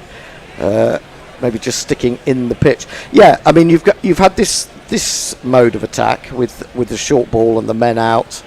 Also, he had Akash Deep bowling to Jurel standing up, so that Brook and Root had to move back inside their crease, couldn't get down the wicket. But it has to be said that I don't know whether it has an effect on the bowler, but he seemed to bowl with less venom because of that. Now that keeps really low, even though it's short and down the leg side. And Brook ends up trying to pull at about knee height. Keep concentrating on this. I don't want to really call it a mistake by Siraj, that catch he took off Brook, where he trod on the boundary edge. But I mean, if anyone starts to say at the end of this game, if England win, that Mohammad Siraj lost it for India, I'll be quite annoyed, because he's been superb, certainly from the second test onwards. 260 for 3, Brook 90, Root 63. Krishna in, bowls, pulled again down to long leg, and they pick up a single. I think, Abby, I don't know what you think, but my feeling is that the reason that this sort of attack has failed in this series for England and for India, although India I don't think have done it anything like as much, is that this is a pretty old ball now, and it's not rising the ball. You have more chance of controlling the pull shot when a ball is 60 plus overs old. Yeah. But anyway, let's see. Krishna coming in for his final ball. Oh, inside edge there from Root. It will go in the same direction down to long leg, but didn't really know a huge amount about that. Prasid may be telling Root that he's looking good again or something like that, but he's going to keep the strike. End of the over. So we have a very, very generous super chat from Rob Lelyveld, who sent us 500 Norwegian kroner, which is about 35 quid. Wow. He says, I found the trip during a COVID winter, stuck in Sweden. Meant to donate back then, so now it comes with compound interest. Many thanks for the fabulous coverage. I do Thank like you that. So much, Rob. Compound interest. I mean, we don't hear from you much, but it's lovely to know you've been out there enjoying it. It's fantastic. Absolutely. And Jay Grover has sent us £2, and he says, worst life choice, nay bother. pushed to extra cover by Root, and there is no run. We're just going to look at that the final ball of Prasid's over, and Root is facing again. Jadeja in flicked to mid-wicket. Yep, some definite chat from Prasid, but Root was turning his back completely on him. He's onto the back foot this time. A little bit shorter, a little bit quicker through the air from Jadeja. Finds extra cover. Root 64, Brook 91. England 262 for 3. They need 112. Root drives through mid-off. Easy single. And I wonder, Abby, do you think now is the time? If you're going to bowl the spinners, isn't now the time to bring some of the field up and make them go over the top? Maybe make a mistake? And I mean with Jadeja as well, because he's so flat in the air, he's quicker through the air, and it's harder for batsmen to get under his deliveries. Yes, yes. This is guided to backward point. He's a bit too deep there. That's too such deep. an easy single. I'm sorry. This is, and yes, you have mentioned that this happened like when England were bowling as well. Well, it shouldn't be happening, especially when you're defending a total, and you know that you need only 100 odd runs to win. Yeah, that's that was a bit easy single. It was a bit dozy. I mean, he's actually there on the single, and he was just asleep, I think. Another single for Brook, I think it is this time. It goes to 92, 265 for 3, 109 runs required. I think we do change, actually. Well, we'll do one more over. We'll Okay. We'll have a Mike says, if Indian fans feel sad to lose this, just take solace that England will be absolutely bludgeoned in Australia. I don't think that's the case. I think it's going to be a very tight series. And I think, to be fair, India bludgeoned England in the second test. India team rebuilding, aren't they, says the Whole Life Network. David says, I will not have any dissing of Bayak J. Grover. The man's a legend. He is a legend. He is a legend. He's as mad as a box of frogs, but he is a legend. Bernamore may not have him done to a T. He says, Jay strikes me as a debonair man who drinks Campari whilst wearing a cravat and lounging on a leather chair. I think you may have a different Jay Grover. Campari. Does anyone drink Campari these days? I don't know. I don't think I've ever drunk it, actually. Wasn't it Leonard Rossiter who used to do an advert for Campari? Krishna then to Root. 2 slips now, but still short the delivery, and it's helped into the onside. And they should get back for 2. They do, as the man runs round to deep mid-wicket to do the fielding. 267 for 3, 107 required to win. England just have to keep their nerve. 92 to Brook, 68 to Root. 92 off 82 from Brook, 68 from 109 for Root. Root's played the anchor role. Brook has played the more adventurous shots. This is left alone by Root. That's not to say that Root hasn't played a good few excellent strokes, but he knows how to accumulate as well. An important part of the game. It'll be 40 minutes to tea at the end of this over. And we shall have another see. super chat, by the way. Okay, I'll do that in a minute. Prasid in full, maybe looking for the Yorker. Looked to me as if Root maybe didn't quite get in the best position and decided to defend it rather than play a more attacking shot. 267 for 3, Brook 92, Root 68. It's gone past Route 66.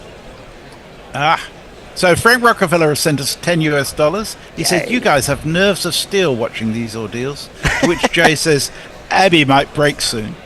I feel for him in that respect, but I don't feel as that much for him that I want India to win. This is bottom edge, 2-second slip. Just short of that, Root will be a little bit annoyed. There was runs on offer from that delivery, to be honest. He didn't get it quite right. He's entitled to a moment of not timing the ball perfectly. 2 balls remaining in the over, then we'll have a change. Krishna in, full, glorious straight drive through mid-on. It's being chased, it's not going to make it. Jadeja, of course, will haul it back, and he's got help from a teammate.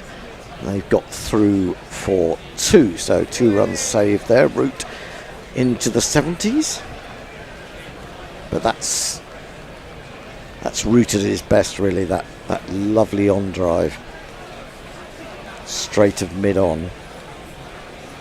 But Jadeja, he's not giving it up. He's a brilliant competitor, a brilliant fielder. He's always involved, even when he's not bowling or batting. Lovely high elbow from Joe Root there. Now he's gone over the top of the slips this time, and that's, or maybe he wasn't over the top of the slips, it may have gone square of them. It's run down to deep backward point for a single. I thought he was trying to uppercut that and pick up 4th or 3rd man, but maybe that was what he was trying, but he didn't get it as he wanted. But he has got a single, 270 for 3. It's time for a change. It's time for a bit of Hector. And who else is on? Am I off? Or am I still Hector, on? Jason, and you. All right. Okay. I'll just do a couple of Thanks, messages. Abby. Thanks, Abby. I'll do a couple of messages. See you later. Kate Ellen says something that I'm sure we all agree with. I'm so sad that this is the last test match for the summer. I know. This game has been brought to you by the gregarious Gorillas and is sponsored by Jay Grover. I do actually wonder if Jay was to go back to the beginning of the series and work out how much he has contributed to the Guerilla piggy bank. It would be quite something, I think. Change of bowling. Yes. Back into the attack comes this man.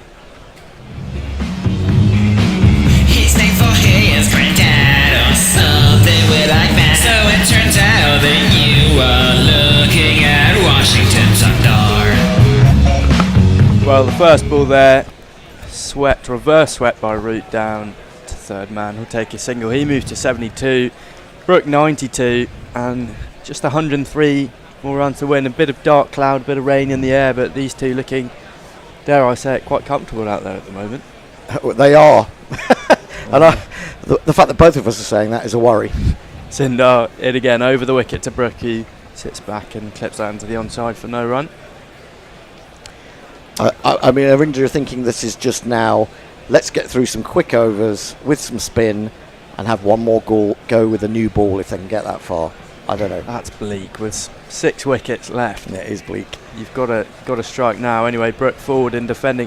These two just always seem to be batting together. Whenever you see Root back, there's the ground staff as the rain comes down. No. Brook's always there whenever Brook's there. They don't look too animated though. They're sitting there, got a cup of tea in their hands. Yeah, having a good time. Sindar in, one slip and a bit flatter this time, and Brook pushes that out to cover, and Root has to scamper through. In the end, he's incomfortably good running from the 2 Yorkshiremen. Oh, that's a sub, Eswaran, who this morning was actually, he hasn't been on the field all series, came in this morning and was chewing Duckett's ear off, which I thought was a bit rogue, yeah. Yeah, I just feel like Harry Brook a couple of times has almost sold Root down the river with a couple of runs. He's had to get a move on. Well, we've had Dawson on the field for the whole of the India innings, but they've also had another sub as well for Sindar again, and Root just pushes that into the offside, no run. Which has been one of the academy players from Surrey. Nathan Barnwell. They had Nathan Barnwell. They had a list of about 7 nominated sub-fielders. Tommy Elam, Ollie Sykes. Ollie Sykes.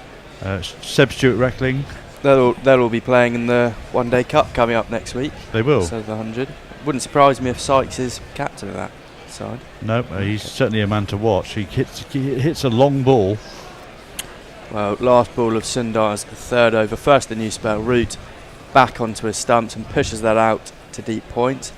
Run the first one hard, but it'll just be a single. End of the over. England 273 for 3. Remind me, where did Messi say we got to? I don't know. Where's the disembodied voice of Messi to tell us again? Not to worry. I'll pick a random point and go from there. Richard Milgate says, I love Norway. Abby looks like had enough of this game, says Revernight. Yes, I think Abby is... we're a bit worried about Abby. He's feeling pretty down at the moment about his chances for his team. We've got what we wanted, which is spin from both ends. Yes, indeed. And that's what I'm thinking. They're just trying to get through a few overs before tea to freshen up and get out there with a new ball and hope that someone makes a mistake or a couple of jaffers. Well, they're going to have to be as tight as they can be. Jadeja around the wicket and Root defends. Another 20-30 runs and you get to the new ball and there's sort of no point really. 70 runs with 6 wickets left. Jamie Smith, Jacob Bethel to come. Need to strike. Jadeja flights this one up and Root drives. Jadeja does the fielding. Looked as if just wanted to press forward on that from Root. Looked a bit unhappy with himself. And again, and pokes this one out to long off, run through for the single. Yeah, I mean, I wouldn't necessarily expect too much from Bethel. I mean, especially if he comes in against a new ball. He's had so little cricket. I don't really understand why he's had so little cricket. And IPL and then... well, yeah, but there have been opportunities to get in game. There's nothing in between, basically. He has. I think he did play one county game. Yeah. One 4-day game. One 4-day game. Didn't take any wickets. No. Didn't even get a 50.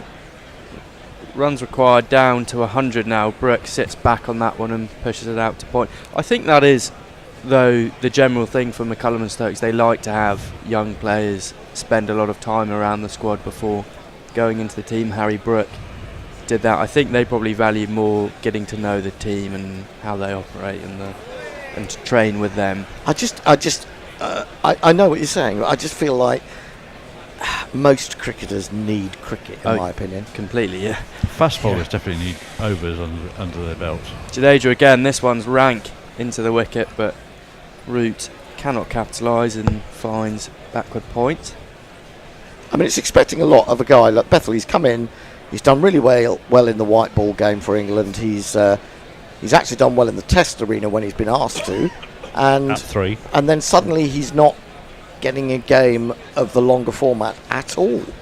And then suddenly at the end of the summer on the pitch or in the conditions that have brought most comfort to the bowlers, he's expected to go out there. That's a full toss and Root fills his boots and I think it sails into the crowd. No, that'll bounce just before the boundary and a 4 is a wide full toss and Root just swings across the line over mid-wicket. I hit the ball, 4 runs. I hit the ball and it went for 4 runs. An unusual ball from Jadeja and quite an unusual shot from Joe Root. Almost one-handed. Well, it's no, that's taken straight out of the Ian Park school of captaincy. No, if a good ball's not working for you, bowl a shit ball and see if he see if he mistimes that. Well, he didn't. And he didn't. No. Should say that's the end of the over. I'll move on. Some chat about length of series. Where was it? Fluffy says New Zealand play more Test matches in the next 12 months than India, I think. Kartik, KNL responded. Kartik says 2-match series are no good. I fully agree. You need 5 for a proper shakedown. And yes, I would like to see the minimum to be 3 Test series. Well, next summer we've got 2 3-Test series coming up. New Zealand and Sri Lanka. Darajee says hi to all of us. Bernard Murray says I'd like to go to my cellar and blow the dust off a can of Hemmeling. I do think that New Zealand have, as recent World Test champions, and constantly punching above their weight, deserve a 5 Test series in this country. I can't understand why they won't get one. And of course they're here right at the start of the season in June, really. Sundar in to begin his over and Brook sits back and pushes that to the offside. No run. So it's what, New Zealand and Sri Lanka? No, Pakistan. Pakistan. So you're giving New Zealand the early series in nice damp conditions they're well used to, and Pakistan the late series with nice hot humid conditions with it. Well, potentially, yes. Sundar there just pushed one a bit wide. He gave it a lot more air. It seemed to almost swing in, and Brook inside edges it out to mid wicket. No run. Look at this ball in the air. He gets a little bit of drift, doesn't he? Current then ball. it turns back a little bit. Almost. Just looking at the wicket, he's on 94 from 88 deliveries. Well, technically dropped by Siraj earlier on in his innings. Don't know if that can be a drop. Just defends this on the front foot. I don't think you can. I mean, everyone expects spectacular things to be done on the boundary when there's a catch these days, because you've got the boundary forward of the boundary board, as it were, or the surrounding. Expect people to be able to leap over and punch the ball back into play and catch it again. But Sundar again flighted and driven nicely by Brook through cover. Akash Deep will come round from and he's tried to casually flick it up with his foot, almost misses the ball and goes through and rolls past him, and he won't want to watch that back. Well, I think he went with his left foot and it hit his left foot back onto his right foot, which was still moving, and that knocked it onto the boundary edge. That may sum up slightly the mood in the Indian camp at the moment, and that's not really a good look, is it? That's not a good look. Well, he's gifted Brook to 98 here. Yep. No. Apparently from Leah, yes, Hendo. People drink Campari, preferably with orange juice. A drink known as a Garibaldi, named after a famous alcoholic chief of security on Space Station Babylon 5, last best hope of humanity. And Brook's going to come back here for the second. That's the 100. Helps wide-ish delivery from Sundar on its way. Trickles down to third man. He comes round, but Brook can come back for 2. And that's his 10th Test 100. Astonishing stuff. He's made good today. 10, 20, 30, 40, 50, 60, 70, 80, 90, 100. Congratulations, sir. You are a centurion.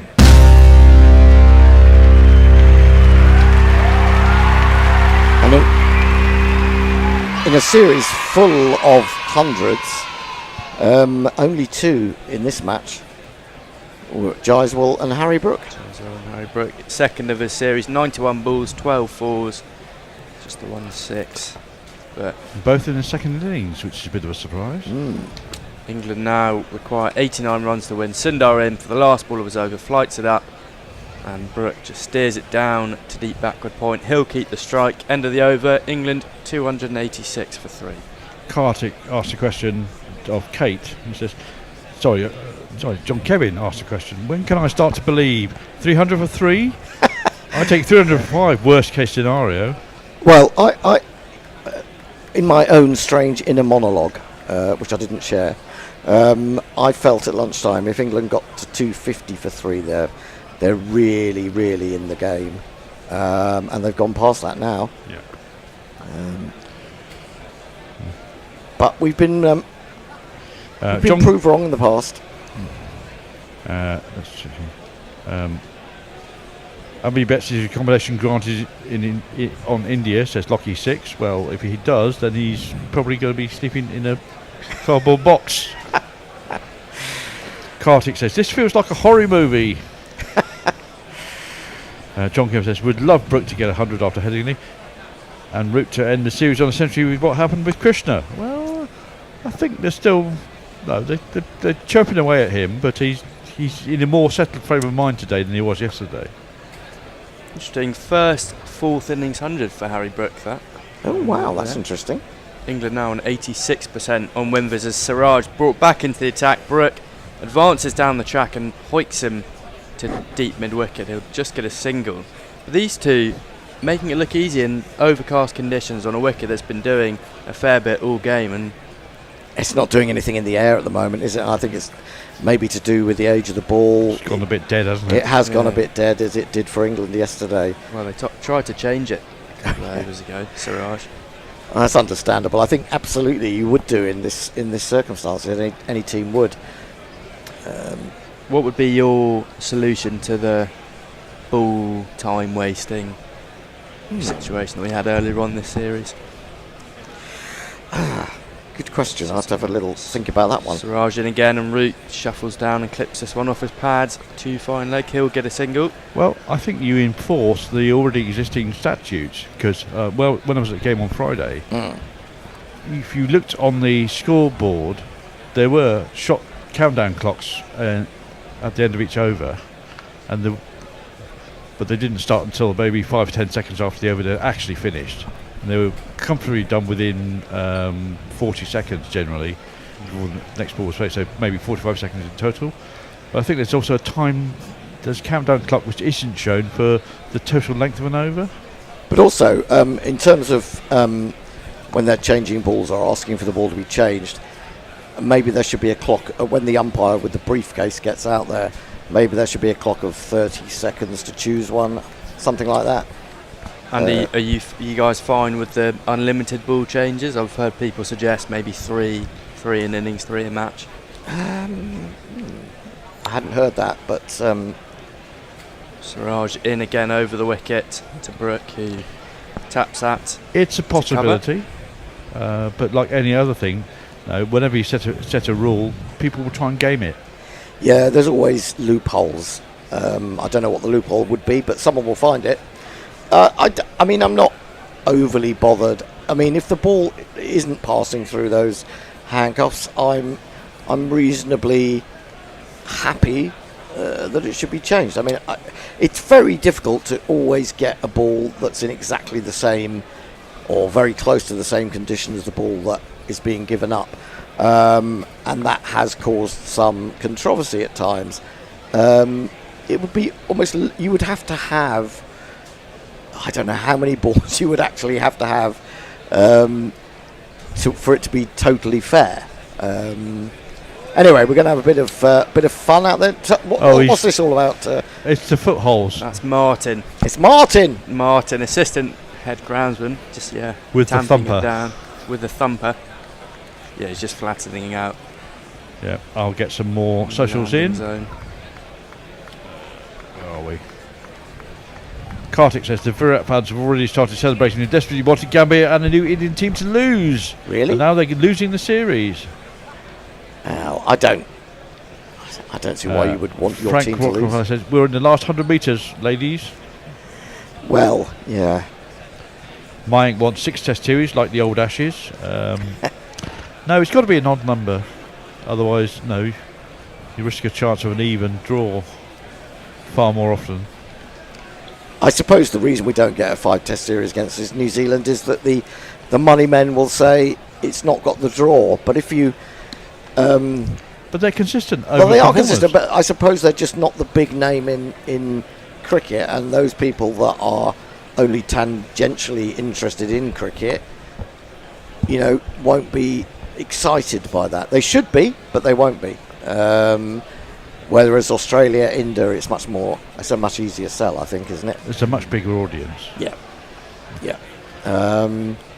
Jay Grover's asked for timeless tests, only accessible via boat, preferably a P&O liner, into the far reaches of the British Empire.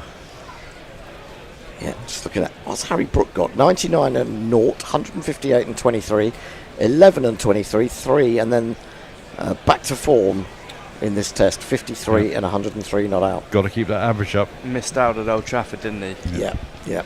670. Wasn't that everyone else had something to do with the bat? Just 3 for him. Well, he could have done better than by trying to walk past a spinner from on his third ball or something. Not wise. No. Lots of congratulations for Harry Brook, by the way, from Mark Arnold. Nice one, Hazza. Rich Turner says, yes, Brookie. Amazing knock by Brook, say Bihansa Hederachi. Eric J says, played Harry. Yeah. Oh, thank you, Mayank. He says, it's not the same without the Guerillas commentating. It isn't. And we need your money. We do. Keep us going. Don't forget the super chats. Well, players back on. The groundsmen have done their job. Siraj in and Root drives that one nicely outside off stump, but cover will pick it up for no run. You must feel like a shot like that's wasted. Yeah. There's a bit of a half volley that was. Yeah, well, you feel like, well, also he's played it with a kind of fluency and a little bit of a flourish at the end of it. That should be in the highlights, really. And he's got nothing for it. No one's going to see it ever again. No. And a quote from George McPherson. Well done to Brook for getting to his 10th 100 in 30 test matches. It's incredible. It's an incredible record. Siraj wide of the crease now, and Root drives and upish and through the vacant gully region, and that'll go away for a boundary. I think he edged that, to be honest. Yeah. I don't think he was in control of that. I think you're right. Just a little bit too wide. He got the outside half of the bat. It went to ground. There is a bit more swing there, isn't it? Oh, maybe I'm being a bit unkind to him. But, it's like half on the bat. Yeah. Almost got stuck a little bit with his feet. But it'll take 4, moves to 83 from 125. Brook 103 from 94, and just 81 required now to win. Siraj, final delivery of this extended over because of the delay. Just giving the ball a bit of shine there. I think you're right. I think that's promising signs, a little bit of movement. Yep. Not over yet. Siraj bustles in over the wicket full, and Root leaves that wisely alone. Yeah, good leave. Slightly worried, very good leave. End of the over, 293 for 3. And a couple of Yorkies have chimed in. Steve Kellett says, well, it was Yorkshire Day today, that knows. And George McPherson says, this is a nice gift for Yorkshire after celebrating Yorkshire Day. Happen, says Jay Grover. Isn't every day Yorkshire Day? For Yorkshiremen, I think it is. Yeah. So how long have we got till tea? Oh, till 20 minutes. Still 20 minutes. Doesn't look like they're going to entrust Akash Deep with the ball at the moment. No. Oh, here we are. Suddenly he's come in with his... I thought Prassi Krishna was being given the ball. Well, we've got another super chat. Okay, go with it. Jay Grover says, £2 for no more money. Oh, sorry, Jay. What, he's run out of money? Apparently. Well, I mean, you can indebt yourself from on behalf of Guerilla Cricket if you want. You know, the overdraft and all that. New batsman, new bowler even. Akash Deep, but no one believes me. Well, he's bowled quite nicely throughout the series, but he's been humbled today. 0 for 65 from 16 overs. What are you going to see? You're going to use his pace, maybe dig it in short. One slip at second slip as Deep's in there, and Brook guides it to KL Rahul at a full slip, no run. I do like the way he guides that ball. Root does it a lot. He seems to have learnt that shot in a way from Root, and I do think that just occasionally there's a risk in it if you don't get it right. If it pops just a little bit. Yeah. Certainly if you've got slips, there's a risk. Both Brook and Root pretty unbelievable at playing it so late and beneath our eyes. There's main similarity between the two. I think if anything, it's Brook plays it even later when he's really on song. Here it is, full and driven. And he's crushed that parted diving mid-off cover, and that's a boundary. Tremendous. And if you kids can't listen, then you bound to see the way you get shot for crossing a boundary. And Tushar Karb says what I think all Asians probably think is that without Bumrah you cannot win series. Well, I think... Well, certainly without a fit Bumrah who can play all 5 tests. Well, yeah. You won your match without Bumrah. Without him, yes. I mean, ideally you would have Bumrah and the others being talked up by their skipper. Deep in again, shorter, and Brook just sits back and cloths it through mid-wicket. That's back-to-back falls. There's not one boy for me, I must have 2 or 3, I need 4. Deep's in trouble here. Yeah, I feel sorry for Deep because that wasn't a particularly bad ball. And Brook has just picked it up and pushed it through the leg side because he's on 105 and 111.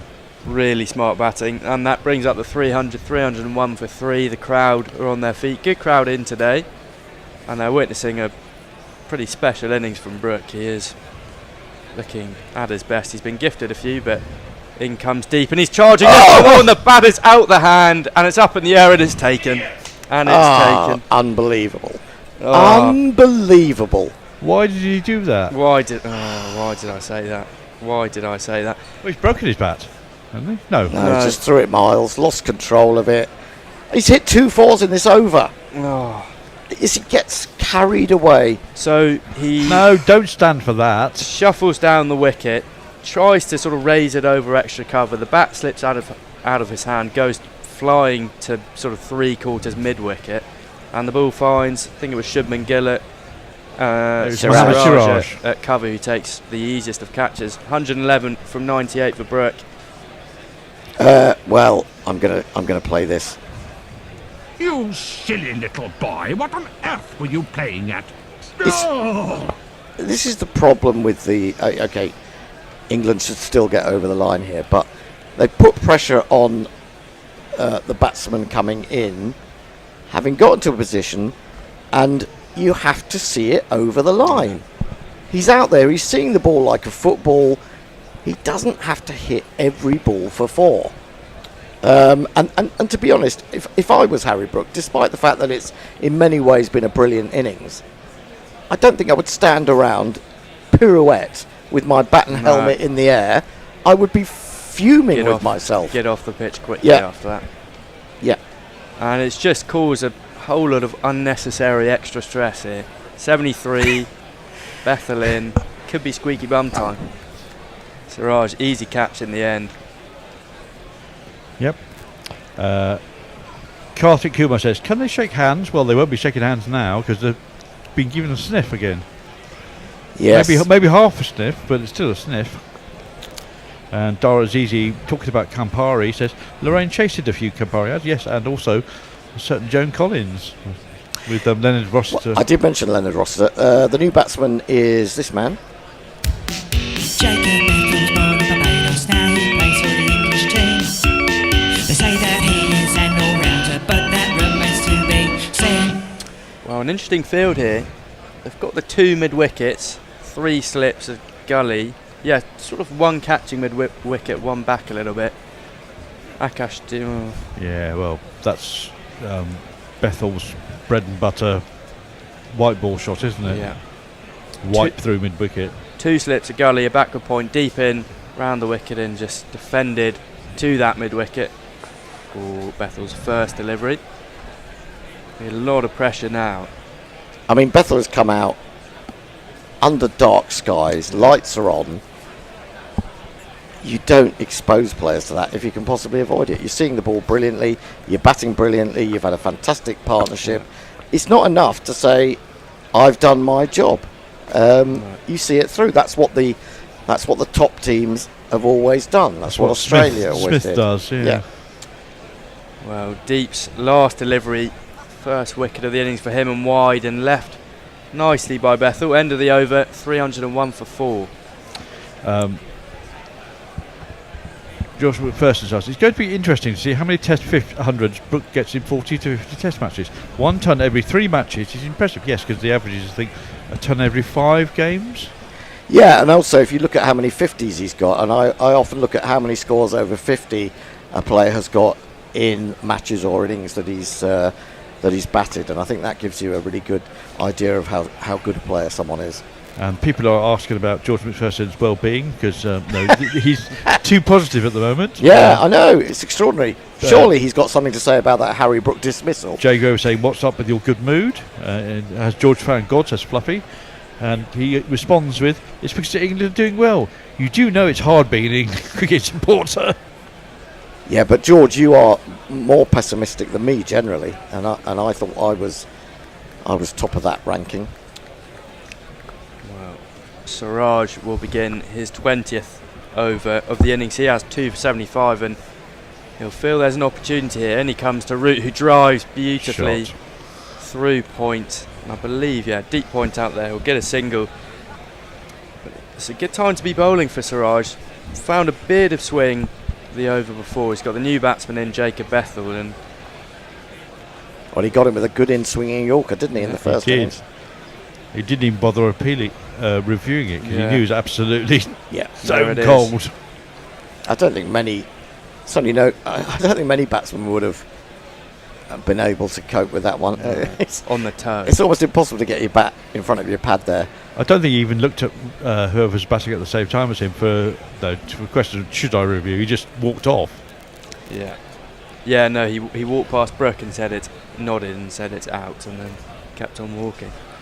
I think I saw a clip of Liam Dawson doing that, literally walking before. I mean, he was on his way almost before it hit his pad.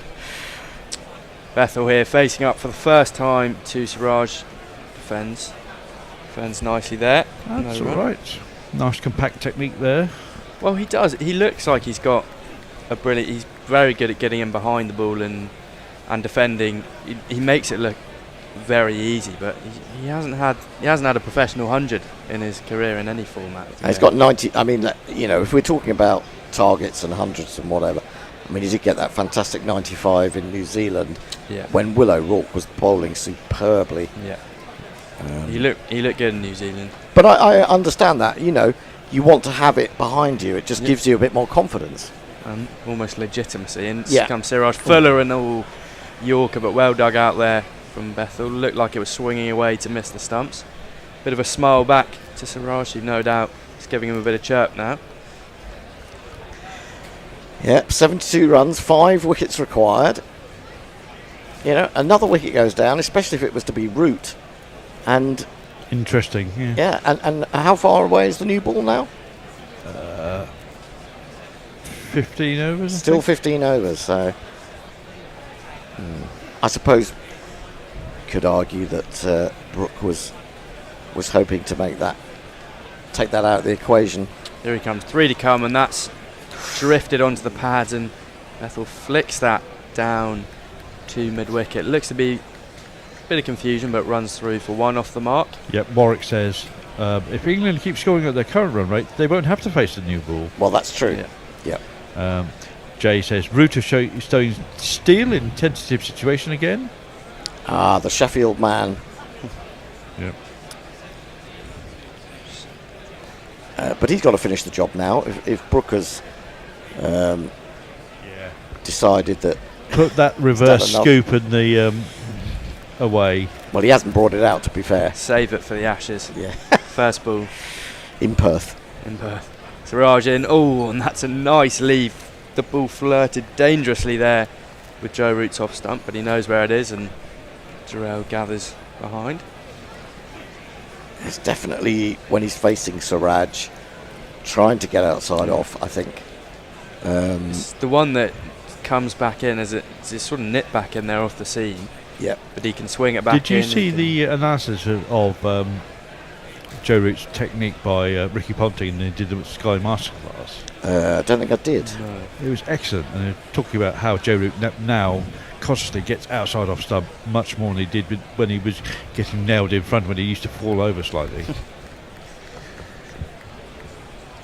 Last ball of the over for Siraj, and he comes driven nicely through by Joe Root. That's a great shot, timed perfectly. As Warren will give chase, and he gets a hand on it, but it'll trickle over to the boundary by the groundsman shed, and Root moves to 88.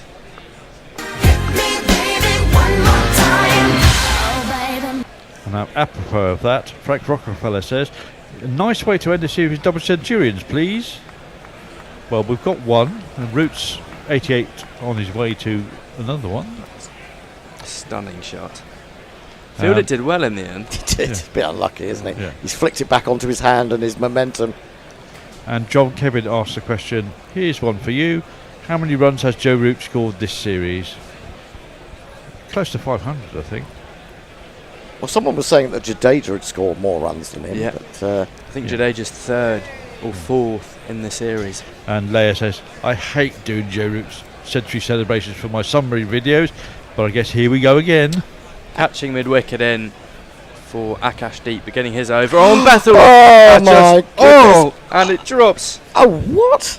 So, Deep in, short, well, Fulham wide of off stump, and Bethel goes back, ends up hitting the very toe of his bat, goes up. Deep's fallen over, so it goes over his head, lands before the wicket at the bowler's end, and he's got away with one there.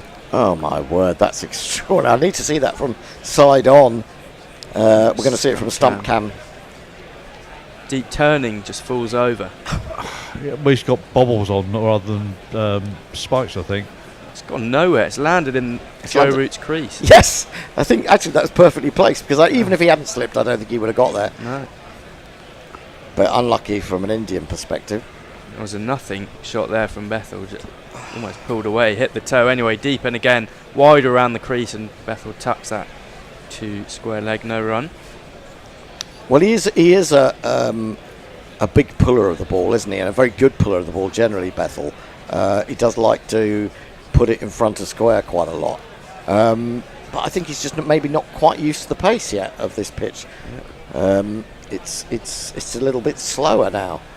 Yeah, looked like it stayed a little bit almost skidded on off the surface as well. So he put backspin on it as well. Bounced, yeah. Bounced into the crease and then back again. Painted those lines well enough. The Indian fans visibly extremely tense now at the Oval. Same for the English fans. Bethel with his high bat lift. Ooh, tucks inside. We'll call it a play and miss.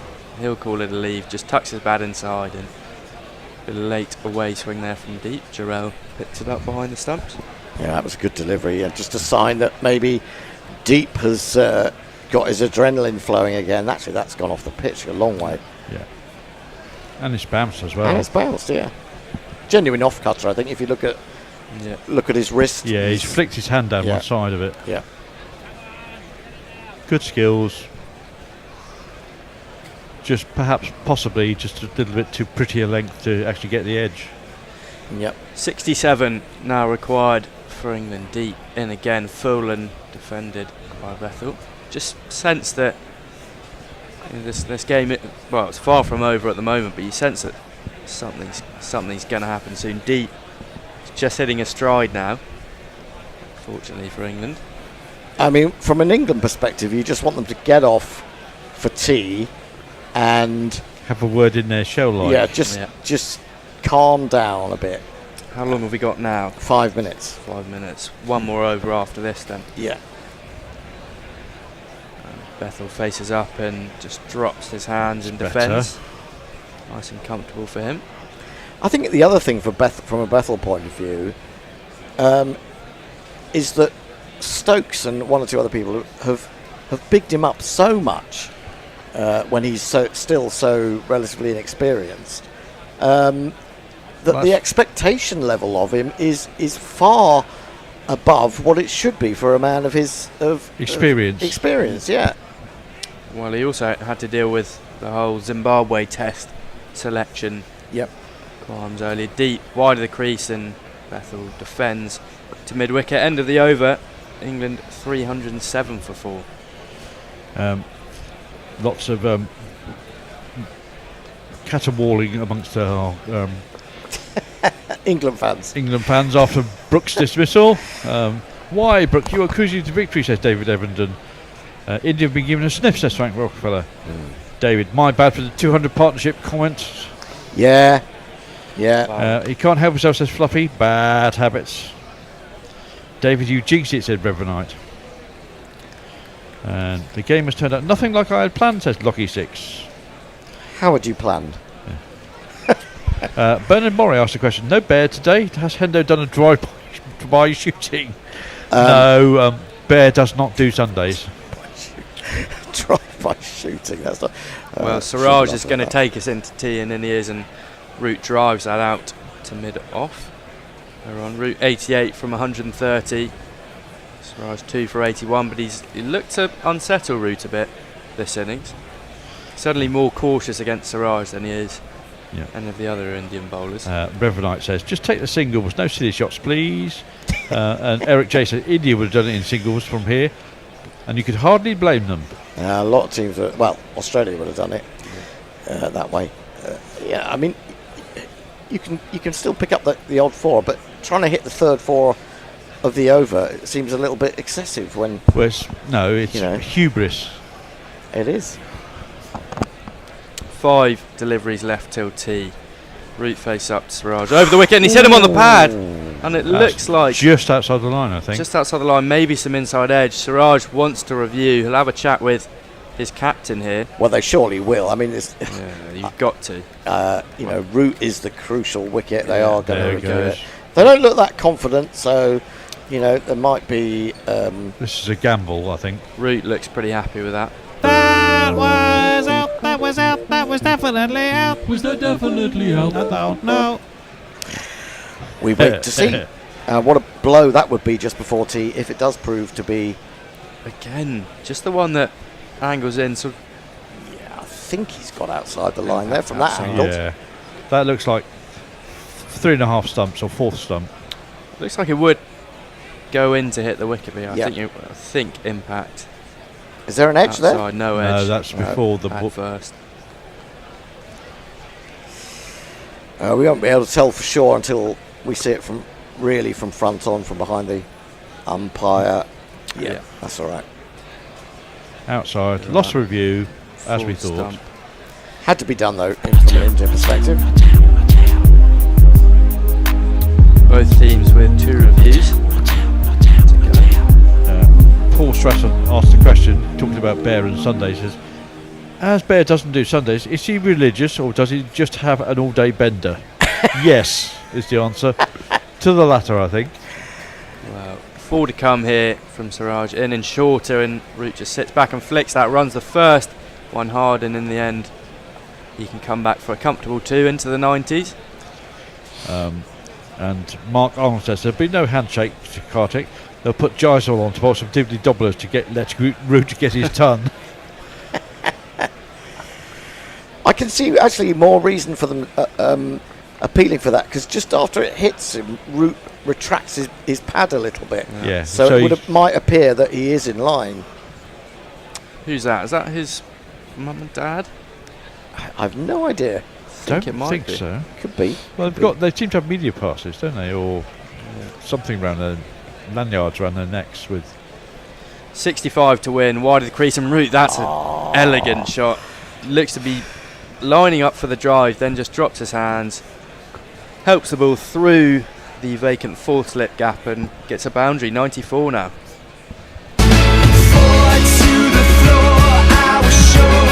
That was delicious. That was Root-esque and also Kane Williamson-esque. Yeah. We have another super chat. Ooh, that's very exciting. Super chat, yeah. Super chat, yeah. Jay Grover. Don't go into debt. No, he explains himself. He says, Jay, in capitals, is not Jay Grover. Oh. He's probably richer. Oh, right. Okay. 94 for Root. 2 deliveries left of this session. Sure, he'll be happy to go in the 90s and drives this one down the ground, and that will be 4, and he's got a chance here. He'll be moved to 98 with that. Now my innings going, great guns, I hit the ball, 4 runs, I hit the Full ball, ball from and Siraj. 4 runs. Didn't do too much. The rain's beating down. Is it? It looks like it against the camera. No. It was a little bit aerial. A little bit aerial. Siraj had a hand out. Would have been a heck of a catch to get Oh, your would have hand been- out that oh, it would quick. have been incredible. But I mean, when anything that goes past the bowler at that height, you think there's a chance, don't you? Imagine the covers will come on at the break. Just the 1 ball to go, though, so I'm sure they'll play it through. Root on 98. Back-to-back boundaries this over. What would you bowl if you were Siraj now? Short. Slow ball. I'd probably eat up some time in the hope that they get taken off before he gets a chance to find out. And Well, didn't Root go to overnight on 99? Was that at Yes, Lords? that was at Lords. Lords, yeah. That's Brook right. declined him of a single. So the field here, we've got 3 men behind square. Siraj bowls full, and Root clipped it off. Looks to set off for 1, but finds mid-on. That will be the end of the over. Root will go into tea on 98, and England require 57 to win, 317 for 4. It's difficult to see how hard it is raining. It does look slightly misty now, which suggests there is some precipitation, although presumably they'll get the covers on. Yep, I would expect to see the groundsman running on with the flat covers. Although they're coming out, but not slowly. particularly quickly. Yeah. Don't seem that bothered. Well, I think they're going to repaint the lines and then they'll put covers on. Anyway, some more messages before we go to our interval. Jacob says to David Doyle, "You never get deceived by hope. Only an obsession with abyss of failure is true pessimism." Spoken by a true pessimist, I think. I'm lost in the forest, says Eric J. The Schopenhauer influence, says Frank Rockefeller, to I don't know what. John Kevin says, "Relax, we've still got King Root. I'd rather we lost Brook than Root." Yeah. And that's the way we like them, says Frank Rockefeller. Trickling over. Bethel got so lucky, says Reverend Knight. Yep, he was fortunate. Very fortunate. The big covers are coming out now. But they haven't been in a hurry to get them out, so it suggests it's not pelting it down. No. Siraj's been the pick again, hasn't he? 2 for 91, 1 for 73. Yep. Akash Deep, 1 for 107. Krishna, and nothing for the spinners. Only 8 overs bowled by the pair of them. And Bernard Moray says, "Deep dropped like an Italian footballer, faking an injury." He wouldn't have got to it. He really wouldn't have. It was the perfect place. The umpire might have had a chance. Yeah. Well, Root himself. prime position. Absolutely right. Yeah. Back to him. And Lockie6 sends us a super chat. Yay! I'll jingle that up for you. Super chat, yeah. Super chat, yeah. Super chat gain. Super chat gain. It sends us $2. I don't know whether Aussie dollars or some other dollars. Okay. Says, "Behind every great man. Hey Sam, you good babes?" She's fine. I think she might find me a bit heavy, but apart from that, I think she's okay. And anything more? A few more. I'm just trying to summarise a few of them because we were a fair bit behind. Hopefully England can take it to the 5th day just for a laugh, says Frank Rockefeller. No, you'll be laughing. I won't be laughing. Fluffy says, broken arrow. Yes, I think India need to go nuclear here. It's about time to push the big red gamble button. Let's have a little break. Tony, have you got anything ready to go?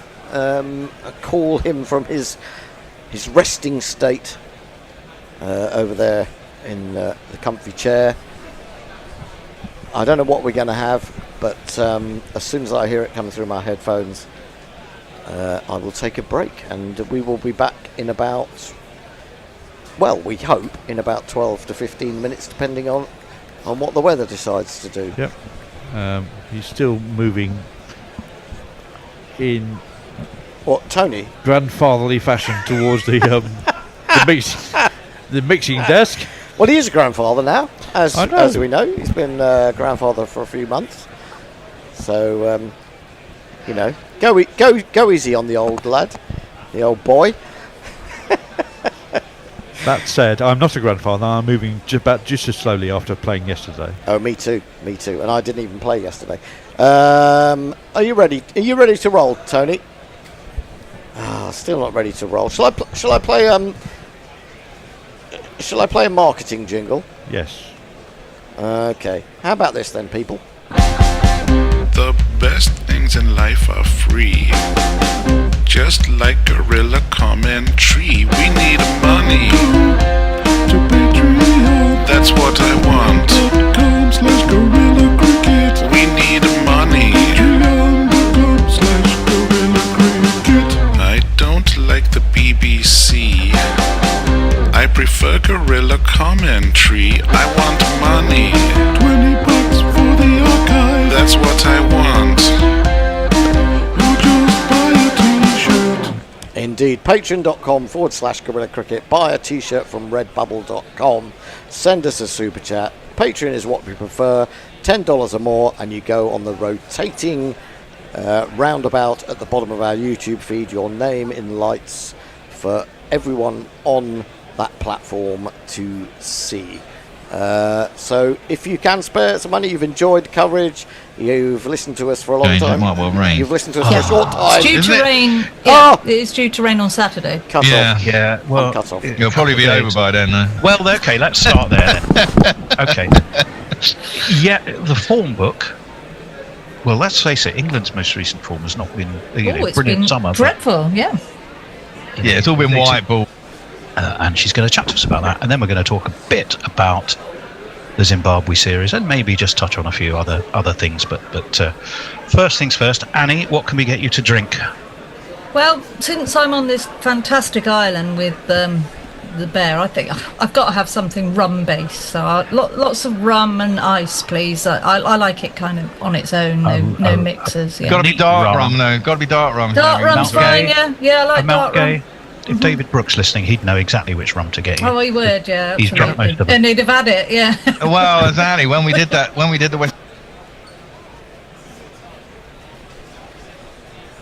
Indies series, and he somehow got some weird sponsor who sent us bottles of rum. The dark rum went down very well indeed. Yes, I bet it did, yeah. Mm. So, right, as the bear hasn't read it, and I have, I'm gonna. It's a beautiful book. Let me start by complimenting. I've seen a picture of the front, and it looks lovely. Thanks, Bear. It is. Thank you, Bear. A fantastic read. There is, however, I would describe it as, in some cases, beautifully understated. May I read back to you, Annie, and we'll start there with the sentence I found to be the most beautifully understated of the beautifully understated sentences, and it was this one. There's an element of the extrovert about Dan Norcross. Now, what I want to know is what. Let's start there, because it kind of explains why you. It's the last chapter in the book, but it sort of explains why you're here. So can we start with that one? Well, yeah. I mean, to be fair, there's lots of lovely things about Dan Norcross, but he is an extrovert, absolutely. Yeah. Oh, okay, I'm understating that. He's a complete flamboyant, Can be an arse, I will say. But he's wonderful as well, and it wasn't all about the flamboyancy anyway, or the extrovert. No, it wasn't. No. So there's lots of basically there's 11 really interesting people in this book. Well, actually 12, because one of the chapters is split between two people, isn't it? Yeah. But they're all they've all got so much to say, so much of interest that you can't just keep going on about how massive they are or how extrovert they are or whatever. You have to underplay a little. And you do, and I will point out as well that I think it was Gideon Haigh described it as joyful. Yeah, how nice is that? I would honestly say that's a pretty good description from the book I was reading. Absolutely what I wanted, because it was conceived at a time when there's a lot of misery in cricket, and everybody, it was all a bit grim, and I just thought there are so many wonderful things about cricket, and the thing I love most about cricket is the community stuff and the people, and I just thought, well, let's do a positive book and a joyful book, and I'm so pleased that Gideon Haigh picked up on that. So thank you, Gideon. I've also had a lovely message from Duncan Hamilton saying much the same sort of thing. So it's a lovely that these people are even reading it, let alone saying nice things about it. Well, I would absolutely say so. Now, I mean, there's a lot of interesting questions. I mean, you've kind of touched on it. At what point in your life did you sit down with yourself and go, do you know what? I've got this idea for a book. Has it sort of slowly bubbled up and crept up on you, and had always been getting bigger and bigger in your mind, or was it a kind of an epiphany? An epiphany, sorry. I was just trying to work out what that was. I've always wanted to write a book, and certainly cricket has been a big element of my life in the last probably 7 years, and that's a lot down to you guys, and I do mention that in my book. Definitely do. Yeah, so I think coming on Guerilla, sort of actually feeling like I there was a community. There were people, loads of, white middle class nerdy men that I've had an affinity with. Obviously, the barman and landlord completely accepted from that. I bloody hope so. Yeah. So there were a lot of nerdy people that loved all the stats, loved all the, loved cricket as much as I did, and it really, I started to feel like I had a real community. And the idea of the book actually came to me probably a couple of years ago when what's her name? Can't remember. Ebony Rainbow Catherine Brunt. That's the one. That's the one I was trying to say. When Catherine Brunt, Siraj Brunt, yeah. When she stopped playing cricket, she did a big interview where she said cricket has saved her life. And she talked about how wayward she would have been without it. And I remember thinking, gosh, there must be loads of people where that's the case. And that there must be some kind of book here that you could talk about. And then I kind of thought about lots of different people that I knew where cricket had changed or made a massive difference to their life. And so I wrote an email to Stephen Chalk, the writer and publisher, and I said, look, I've got this idea. What do you think? I want to write about 11 different people where cricket's changed their life. 11 because obviously that's my cricket team. And he wrote back and said, I think it's a really good idea. If I were you, the first person I'd look at would be Waleed Khan. And he told me about Waleed Khan, which I didn't know anything about. And I'll just quickly recap over Waleed Khan. Waleed was shot by terrorists in Pakistan when he was 12 years old, and all his friends were killed. There was 135 people killed in a school. And no, it's about 150, and 135 of them were kids. Yeah. It was just shocking.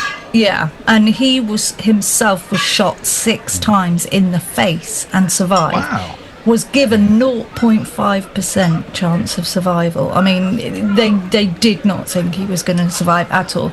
Was in a coma for 8 days, came round, has come to Birmingham and for reconstructive surgery after reconstructive surgery.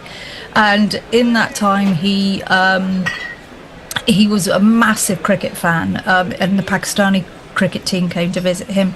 He also went to an academy when he was able to walk on crutches, because they took a lot of bone and stuff out of his leg to do the did he not lose his sight or anything like that? No, that is the amazing thing.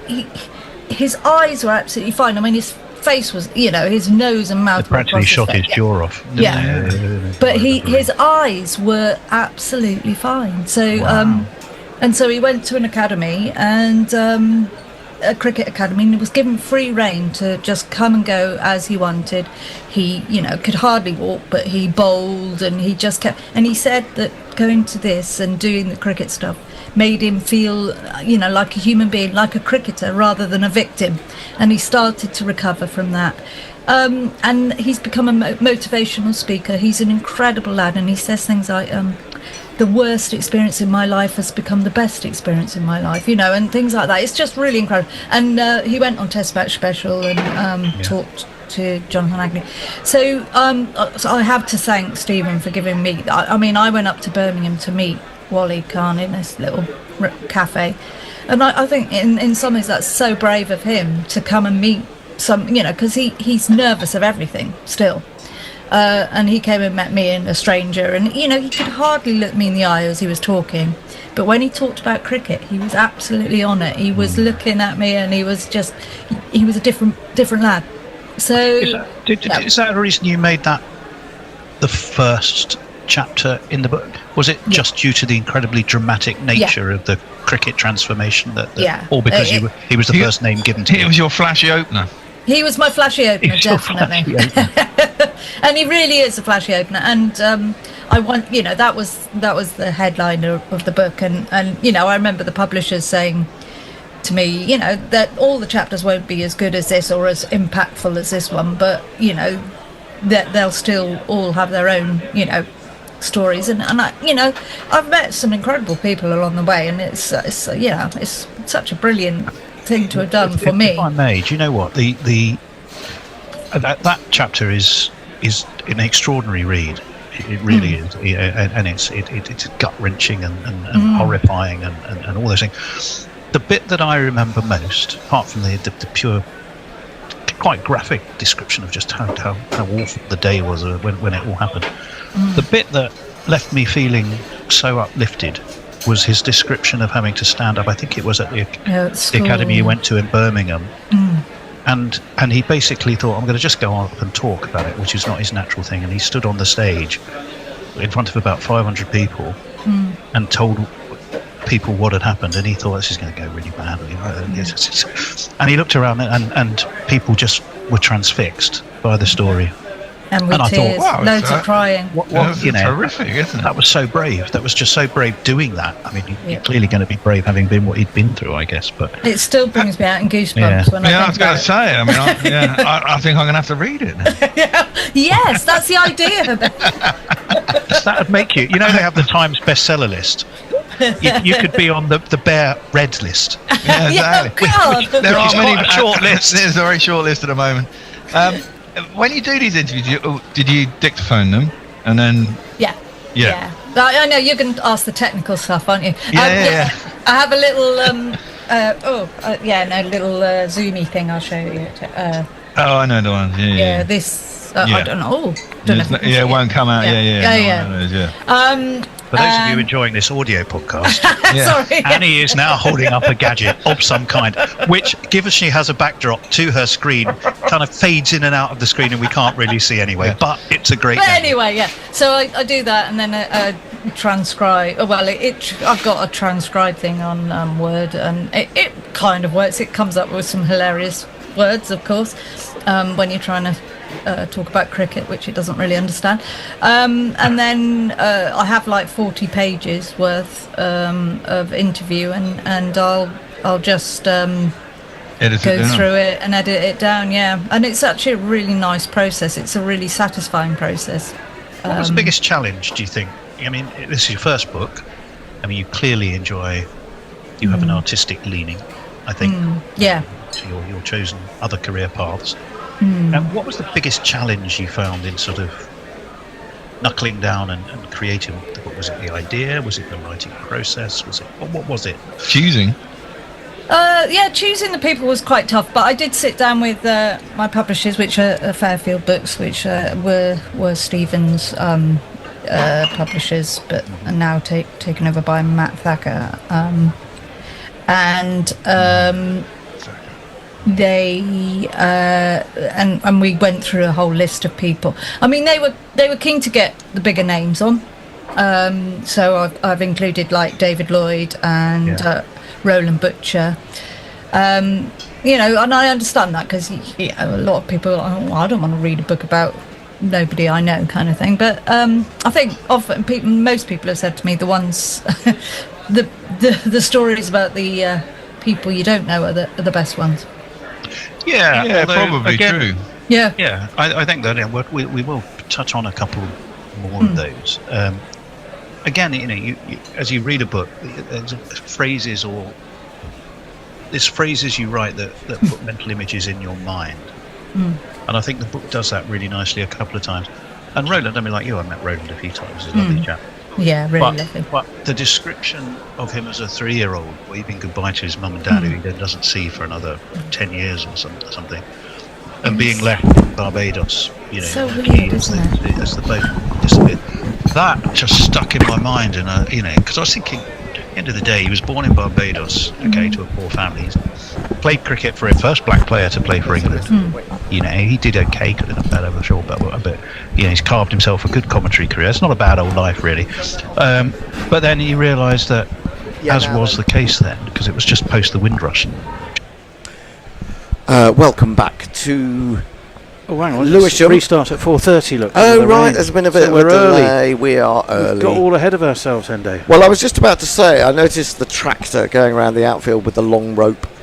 So I thought there was going to be a slight delay. I didn't imagine it was going to be 10 minutes, but it gives us the chance to wibble and to reflect and to look forward to what this game may yet bring. England requires 57 runs to win.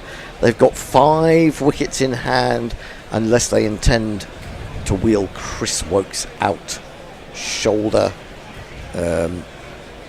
in a bad state. I would think it's unlikely, even if England do fall apart. We'll probably just do 15 minutes then, I suppose, and wibble now. That's probably the easiest thing. Oh, we'll go through. We'll go through to 5. Oh, yeah. Let's go through because we are the mainstays of this operation in the absence of the bear. All right, I'll push everything back at 5. Put in the hours, and Jason Hector Abbey at 5 then. Yeah, and well, I was thinking if we'd got back on in time that we might not need more than the first half hour. That said, I don't think that England are going to rush to this target in the way they might have done had Harry Brook still been there. Messi has joined us. Sorry, I didn't come because I knew we weren't starting until 4:30. You knew more than us. You always know more than us. You are the monitor. You are the monitor lizard. I was about to say the monitor lizard. Monitor from lizard, the from the wall of the cave in which you reside. So yes, one piece of news. In all likelihood, somebody's going to win the GPL, or maybe 2 people are going to win the GPL. Ooh, what have we got then? Talk us through it. Well, we've got we've got people who've picked. England started the day at 50.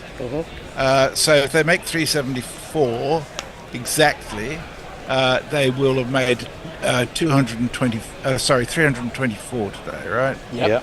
We have got 2 picks on 324, 2 on 325, 2 on 326, and 1 on 327. 1 on 328. So that's it's very tactical, isn't that? That's very tactical. That is pretty tactical. Yeah. That will make. Now you see. Now every time I have this, they're upset because I have to explain to him. But Bear, we've already made the money we were going to make. Yes. The more people spend on it, then the more money it makes us, and they also win. So you should be pleased when people win. Well, but I don't think he can bring himself to do it. Well, I think I think the only thing about that is that there is a sense amongst us. So I feel this way that the bigger the pot is, the more people will be attracted to it on a daily basis. Well, there is that, but then we've got a hiatus. We have, now until the end of August. I'm very happy those one-day games. I will go on record as saying I'm very happy for whoever wins the GPL today. If indeed England manage to knock off the 57 runs, what about anyone less than 374 runs? So effectively, 324? What? Anything else just beneath that? 313. I've picked 303. 28. Oh, it's you! It's you! I had a whole lot of picks today for the first time in ages. I spent 20 quid basically. But there's somebody I feel particularly sorry for who put in 10 entries from 368 through to 377. Obviously thinking, I'll go for whatever England are going to get. What they didn't do is deduct the 50 runs they'd already made yesterday. So somebody's thrown 10 quid away. In the expectation that they were covering the field in terms of... I see. So they've gone for 374 rather than 324, is that right? Yes, that's right. That is a schoolboy or schoolgirl error, I have to say. Yes. Talking of schoolboy or schoolgirl errors, we've seen a Harry Brook sandwich today. Have we? Yes, because we've seen the naughty, careless Harry Brook early in his innings, and then he settled down. Then we saw the brilliant Harry Brook, and then we saw the daft Harry Brook at the end. So we've had a Harry Brook sandwich. And I am still sitting here, not close to thinking England have got this nailed, because I now know, as does every England fan, and someone carefully explained that, having watched cricket through the 80s and 90s and indeed 70s, you know jolly well that a disaster can never be far away. Where England could absolutely have been home, hosed, cruising, comfortable. The fact is, you've exposed Bethel to difficult conditions, a new ball not far off on the horizon being quite hard to spot because it's so dark and gloomy.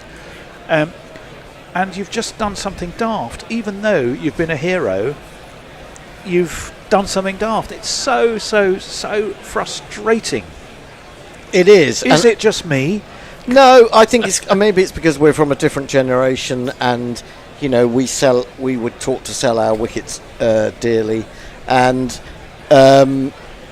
Harry Brook, the way he left the field exemplified for me the change in attitude, because he walked off like his job was done. Well, exactly, and he sort of did a little pirouette round to the whole of the crowd, held his helmet up, held his bat up, and yes, we might sound like old curmudgeons because he has played a fantastic innings. He's played a fantastic innings, but less of the old. I'll settle for curmudgeon. It's just in our DNA to want to see it over the line. Even if he got us within 10. But to throw it away, when he's already hit 2 fours in that over, Akash Deep looked completely lost as a bowler today.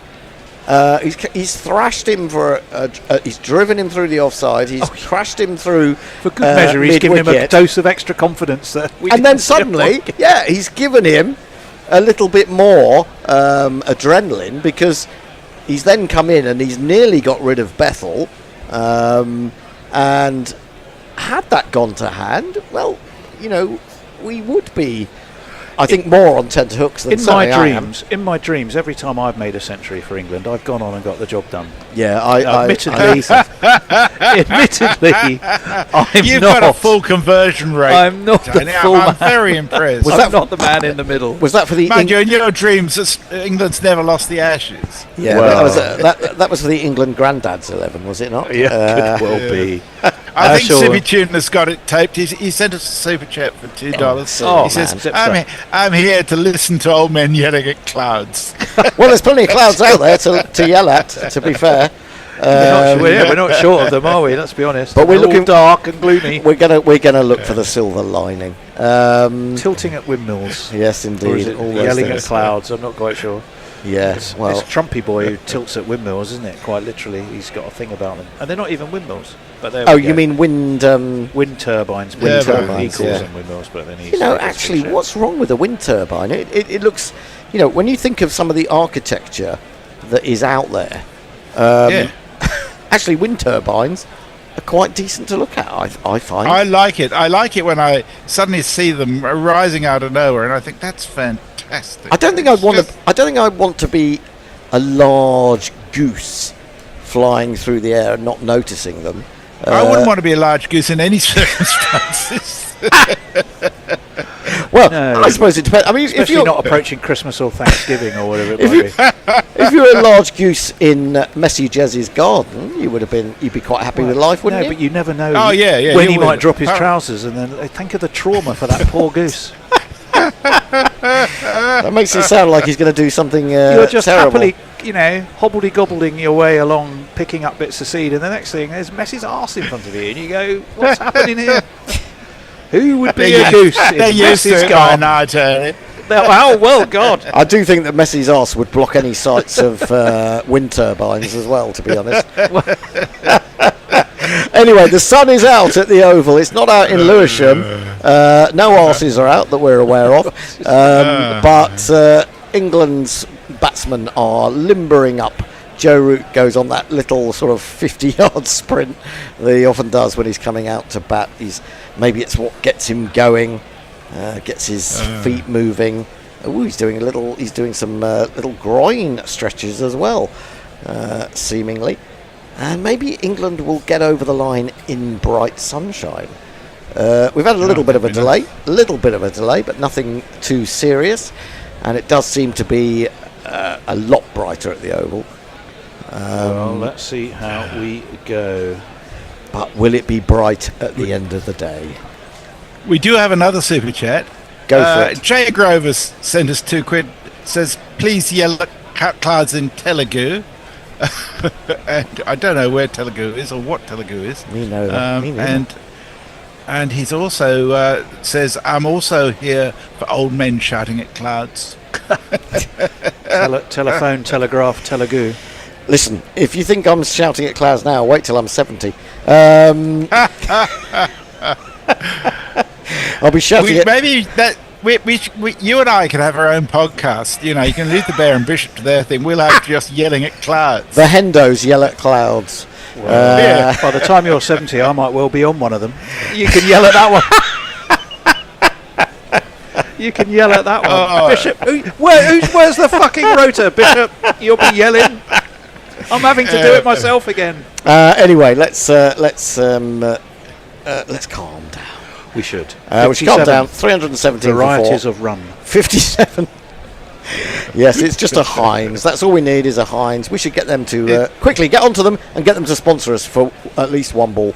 It's a sort of end of term feeling. Indeed. Akash Deep into Bethel, who plays a very pleasant drive, but pretty much straight back at the bowler. He gets a little bit of a hand to it, slows it on its progress to mid-off, and there is no run.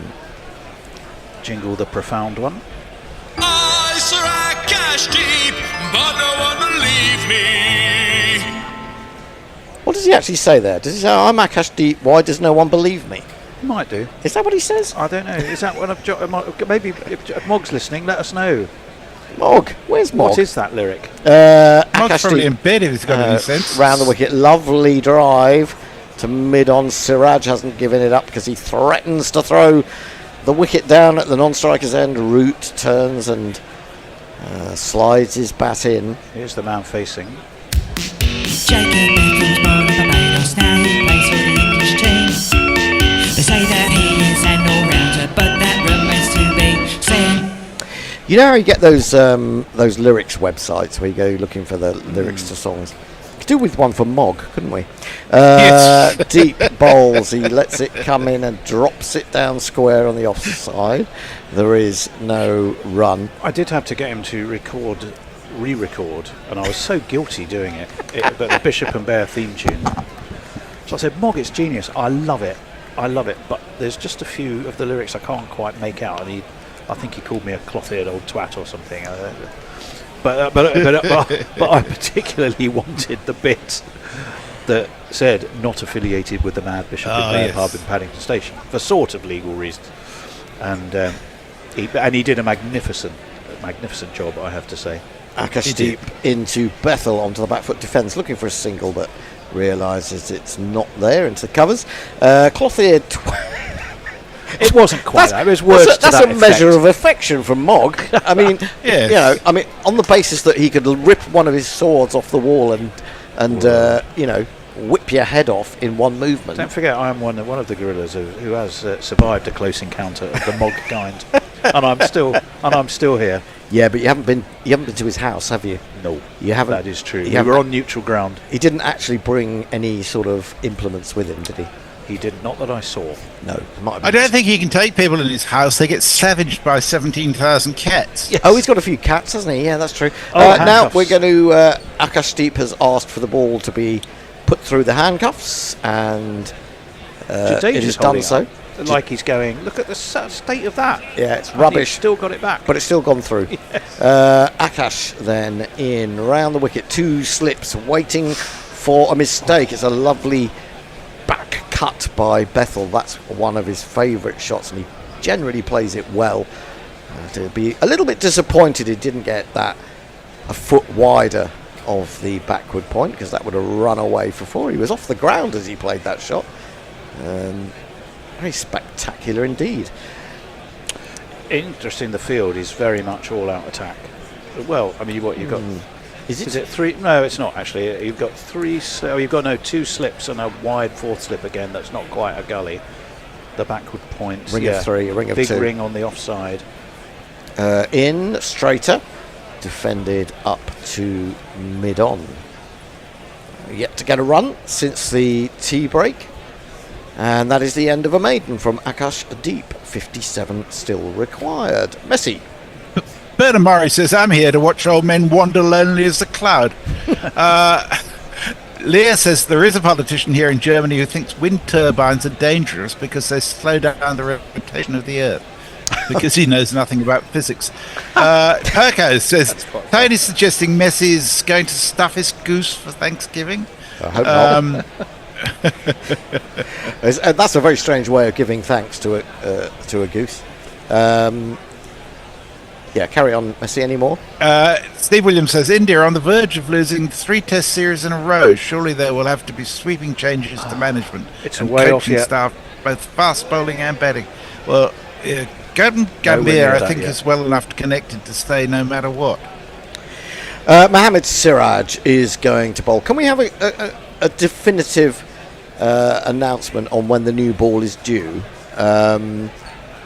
Just so we know. But they don't seem to be showing how many overs are bowled now. They're just talking about how many runs to win. Okay, well, 67 overs have been bowled. Ooh, 13. England would hope to get it done maybe before that, or very soon after the new ball is taken. No slips at all, except for a leg slip quite wide. And Root is happy to take the single for the first ball that he's received after the tea/rain delay. He moves within a single of what would be, I think, a 39th Test 100. 99 from 136. England 318 for 4. Bethel takes guard of Siraj running in from the pavilion end. So we look panoramic view of what used to be the OCS stand. I'm not sure what it is now. It would be his 39th Test 100. You're spot on. 2 slips and a very fine gully. 4th slip maybe if you prefer. And Bethel waits. In he comes, bowls. He finds the outside edge, and much to Bethel's, I imagine, annoyance, although he gets it to ground, the second slip dives and prevents that going down to the untenanted third man for a boundary. So there's a chance that Bethel will be getting a bit frustrated. 1 from 18. A lovely shot in the last over that was stopped well at backward point. That one there that could have just got him going. But there is still work to be done. Very much so. A ring of 3 on the offside, 2 at mid-wicket and mid-on, and long leg on the on. Now he's played a very fluent drive again. Square on the offside. That was Gower-esque. But once more he's picked out cover point. Who was it who said the art of batting is just look at where the fielders are and hit the ball where they aren't? Yeah, wasn't that Clive Lloyd who said, all this talk about players looking around the field, noting where the fielders are, when in fact you should be noting where the gaps are. Yeah. And well, that was Bradman who said that, but probably it was said before him too. Yeah.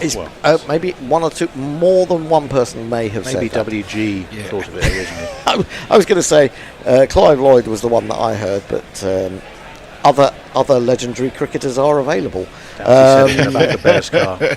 Siraj into Bethel, defends. He wants a single initially. Root has come down a few yards, but there isn't one there. Straight to extra cover on the bounce. 318 for 4. I mean, on a very serious note here, England do have to be just careful, really. They don't have to hurry. It's not, Bethel needs to be of the mindset, I'm here to get a job done. When I get it done doesn't matter. Because if he allows himself to get frustrated by the fact he's picking out fielders, it will ultimately work against getting the job done. Yeah, he's got that maturity. I think he has. And he's got a lot of players on the one now, which we haven't always seen today. So there aren't as many gaps. Siraj now round the wicket. Oh, he brings that one right back into He's quite late on it, but controls the shot well. Hands on heads from Shubman in the slips and from the bowler himself.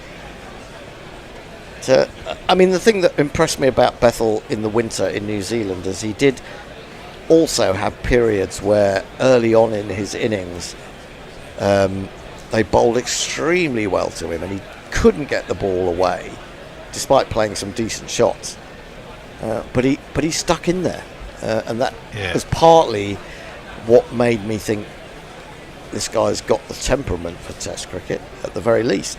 Siraj in, he chops that into the ground, trying to free his arms a little bit too close to the off stump to really get the leverage. It bounces towards the fine gully. End of the over, wasn't it? We have 2 more super chats. Yay! Here you go. Jay, it sends us £2. Super chat. Fire, start again.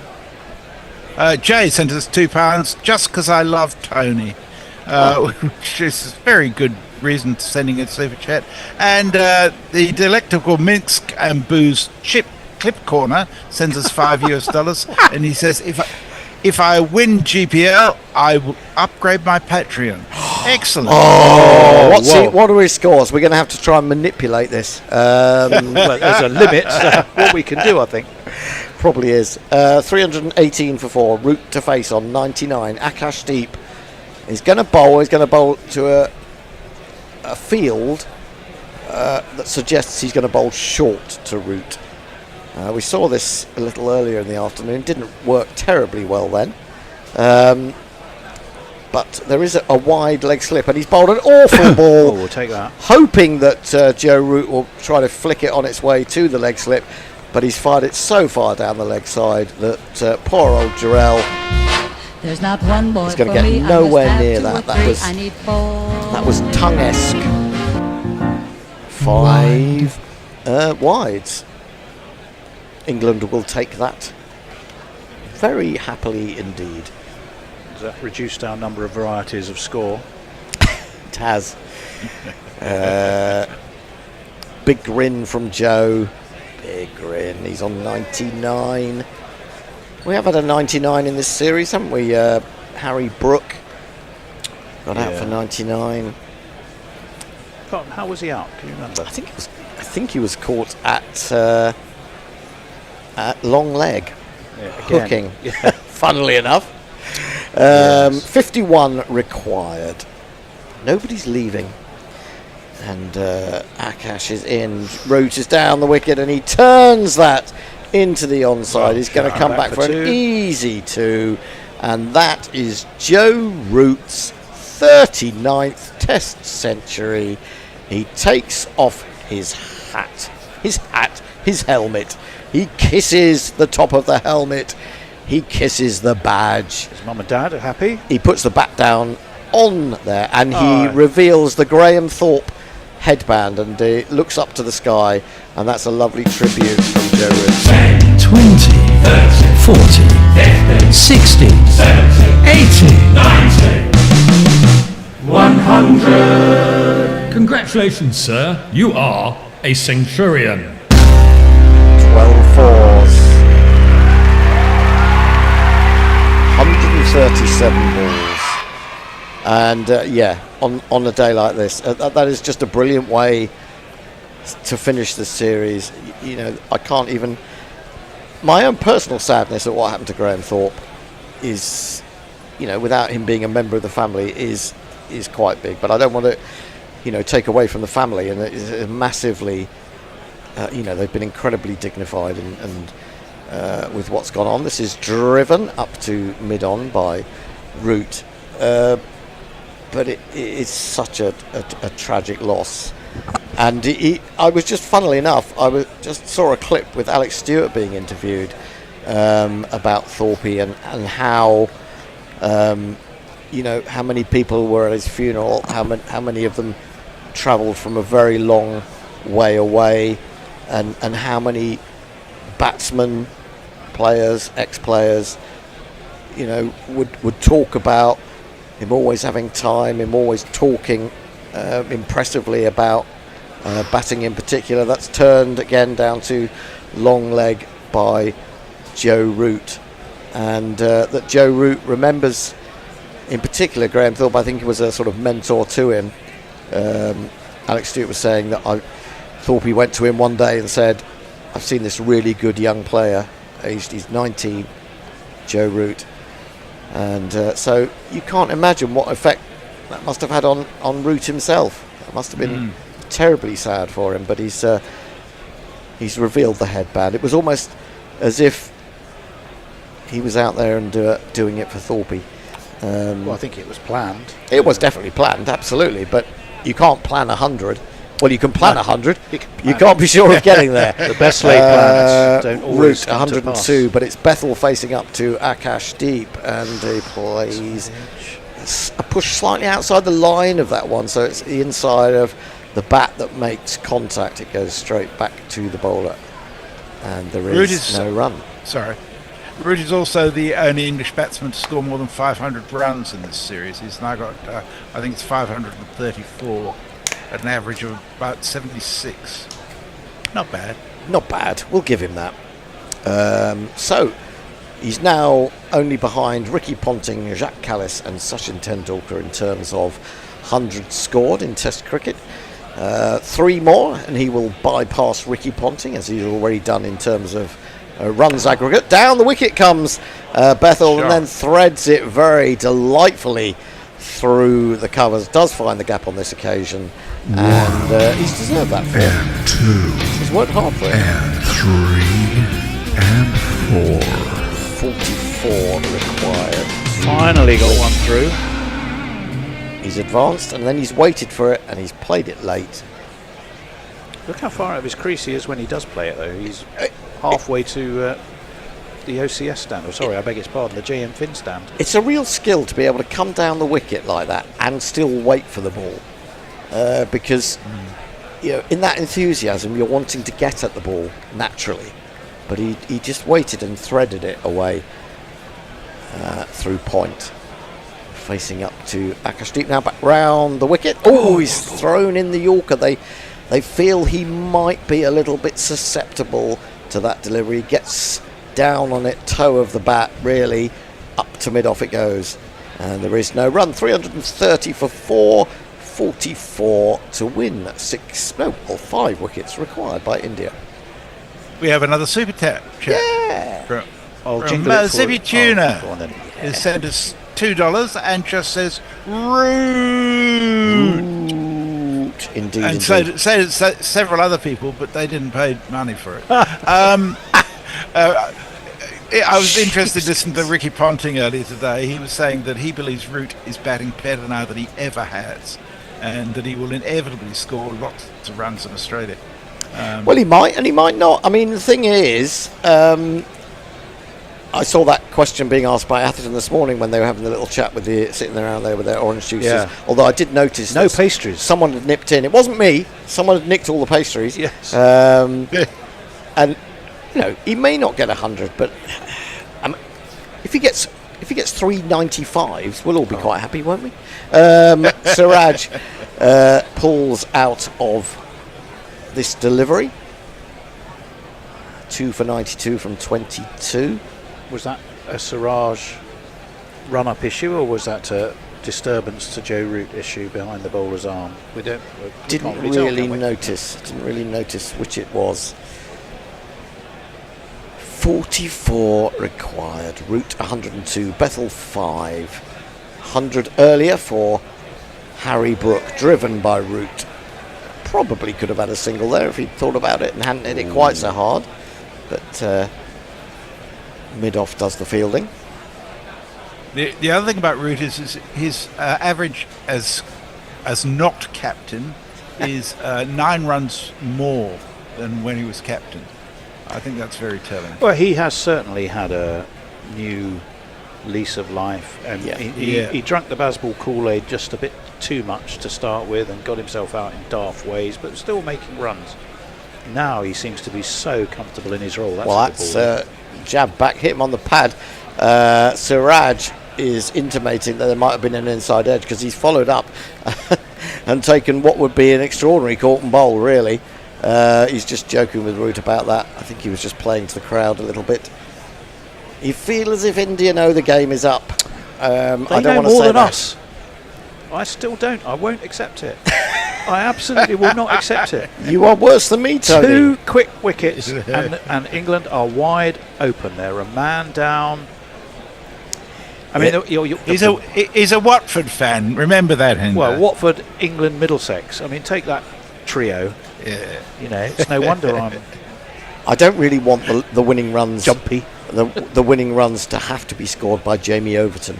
Siraj bowls, nice push into the offside, controlled shot. Did they come through for a single? They certainly set off.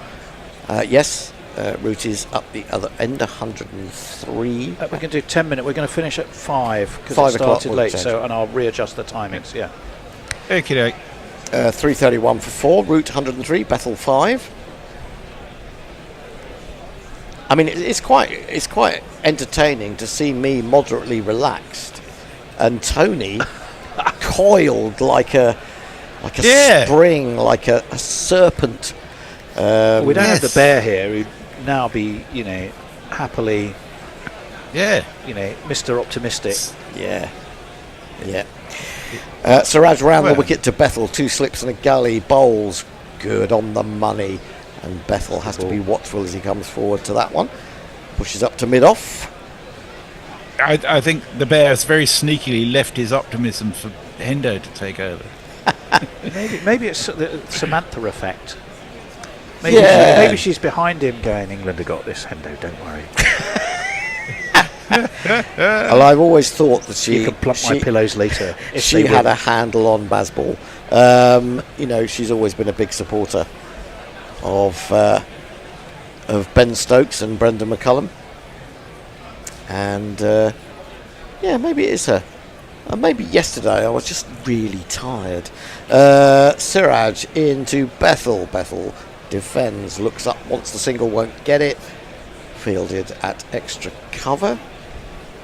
Still running in, still bowling 86 miles an hour. Siraj, fabulous competitor. Him and Jadeja I think of as the real great competitors in this team. Raoul to a certain extent at the top of the order. Shubman Gill's had an unbelievable series, and despite the fact that India look like they're going to lose 3-1, I have to say that Shubman Gill's not so much his captaincy tactically, but the way he's led from the front has been much more than I expected, considering his inexperience. Siraj in. He's had a little flash at that outside the off stump, trying to play that back cut again, nearly gets an edge, but survives. Tony has another sharp intake of breath. Let's just put it that way. End of the over, Messi. Well, Jay, you remember this morning you said you had never before had a nice tweet from Jay? Well, Jay sent us another super chat for £2 because I love relaxed Hendo. I feel no stress. So basically, I stress you with my stress. I'm glad that I can convey my stress so well. Anybody in a social environment who's stressed up is going to bleed that onto other people. Yeah, I don't like stressed people on planes, of which I'm one. You don't like yourself. I don't like sitting next to myself. I do prefer whiskey and coke in abundance before takeoff and landing. Krishna is back into the attack. He's coming into Root, and Root tucks that away on the onside. Has to hurry. Bethel throw comes in. It was off target. Had it been on target, I think he would have still got there, but it's a moot point. It's a moot point for a Root run. 332 for 4. 42 required. Jay just says, I am a fucking sensitive soul. You are. I've never said you weren't. Hang on, did anyone suggest he wasn't? No, of course not. Of course not. Demonstrating his sensitivity by being sensitive about being called sensitive when we hadn't actually accused him of being sensitive. That's really confusing. Some people are just too sensitive. Some people, but not Jay. But not Jay. Isn't there? There's a supposed notion of hypersensitivity, isn't there now? Oh, good ball! He's had a little prod at that, a little bit of movement away. Bethel, having got that 4 and played it so well, has just looked a little bit. That is the perfect line to him. Yeah. He's a little bit front on there. He's just getting a little bit antsy. He's looked back after that one, and sometimes that's a signal that he's got an edge. Coming around the wicket again to the left-hander. Bethel settles down again, waits for Krishna, who's in, and he flicks that away off his hip, keeps hitting the field. This time it's square leg, and there is no run.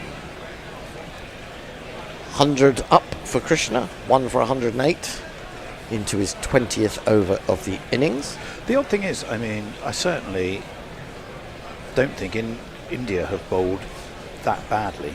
I think Siraj has bowled very, very well. I think both Krishna and Akash Deep have bowled pretty well without reward.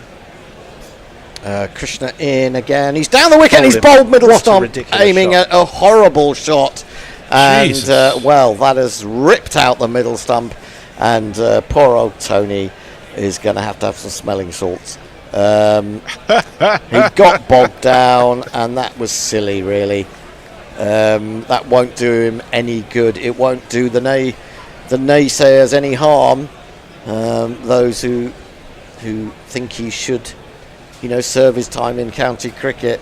That's a horrible dismissal. I can't, much as a fan as I am of Jacob Bethel, I can't really defend that in any way. Bottom edge into middle stump. Boy, what on earth were you playing at? Still a chance. 4 wickets required. It's very much a chance. That's the last over of a T20 shot, isn't it? It is, dreadful. And that's not what we're in. It's a test match. And what is Root? I mean, I wonder whether Root should be a little bit more proactive in guiding those at the other end. I mean, I don't like to be critical in any way of Joe Root, but I've thought that a couple of times when he's in there with Harry Brook, and get down and say to Harry, just rein it in a little bit. I know he's at the other end. He's probably admiring Harry Brook and his abilities, but I just wonder whether a little bit of intervention might be called for. And yet he played a lot of the ball. Yes, he played and missed a few times, but he played generally with the ball under his eye line. Yeah, he picked out the fielders a lot, but he was playing classy cricket strokes to do that. He managed to pierce the field with one. There was literally no need to do something that daft. And but it's exposed his team, and again, that's not forgivable. Someone has to take him to the naughty step. Or the woodshed, or whatever the expression is, and he needs to be told. Well, it's experience, isn't it? It's experience of it's having the nerve to deal with those periods when you're not scoring, and not going and just chancing your arm. Try to be a bit more attacking, but I mean that's just a totally dreadful one-day shot. Yes, it is. I'm sorry, I now have this image of a woodshed down the bottom of Tony's garden in Claygate, full of naughty boys who've been misbehaved. I don't like to think of all the Steady, naughty boys. That's starting to sound very dodgy. Oh, goodness me. Jamie Smith aims a drive at that, gets an inside edge onto pad. And as I've said many times this summer, Jamie Smith, fantastic stroke maker, got great timing, big shots. Shots that other people haven't got, but he does, in my opinion, still have it all to do against the moving ball, and I didn't like the way he got out in the first innings at all. Here he is. Hey there, Jamie Smith. 2 slips in a gully. Maybe would you be more attacking now? Krishna in. Oh, he's beaten him. Oh my word, he beat the outside edge. It went just over the top of middle stump. And suddenly, you feel like saying to Joe Root, for God's sake, just take the strike, please. 3:32 for 5. The Indians have got new life. Certainly do. I said 2 wickets. It was always going to be 2 wickets. Even down to 20 to win, it would be 2 wickets because England are that man down. Yeah, that's what makes it. You know, all the guys from here on in, really, apart from Tongue, can bat, but can they keep their nerve to see England over the line? And if Joe Root was to go, well, I think I might go outside and weep. He's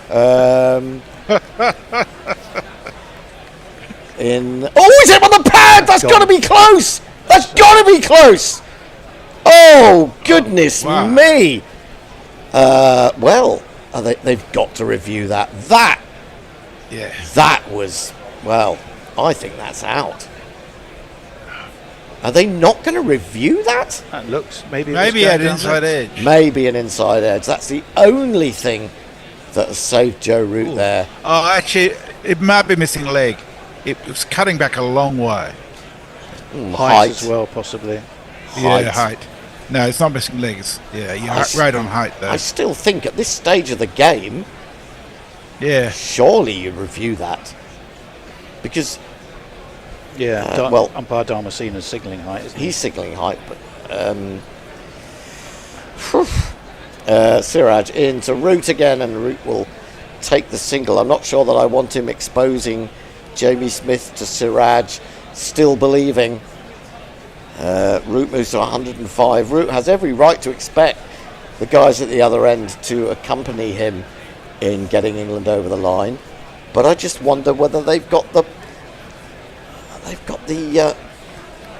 common sense, whether they've got the nerve, whether they can do it in singles. There aren't that many singles on offer at the moment. 3 on the offside.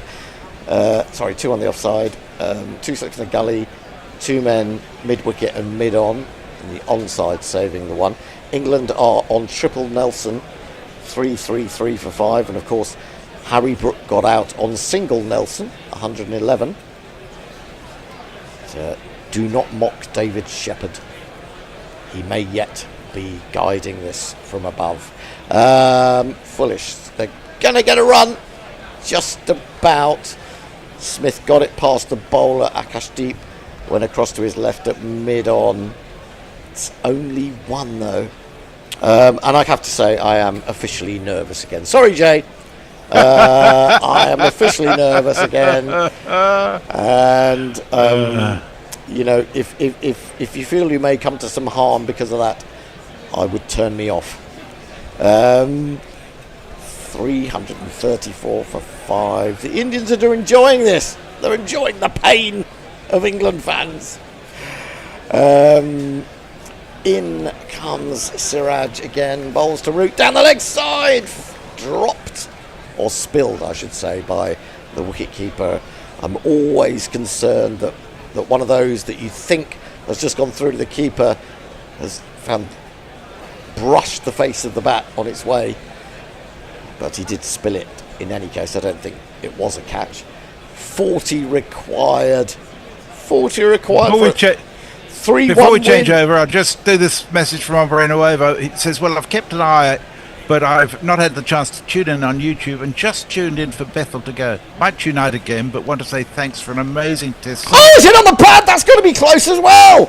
Oh, my word. It's given not out once more. Siraj is doing everything he can, but they're not going to review it again. Did they get a leg by there? I think they did. England 335 for 5. I'm going to have to take Samantha over into the other part of the room. Oh dear! And she's going to have to calm me down. This is. My mind is boggling. 39 required. Jamie Smith has 1 ball of this over to survive, or even hit a boundary. He's in. Bowles hits him on the pad. He's going to appeal for that. Is Dharmasina going to give it? No. He's unmoved once more.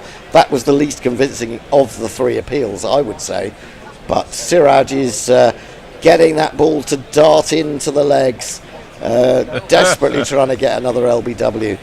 But England survived for the time being. I'm going to take my incredibly hoarsening voice away, possibly for the last time this summer in Test cricket, and I will be replaced by Jason, and I think Abby's coming back, is he not? Along with Hector. Someone want to? Am I staying on? No Yes, sign of you Abby. are. Oh, okay. No. Do you want to come in here? Oh, well, it doesn't really matter, does it? As long as you've remembered to. I don't know who's doing the socials, but basically there's been such a spate of them that I've been restricting them basically to super chats and compliments, which seems the best way to go. Wow, what a time to come on to commentary. Krishna in, and that ball is attacking off stump. Very wicket to wicket now. They're scenting blood. Well, I feel like I've watched this before many times, where Root has done everything to get England over the line, and has lacked the support of other batsmen. I mean, Harry Brook is now beginning to look slightly regretfully. Have you lost a Test match, Harry Brook? I mean, Bethel's shot, really. Awful hack across the line.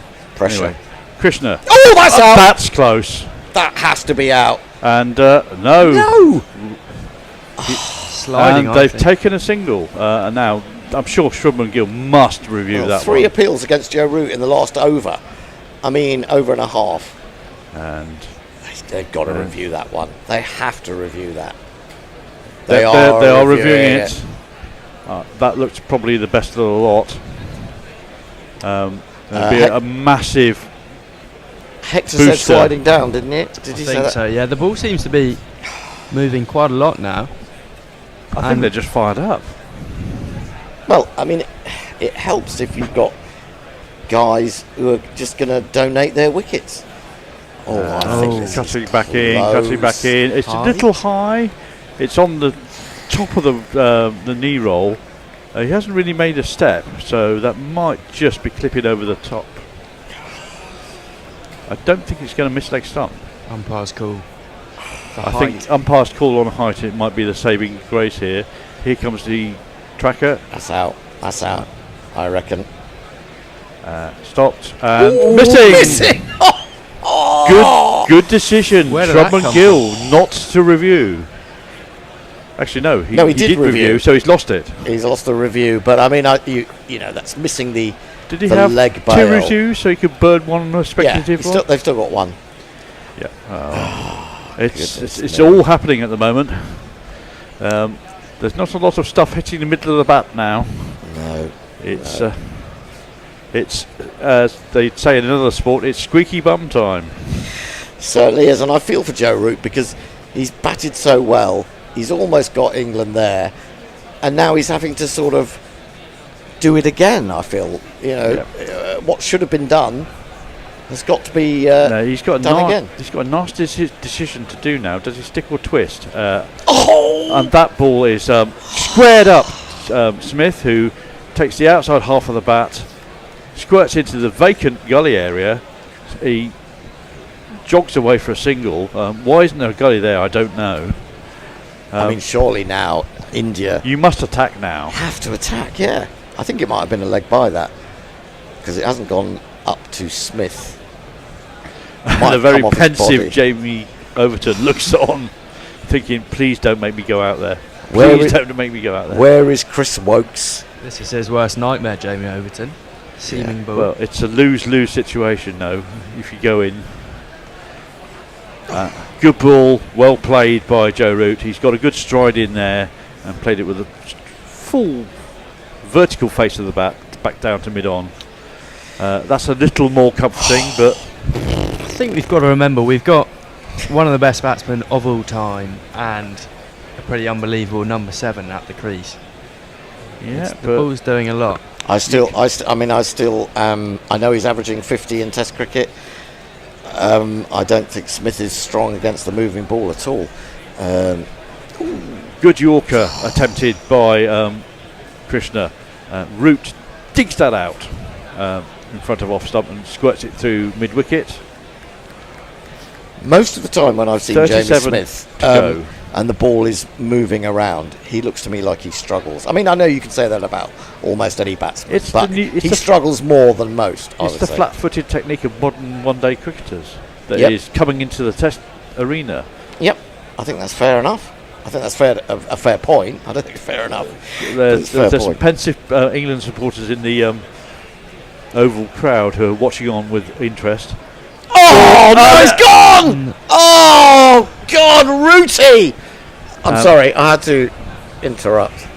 And Root has flashed at one outside the off stump, rising from Krishna, taken the edge, and Jurel makes no mistake. And Rooty has had a brain fade there.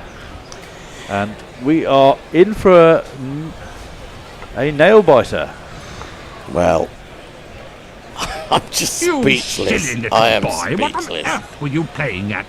No! I'm utterly speechless.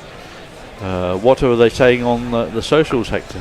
Steve Brew says, Hendo, thank you for your kind words to my message. I'm watching the game but listening to you all. Your shouts are terrifying me when these LBW appeals are going on. Come on, England. Terrifying all of us. Next to and Rooty's now going to give Jamie Overton some sage advice as he walks down the steps from the changing room. Peter Probably to be, don't do what I just did. Who is left to bat, and can they bat? They can all bat. They can bat, but I don't know that they can. I don't think they've got the guts. I really, this is a situation that not many of them will have been exposed to before. Will we see Chris Wokes? We don't know. Nobody will know until he actually turns up or they spot him in the changing room.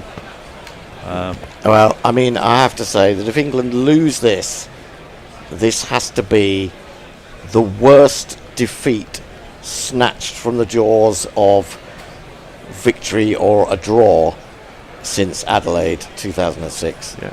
Well, the ball's just suddenly doing stuff over the last 15 minutes, and England are not responding. Ever since Bethel went out to the crease, and they got bogged down at one end. Yeah, but you can get bogged down, but you've got 2 hours tonight to see it through. And a whole day tomorrow. You've got one of the best batsmen of all time at the other end. Anyway, there are lots of very happy faces on Indian players at the moment. Anyway, here comes the first ball to the new batsman who will jingle up in a minute. No, it's not. It's Smith. It's a new over. It's defended into mid-on.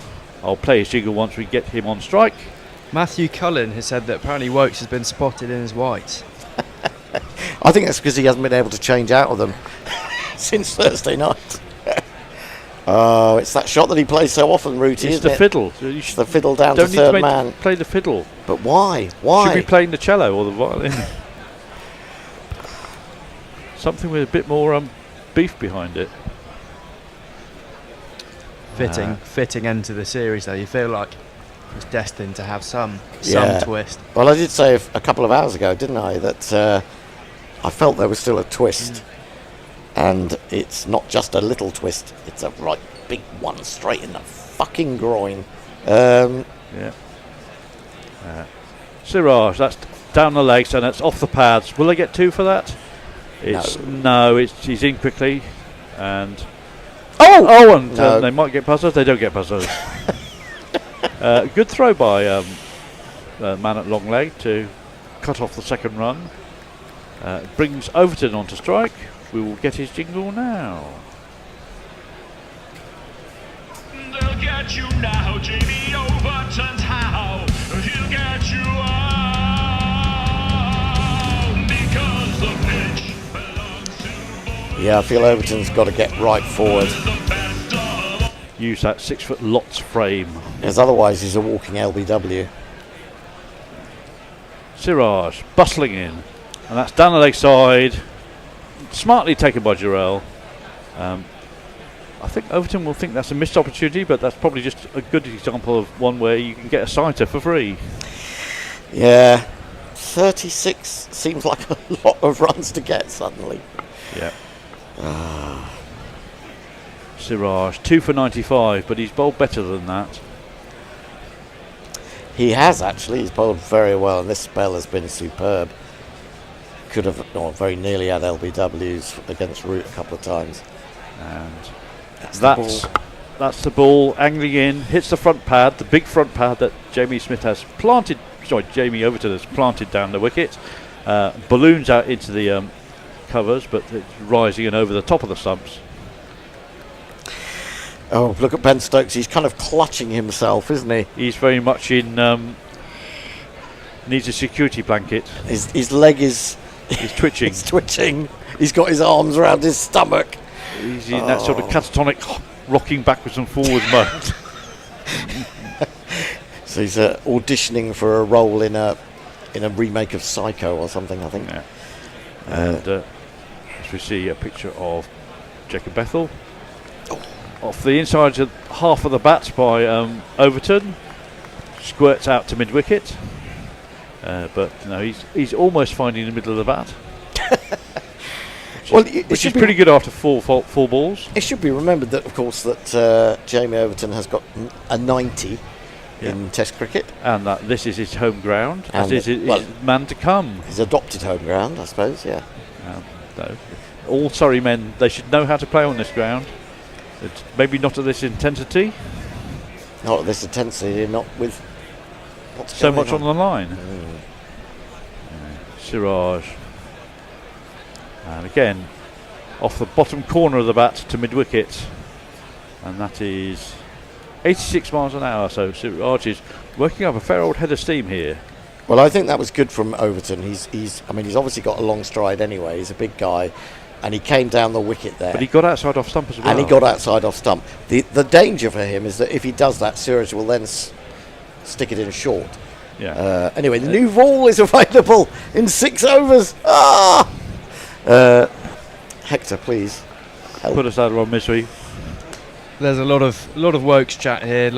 He's in as whites. We'll need him. 374 seems a long way now. Just 6 hits for Jamie Overton. He can do it. I have faith in England seeing this through. What madman says that? Says Kate. Oh, mad woman. Mad woman. Proceed. Here's an interesting thought. Who will take the new ball? Because these guys go bowl continuously, I think. That's angled at leg stump. Overton thinks it's a single, gets disabused of that notion, scampers back. Thankfully, it only takes 2 paces from the centre of the wicket.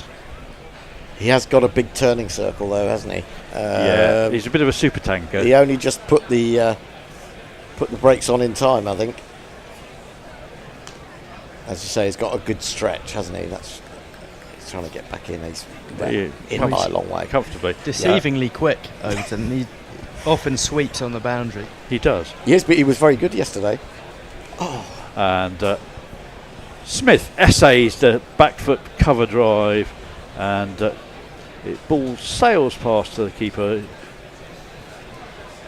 No, Jamie. Think a bit more tactically.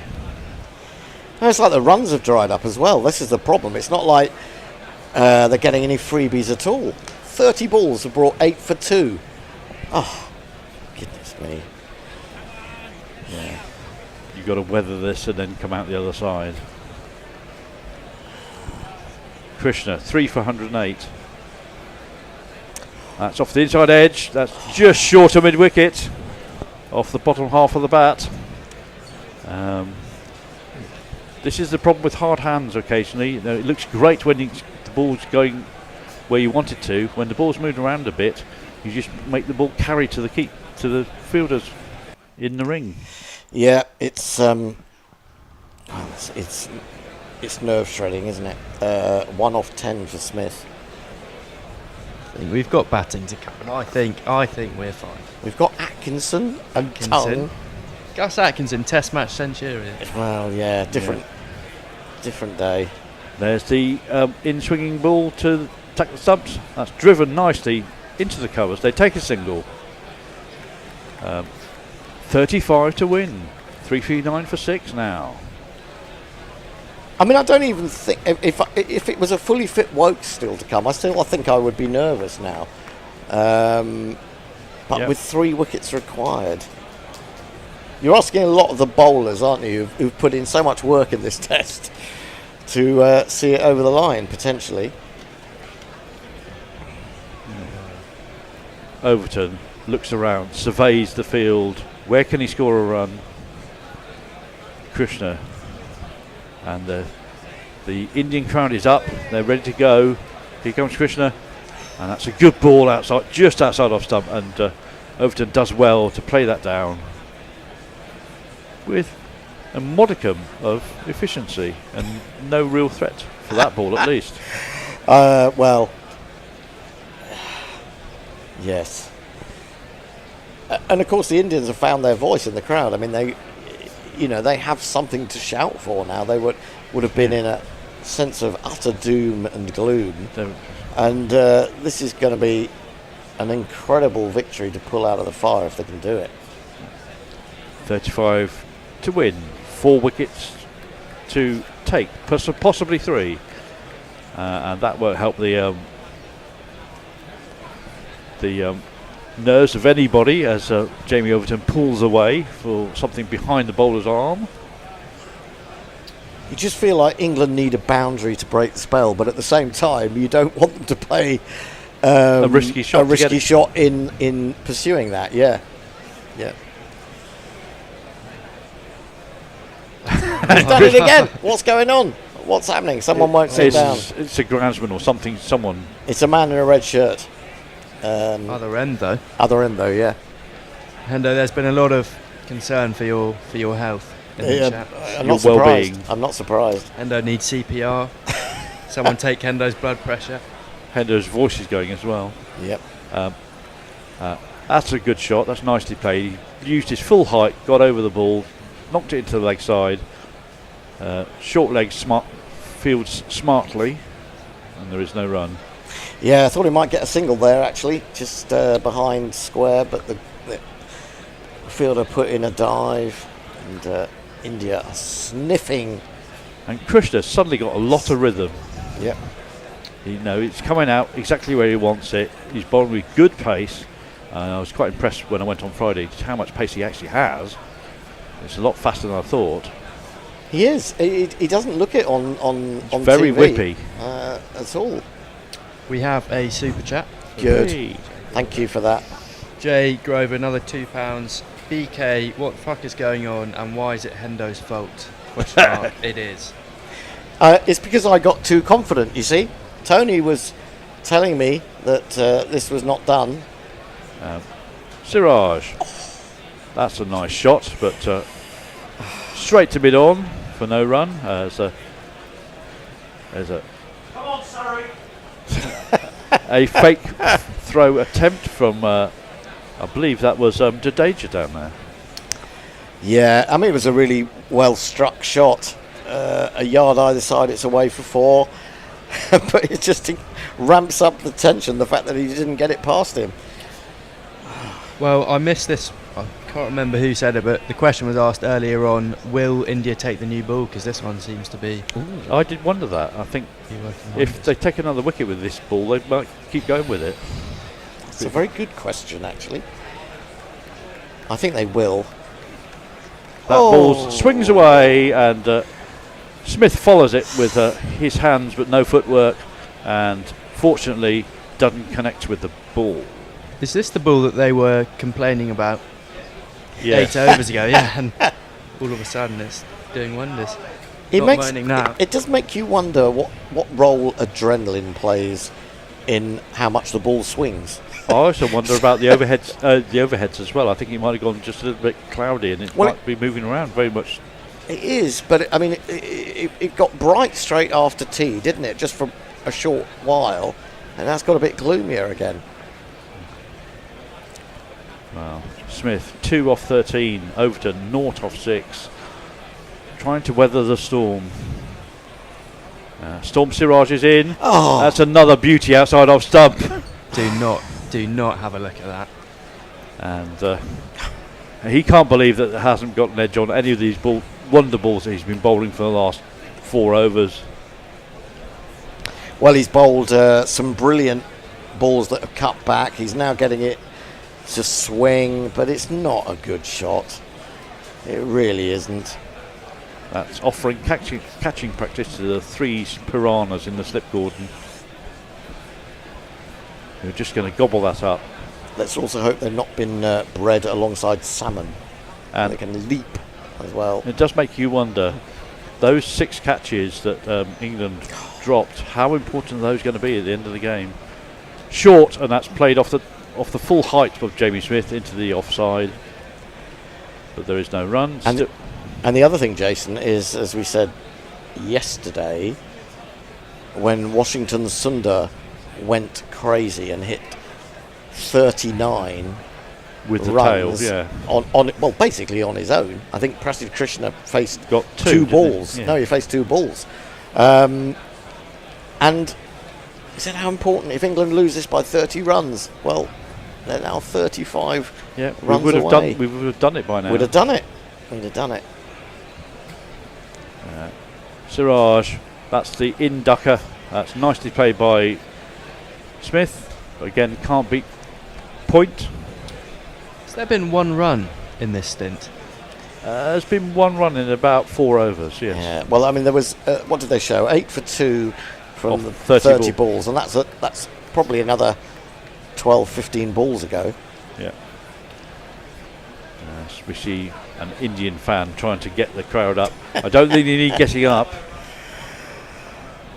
That's the guy that runs the Barrett Army, Tony is telling us. What, this guy at the front here? No, the guy before that was just clapping. Oh, is it? Oh, okay. Is his name Barrett, by any chance? On to leg stump, angled in, defended to mid-on, and there is no run. That's the end of that over. Still need 35. Can't buy a run. Amazing stuff. Any more? Yeah, we've had a lot going on. With now 560 chats so far. They're all talking about Hendo. All talking about me. They're worried about your well-being. Stressed. Well, apparently, Jason, your voice will do well to calm them down. So, the more of you chatting, the better. What, you saying I've got a Mogadon voice? Luke Hallahan looks very grey there. Would a rain break help England now? Oh, it is very dark indeed. I'm not sure it would. It might give them a chance to reset a bit.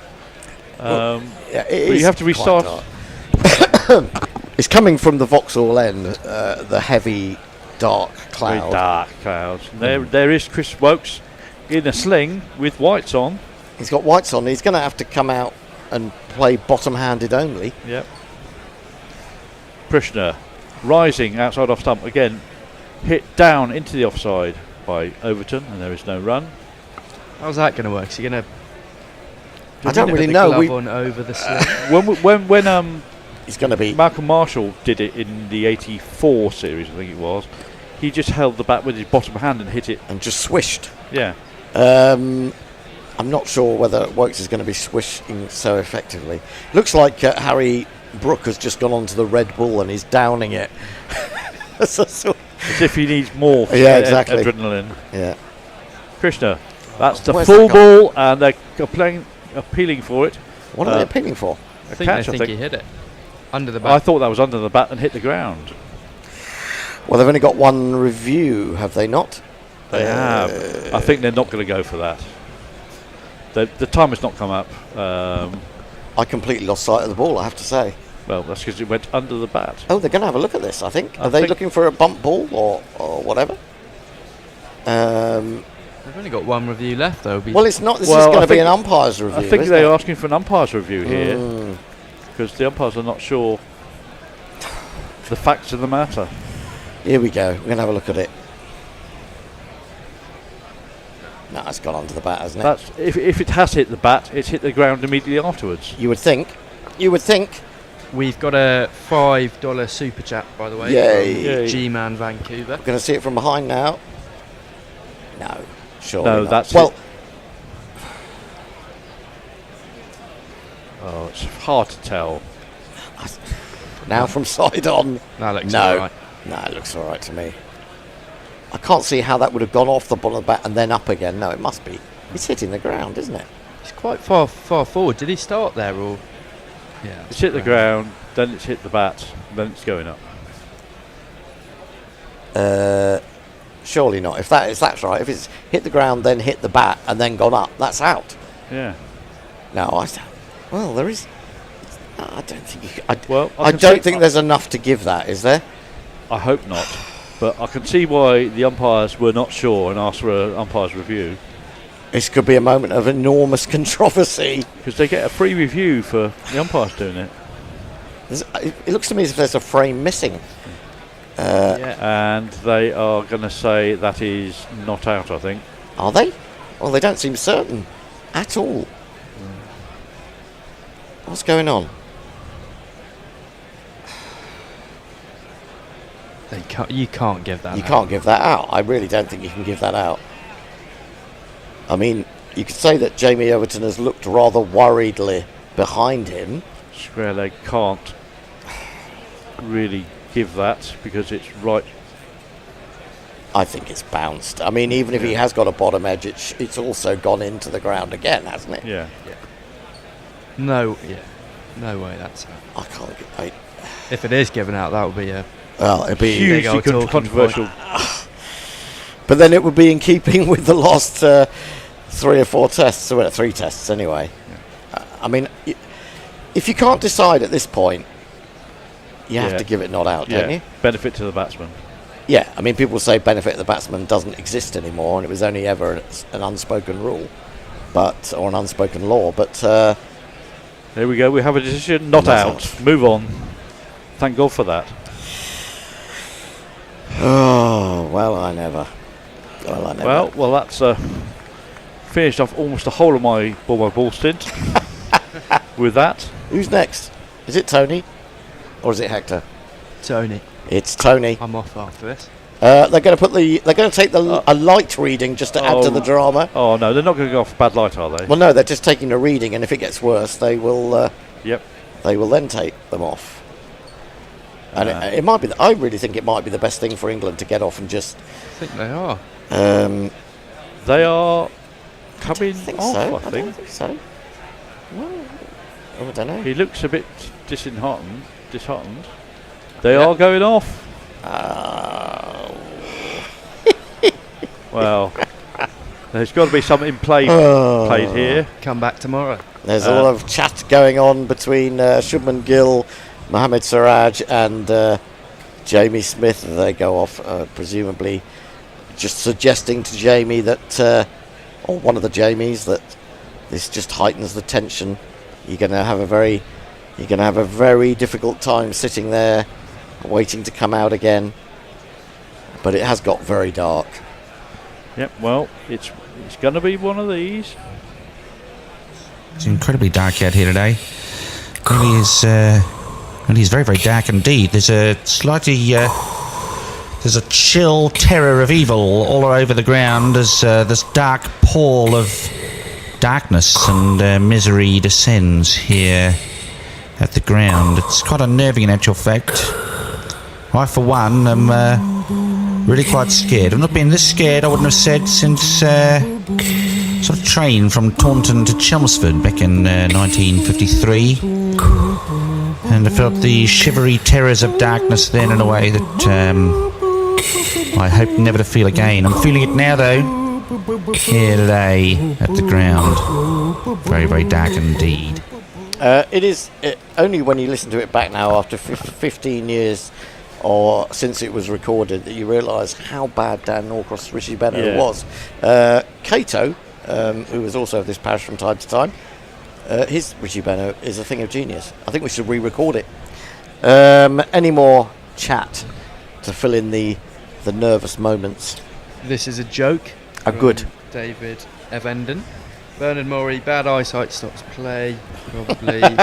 Steve Bruce thinks it's best to go off. Momentum was with India. Take the break. I agree with that. Yep. I think. Yep. And I think that's very much best for us. David Brook, I haven't been this scared since standing in the next urinal from Shaking Stevens.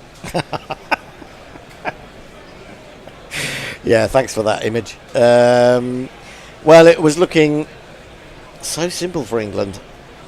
They were in touching distance, but suddenly it's been snatched back, the momentum, by India, with wickets falling. Well, I suppose snatched back, it was kind of handed to India by Harry Brook, having a brilliant knock of 111, and having hit 2 fours in an over. Akash Deep had just come back onto bowl, was looking very sorry for himself, and then suddenly tried to hit a third.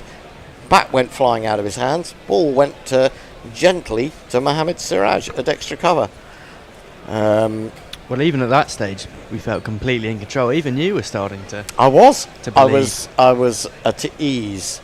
And you see, people won't understand my pessimism, but I'll give you this as an example. Adelaide 2006, I went to the ground on the final morning.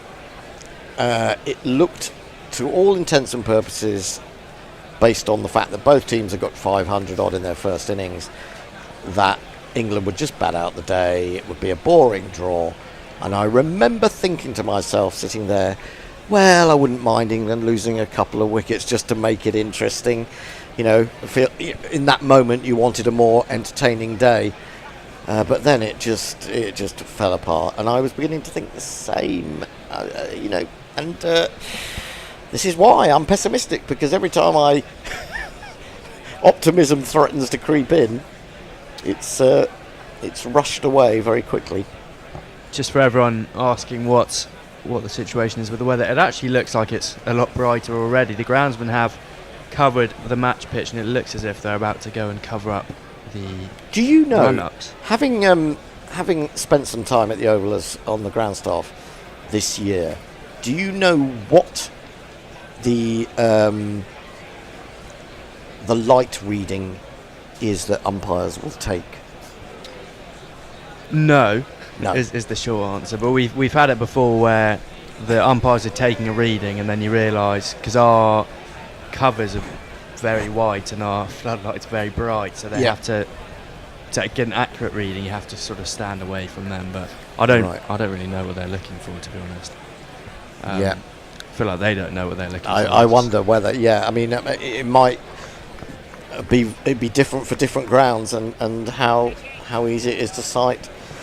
Well, there are going to be one or two England batsmen if they don't get this over the line, and even if they do get it over the line, they're going to have a long, hard look at themselves, really. I don't think this will be a long break. It really doesn't look too dark anymore. I think it's been brighter here. I mean, it was just a big mass of cloud that was passing from over the Vauxhall end, and then once that moves, then it should be clear to go again, but also from an England perspective, it might just stop moving quite as much. That said, if that happens, they will definitely take the new ball. JW's asking you to explain the Bethel dismissal, and he bets that you can't. Well, I can explain it in the sense that he lost his nerve. You know, I think putting a player under pressure is, in terms of preventing them scoring, is an underrated tactic in this day and age, when in fact it probably should be a much more widely used tactic, because players today don't like being held down, and they lose patience much more quickly than players of previous generations. So I can explain it in that way. In terms of the actual shot, I really can't explain it. It was horrible. It was a slog. It was a slog. And what do you say? I mean, I thought Bethel had a better temperament than that. And he may just have gambled and thought, but if you do gamble, you've still got to adhere to, some technical proficiency, and that really wasn't. So, having seen the Bethel dismissal, does that tell you, give him a couple more years of playing first-class cricket, or are you happy to see him down under? It's a very good question. I mean, I don't think he's really done himself any favours. I'm not saying that he was done any favours in the first place by, being built up by Stokes and McCullum, and then the media, and then being left for the whole summer playing no cricket. You can argue about central contracts and say in some ways it's a good thing, but I just think players are playing too little cricket. I know the argument is, we're playing far too much cricket. Well, it's arguable that if you are a journeyman county cricketer, that you are expected to play a lot of cricket. I mean, not necessarily in comparison with what went on in previous years, but I think we're in danger of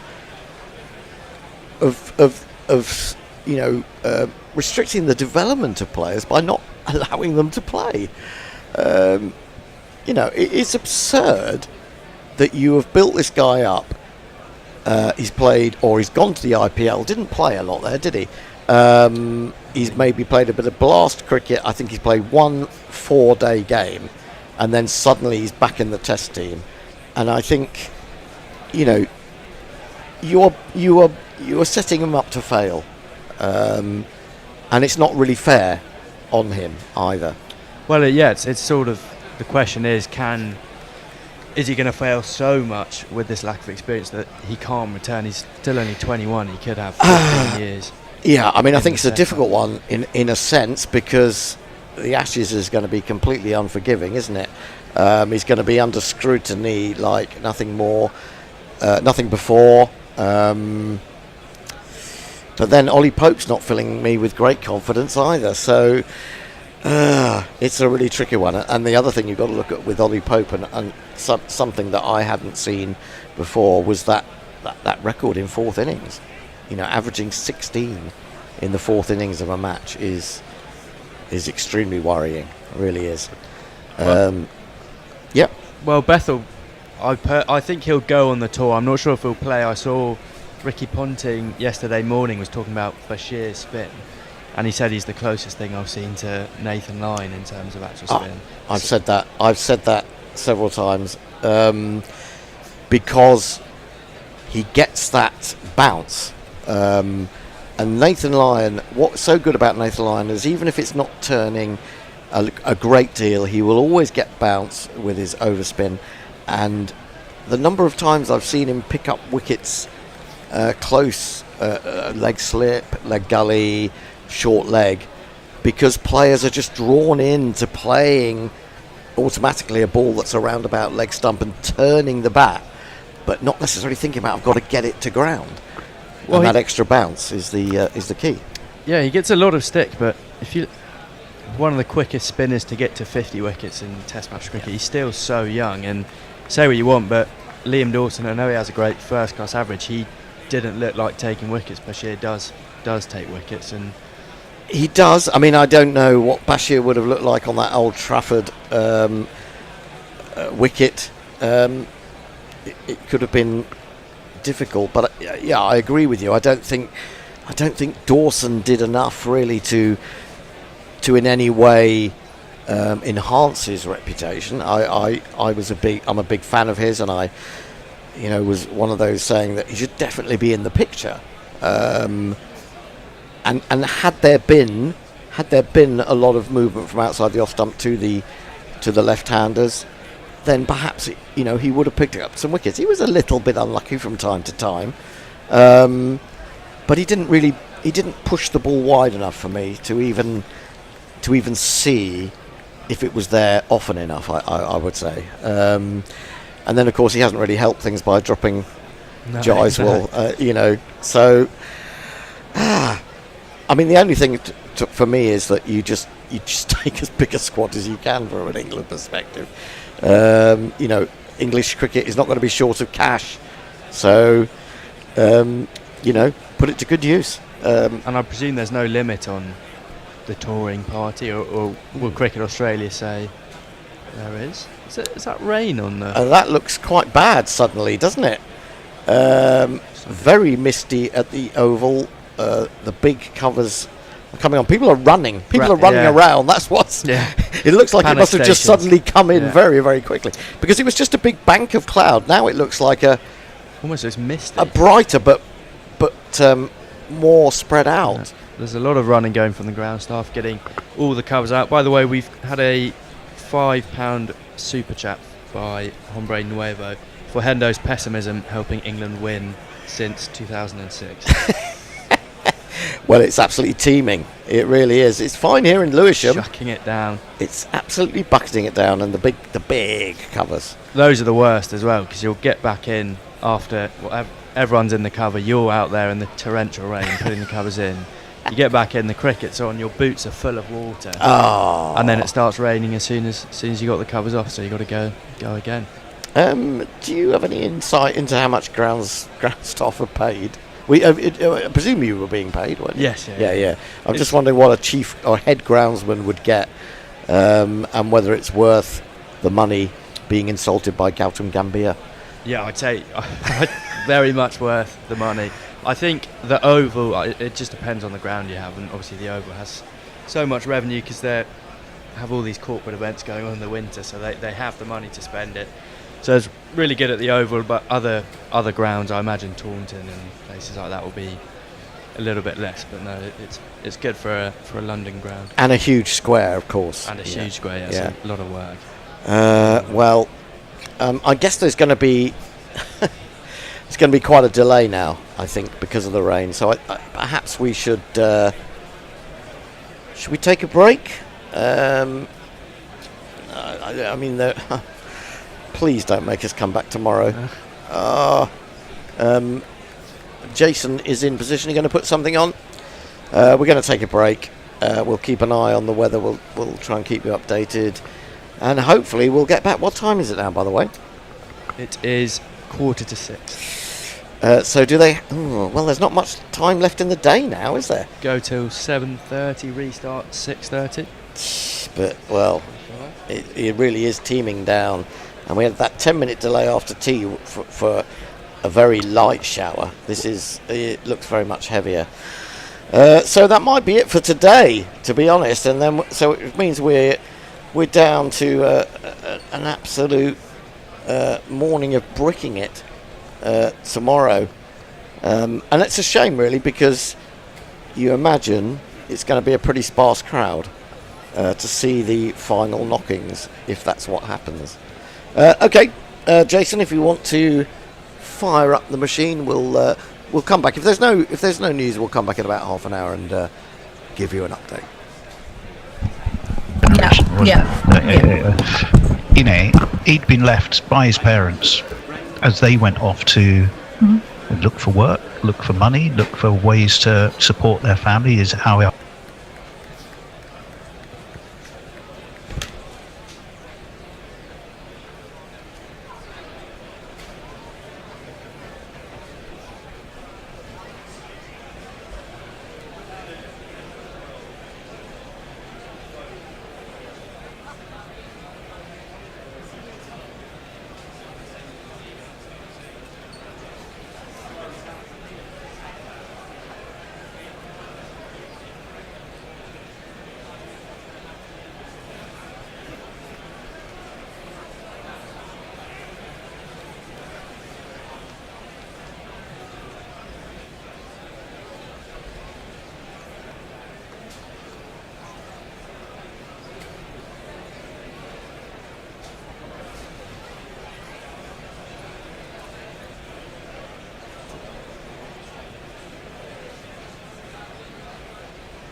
So I'm not sure what's going on in the green room, but YouTube says there's still 130 of you here.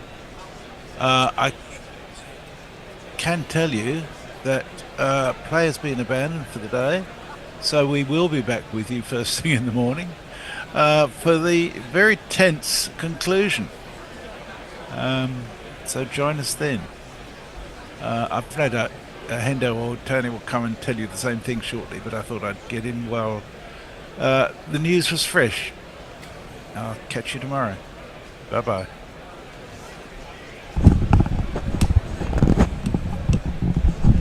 Oh, okay. Turn the podcast on.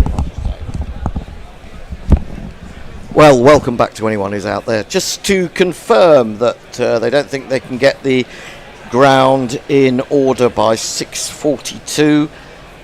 So the game will go into a fifth day, like every match of this series. It couldn't be more frustrating in a way. I guess there won't be a huge crowd there tomorrow, and then so often with cricket you end up with a handful of people watching a denouement to a fantastic 5-match series. The weather has had the final say today. We didn't see that coming really. Messi Jez in the weather cave was looking in the other direction. What happened, Messi? Explain it to me. Where did that rain suddenly come from?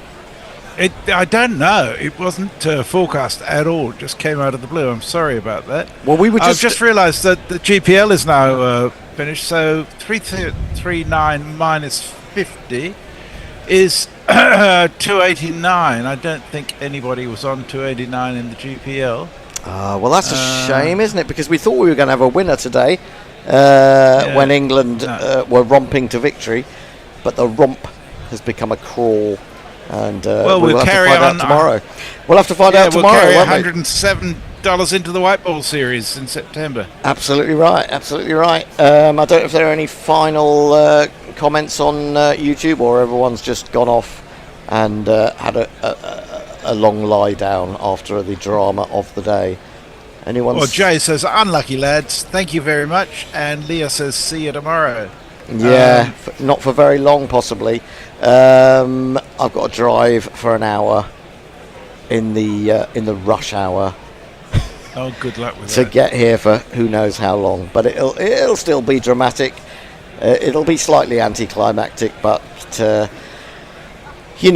cricket, when wasn't cricket anticlimactic on many occasions? It's the role of sport to sometimes disappoint in that way. India have fought back brilliantly.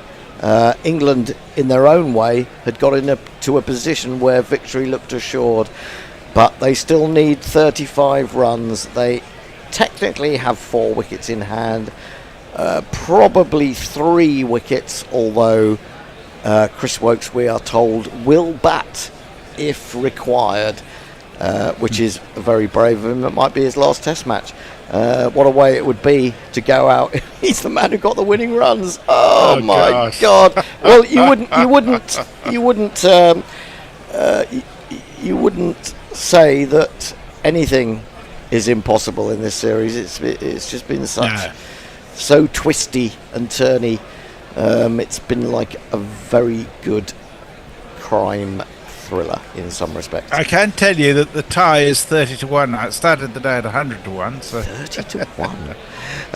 Well, it's of course that is still out there, and of course the draw is still out there because we're told that Storm Floris is on her way. I'm presuming that Floris is a female name, but maybe not. I don't know. She or he or they or it is on its way. Whether it will strike the oval with full force, we're certainly expecting very high winds. It's not going to be very comfortable to watch, even if England or India get there, depending on who you're backing. It is a possibility. The weather forecast for tomorrow says 40% chance of rain at 11, 50 at 12, 50 at 2 o'clock, 70 at 3. So it'll have to be done in the first hour to make sure, I reckon. Well, do you know, Messi, I mean, you were telling me that tomorrow, you see, that's how it updates so quickly, doesn't it? I mean, it was, I think, 20% from about 12 or 1 o'clock tomorrow originally, and now you're saying 40% at 11 o'clock. So, well, extraordinary. I mean, I suppose England would take it, wouldn't they? England would take the washout at this stage. After having got themselves into this position and then thrown it away to a certain extent.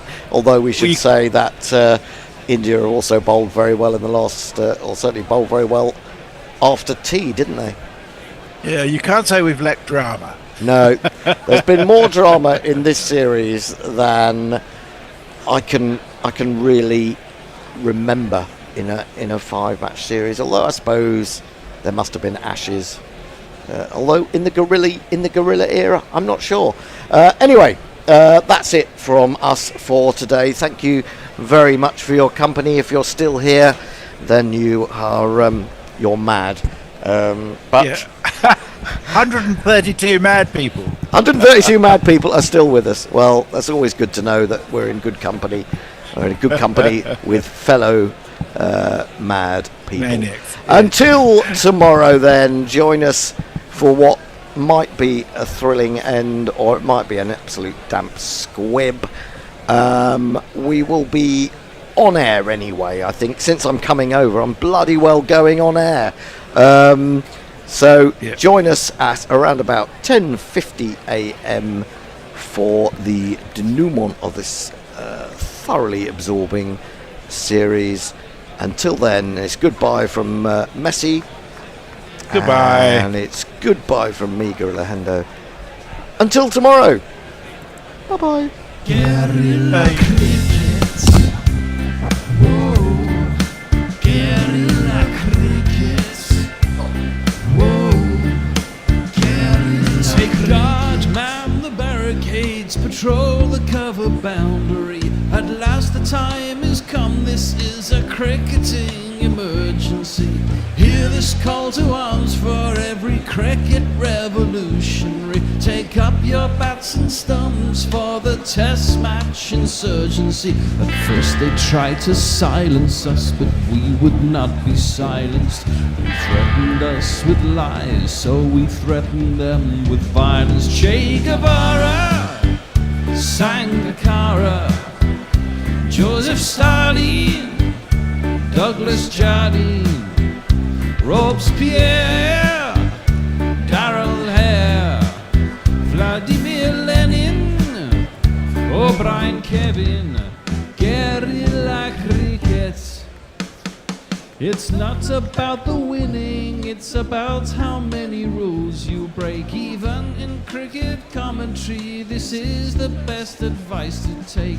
Pick Guerilla Cricket, it's the finest choice you'll ever make. There's so much more to cricket than red counters and a slice of cake. At first they tried to sanitize us and clean up our act, but people like it filthy, and we know that for a fact. Fidel Castro, Lenny Pascoe, Carlos the Jackal, Umar Akmal, Mahatma Gandhi, Grant and Andy, Brendan Behan, Austin Ian, Guerilla Cricket.